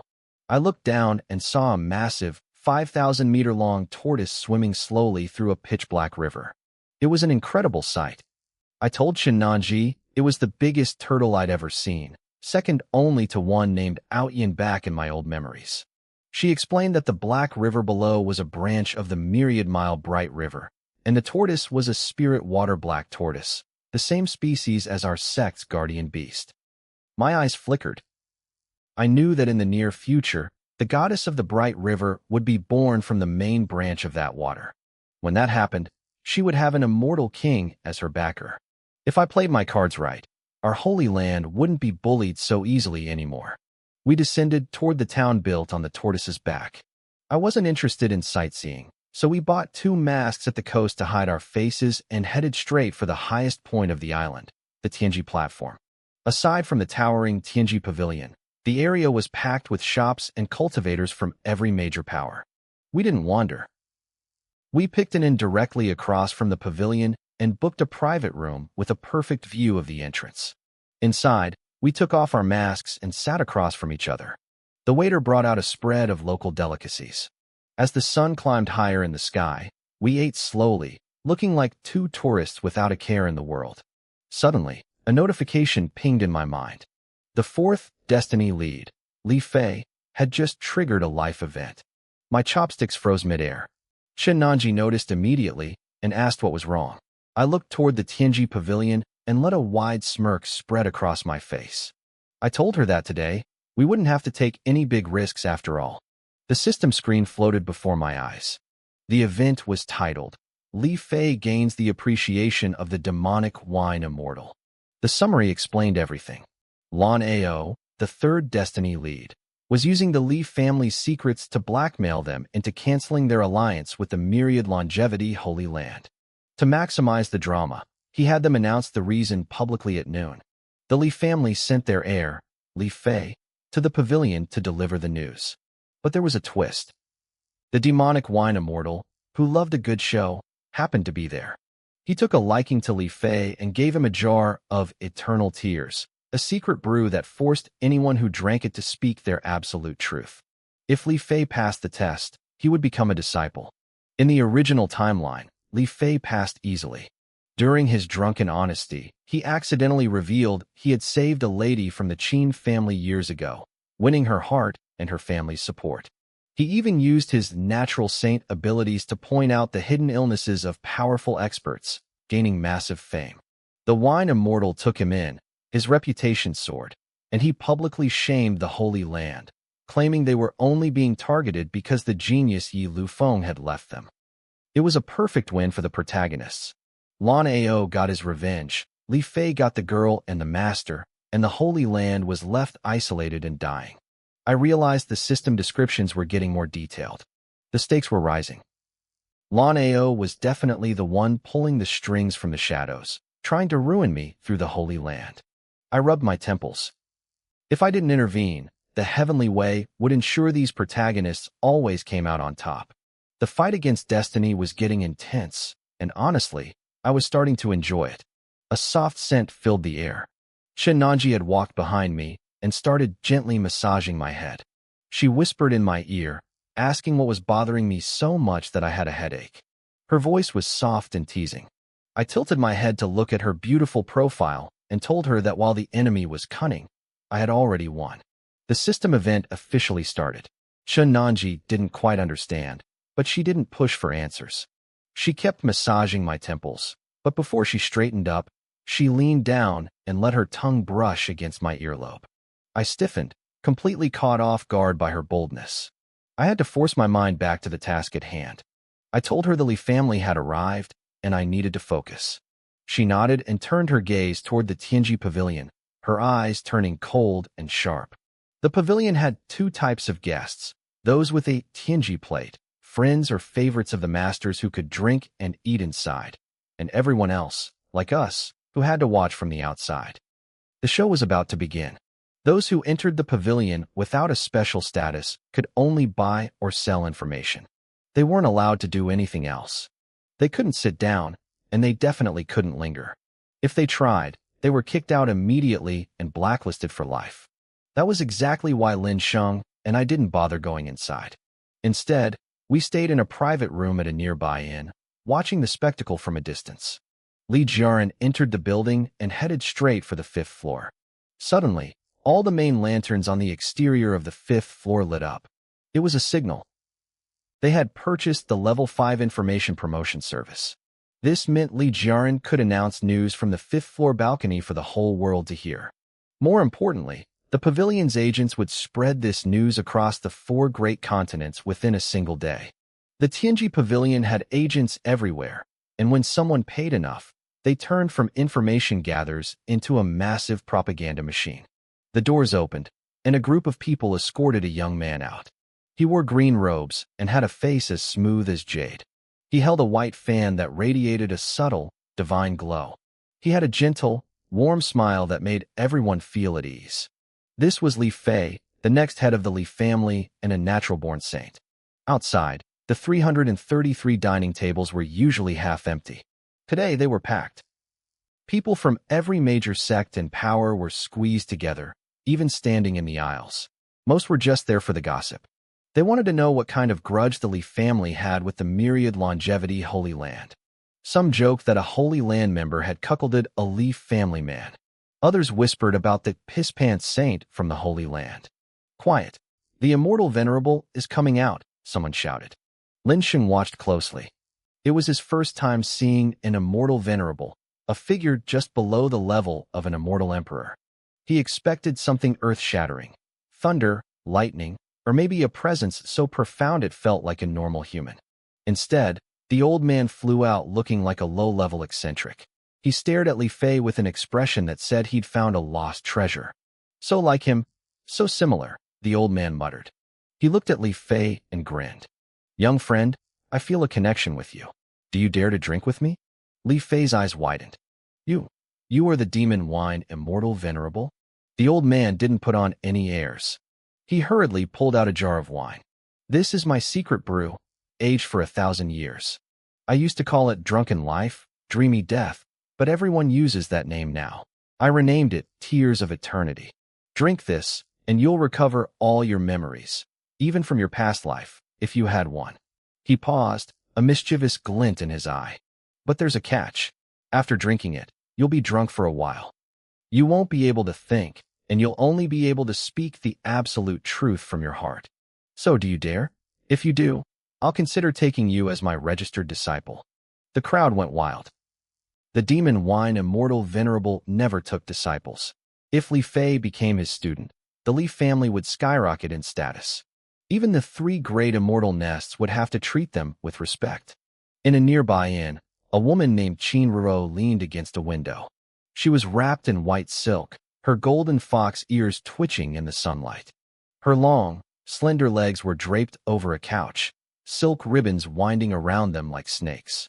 Miss, Li Fei is so lucky, an old woman with silver hair said, standing by her side. But if he really is the anonymous hero who saved you back then, he deserves it. From the intel we bought, it's likely him, Qin Ruo whispered, her voice soft. I couldn't see his face clearly then, so I'm not 100% sure. Don't worry, the old woman smiled. Once he drinks that truth wine, we'll know for sure. Next door, a system prompt appeared in front of Lin Sheng.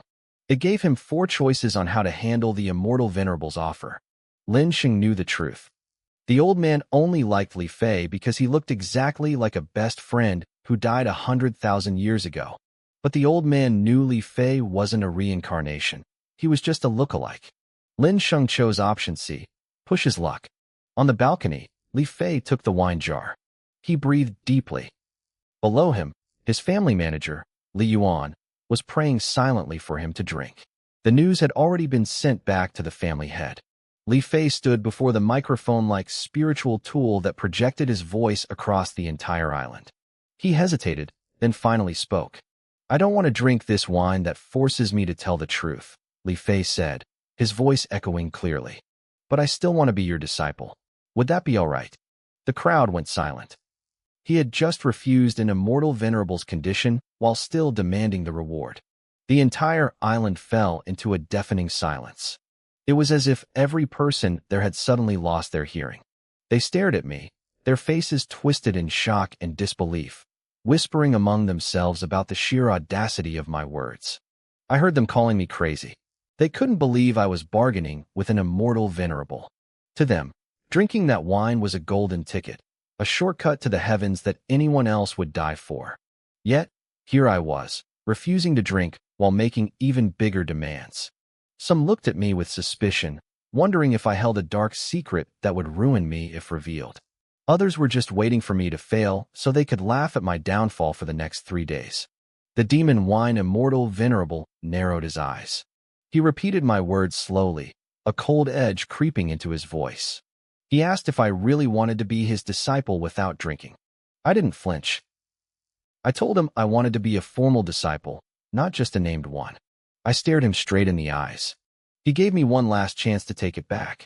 I told him no. Suddenly, he burst into laughter. He slapped my shoulders, his expression turning into one of grim amusement. He said he hadn't met a young man this brave, or this greedy, in a long time. He didn't hate it. He told me that if I drank the wine, he would consider making me a formal disciple. The crowd gasped. They couldn't believe his generosity. But before they could process it, I pushed even further. I told him I wouldn't drink. I wanted to be his formal disciple unconditionally, without the wine. The silence returned, heavier than before. People couldn't decide if I was the bravest man alive or just a complete idiot. The immortal venerable's face went flat. His voice was calm, which was even more terrifying. He asked if I was sure. I nodded, putting on a front of total fearlessness. His cold smile returned. He told me he liked people who fought for what they wanted, but he hated those who pushed their luck. He compared the wine to a game and the discipleship to a reward. Since I refused to play the game but still wanted the prize, he changed the rules. I had to drink the wine, but the chance to be his disciple was officially off the table. Below the balcony, I could see people smirking. They loved watching me blow this opportunity. They were already sending messages back to their families, telling them not to bother with gifts for the Lee family anymore. I had played myself. Stupid. A roar like a thunderclap erupted from the sky. A black-robed figure wrapped in lightning streaked across the sky, covering kilometers in a heartbeat. Before anyone could blink, he was standing right in front of me. A massive slap echoed across the island. It wasn't a fight. It was a father disciplining his son, so the island's peacekeepers didn't intervene.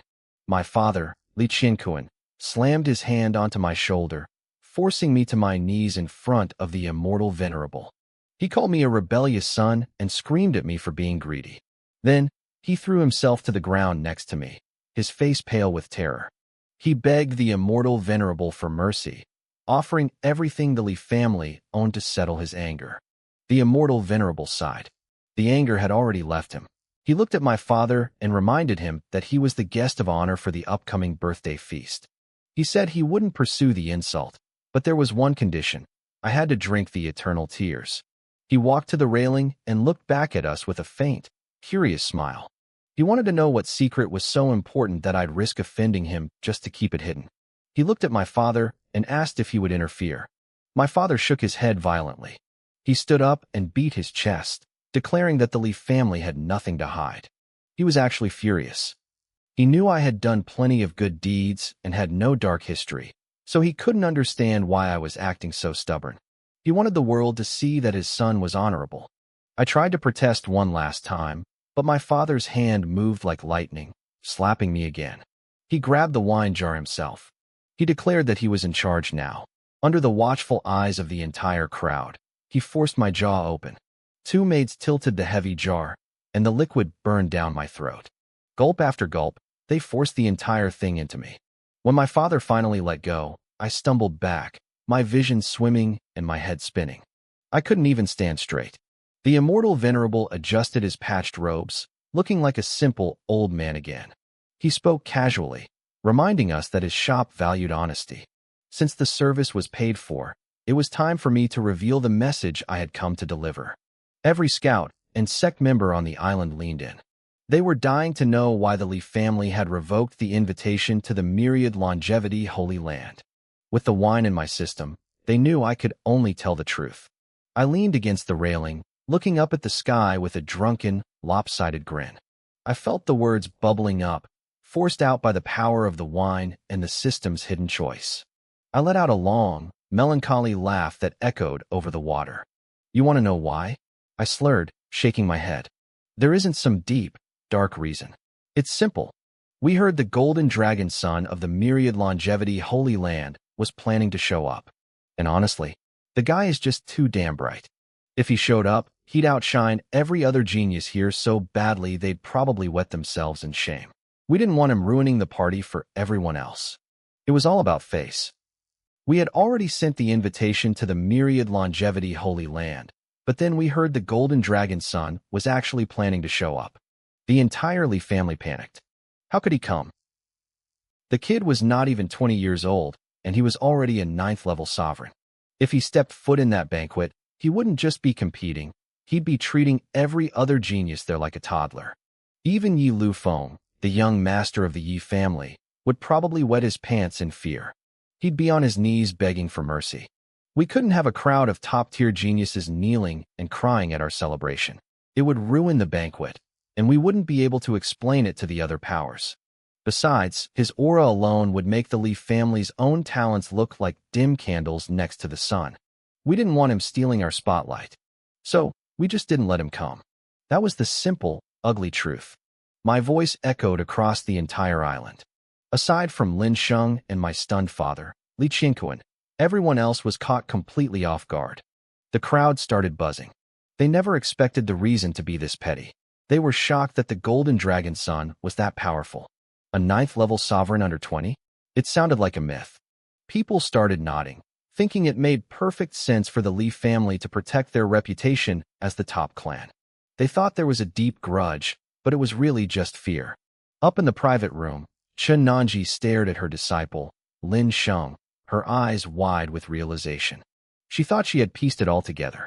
Normally, the Great Elder would attend these banquets, and the Lee family probably expected that. But things had changed with the Dragon Clan, so she had come instead, bringing the Golden Dragon Son along. She was convinced this was why they were rejected. She was so excited that she grabbed Lin Sheng and kissed him on the cheek.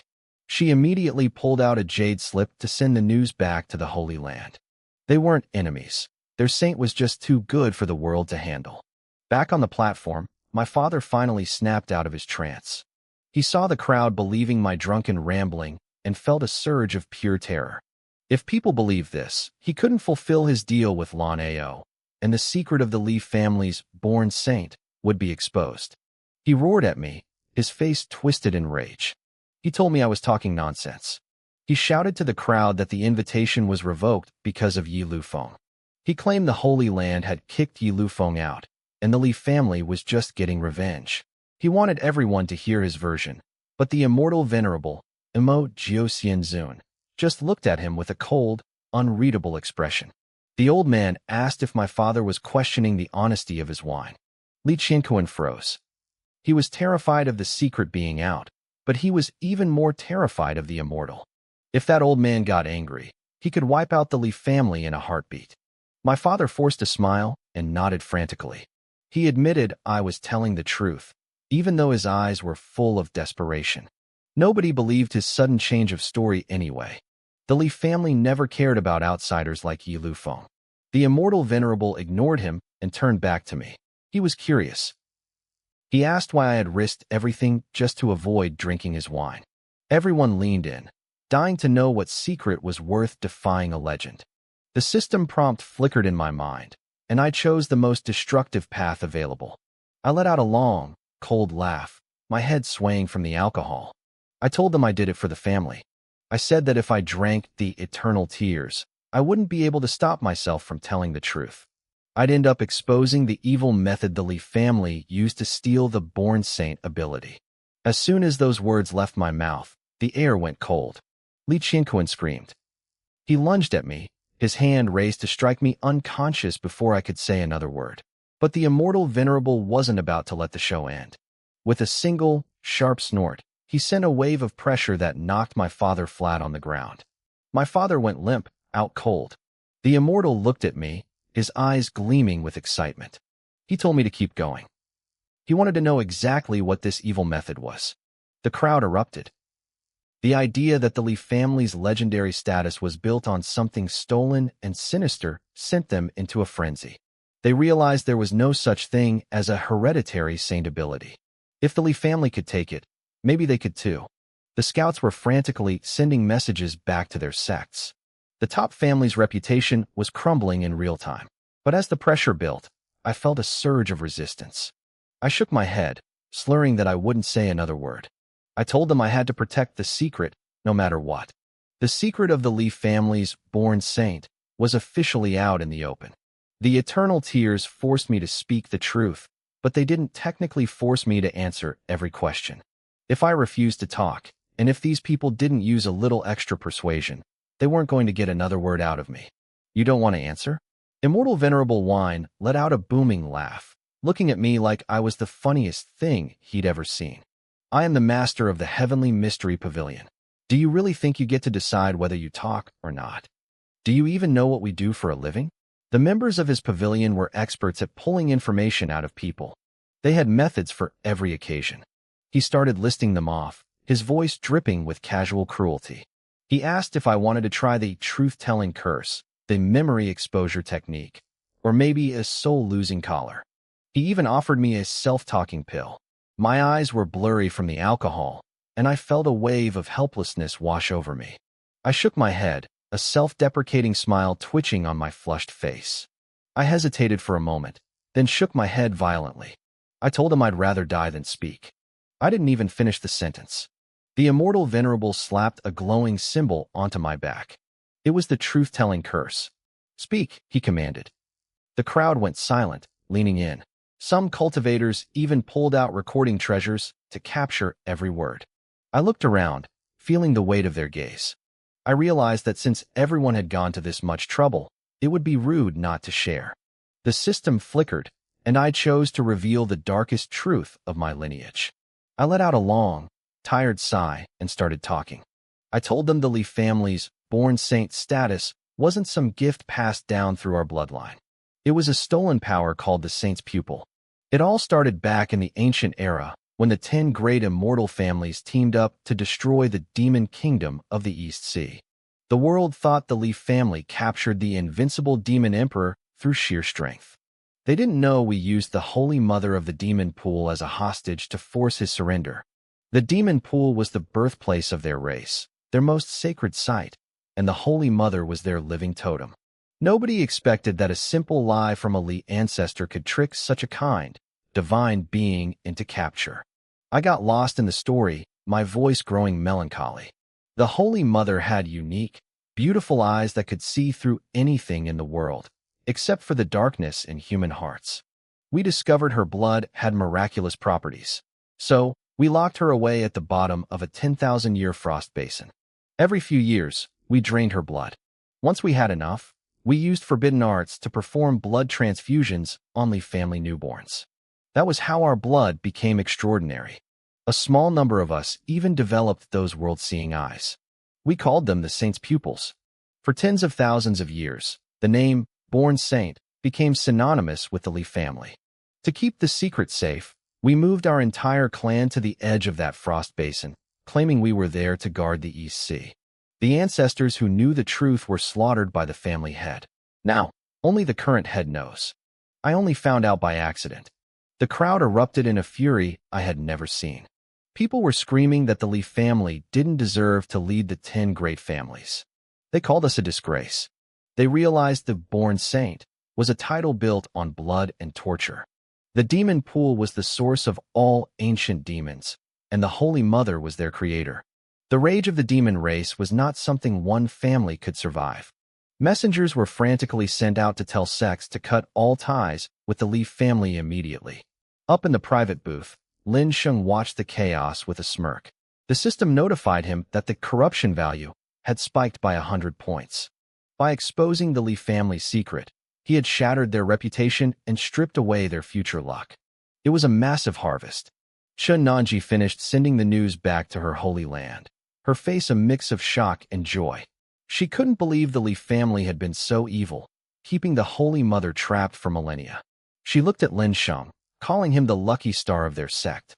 The Li family was so busy trying to survive the fallout that they wouldn't have the strength to target the myriad longevity Holy Land anymore. Lin Sheng just smiled, looking down at the noisy, frantic crowd below. He knew the event wasn't over yet. I still had one more memory that could change everything. It involved a woman named Qin Ruruo. In the original timeline, after the Li family's secret was exposed, I went from a high-ranking young master to a homeless wanderer. During those 3 years of suffering, I met the beautiful and kind Qin Ruruo. She was the light that saved my life, staying by my side through the rain and eventually giving me the golden finger that helped me rise again.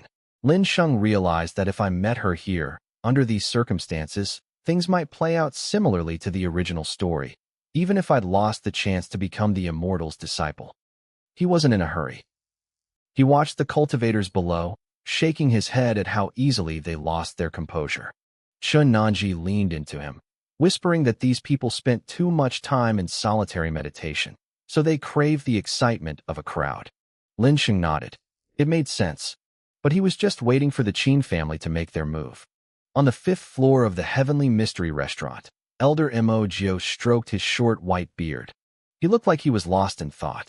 Memories from tens of thousands of years ago were fuzzy, even for a cultivator of his level. He started speaking, half to himself and half to Li Fei, who was leaning against the railing looking like he'd lost his soul. He started talking about the ancient past. Back then, the Dragon Clan had just left the Great Monster Alliance. The monsters needed a new leader, so they turned to the ancient giants. They were a race that had long since vanished from history. They were massive and incredibly strong. Even without cultivation, an adult giant's physical strength could rival a human Earth realm expert. Once they actually started training, they were unstoppable. But the humans, led by the 10 great families, couldn't let such a threat exist. They launched a massive attack on the Monster Kingdom. Elder Mo Jio admitted he didn't know all the details, but he knew the ending. He looked at Li Fei and asked if he knew what happened to the Monster Emperor. Li Fei just shook his head. The Emperor, famous for having the strongest body in the world, was dismembered after death.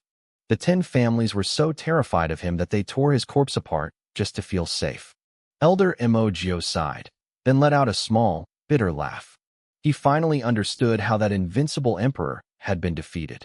The Li family had used the Holy Mother to threaten him. Li Fei gripped the railing, his face turning pale. He couldn't believe his ancestors had done something so despicable. Down below, a group of old men started shouting up at Elder Mo Jio. They wanted to ask Li Fei some questions. They were old friends of the elder, so he waved his hand and told them to go ahead. He was done with his own interrogation. The old men started shouting questions at Li Fei. One asked about an incident in the wild forest where a masked man had cured his poison. Another asked about a handsome young man who had saved his brother. I watched this through the system interface. Lin Sheng gave me a choice on how to respond. I chose to deny everything. It was better for the Li family to stay low right now. No, Li Fei said, shaking his head at the first man. I never did that. The old man looked stunned, then sighed. He thought he'd finally found his savior. The points for breaking the plot started rolling in. More questions followed. People asked about monsters being cleared or poisons being cured. Every time, Li Fei gave a blunt, almost rude denial. He told one man he was ordinary yet confident for thinking Li Fei would help him. The crowd started whispering. A strange realization washed over them. They realized they had all subconsciously believed Li Fei was their benefactor without any actual proof. They started shouting that the Li family must have used some evil soul control technique to mess with their memories. It was a lucky thing they caught him while he was forced to tell the truth, or they would have been fooled forever. Then, a short man from the Qin family pushed to the front. He shouted up, asking if Li Fei had saved a girl on a boat to Tianluan Island 10 years ago. Inside a nearby inn, a woman named Qin Ruo held her breath. Her fingers gripped the window sill so hard they turned white. Her heart was pounding. Her maid, Granny Lu, watched her with pity. They had been searching for this mysterious savior for a decade. Up on the balcony, Li Fei snapped his fingers as if he remembered something. Qin Ruo leaned forward, her eyes wide. "Oh, I remember now," Li Fei said. 10 years ago, I did go to Tianluan Island. But I didn't take a boat. I flew there. I didn't save anyone. I've only saved a few people in my life, and I'd remember if I did. I sat back and took a sip of my tea, enjoying the aroma. In the next room, I could hear the sound of Qin Ruo collapsing back into her seat. The tension left her body, replaced by a crushing despair. Granny Lu tried to comfort her, telling her they would keep looking. But Qin Ruo started to cry. She told the old woman that she couldn't wait any longer. She only had 6 months left to live. Finding him now felt impossible. Back outside, the Qin family servant refused to give up. He begged Li Fei, asking if he had seen anyone else save a girl while he was flying over the water. He was practically on his knees. Li Fei felt a pang of guilt. He thought for a moment, trying to offer a shred of hope. "Wait," Li Fei said. "I think I do have an impression of that. I saw a girl being pulled from the water by someone." Inside the inn, Qin Ruo's head snapped up.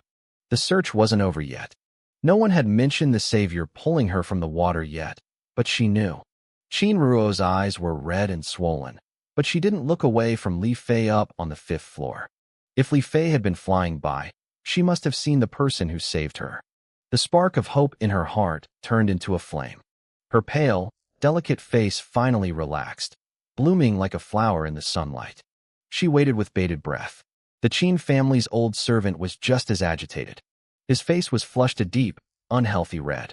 He begged Li Fei to try and remember. He reached into his storage bag and pulled out a long, blank scroll. He tossed it up to the balcony. It was an impression scroll, a spiritual tool that recorded whatever image the user held in their mind. Li Fei caught the scroll and frowned. She looked troubled, as if the memory was slipping through her fingers. I watched the scene unfold, and suddenly, a system prompt flickered in front of my eyes. I hadn't expected them to be this persistent. It was a difficult spot to be in. I had 4 choices. Option A was to just say I forgot.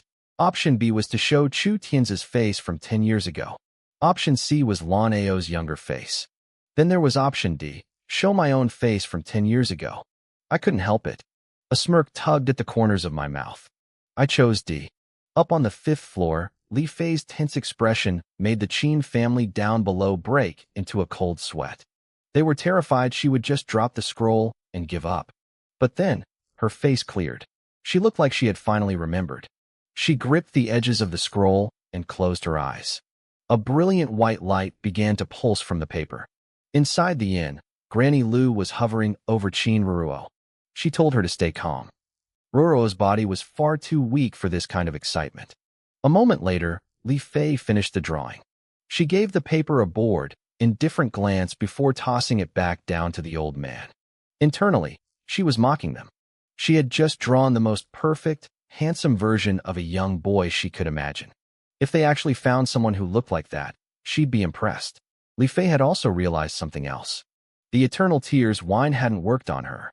She could still think and speak for herself, unlike the others. She didn't know why she was immune, but it made her feel special. She wasn't about to tell anyone, though. A hidden advantage was a powerful thing. The scroll finally reached Qin Ruo's hands. She stared at the image. It was a young boy in white robes with deep black eyes and sharp, handsome features. She froze. The face was completely unfamiliar. When she was saved 10 years ago, she had been unconscious. She only had a vague memory of a boy's voice. Granny Lu saw her mistress frowning and leaned in to look. Her eyes lit up instantly. She had never seen a boy so naturally likable and handsome. She told Ruo that he would be a stunning man one day. Ruo whispered that he felt like a stranger. Granny Lu just laughed it off. She reminded the girl that she was barely a child back then and never even saw his face. Of course he looked like a stranger. Then, the old woman decided to take it a step further. She had spent years learning a specific technique called the image evolution art just for a moment like this. She began to channel her power into the scroll. Under the glow of the spell, the boy on the paper began to age. His soft features sharpened. His frame grew taller. The childish innocence vanished, replaced by the face of a breathtakingly handsome young man in white. Ruoro and Granny Lu both gasped. They stared at the finished portrait, a strange sense of recognition washing over them. I watched as Ruoro's eyes widened. She told the granny that she had seen this man before. He looked incredibly familiar. Granny Lu nodded slowly, her voice trembling. She felt the exact same way.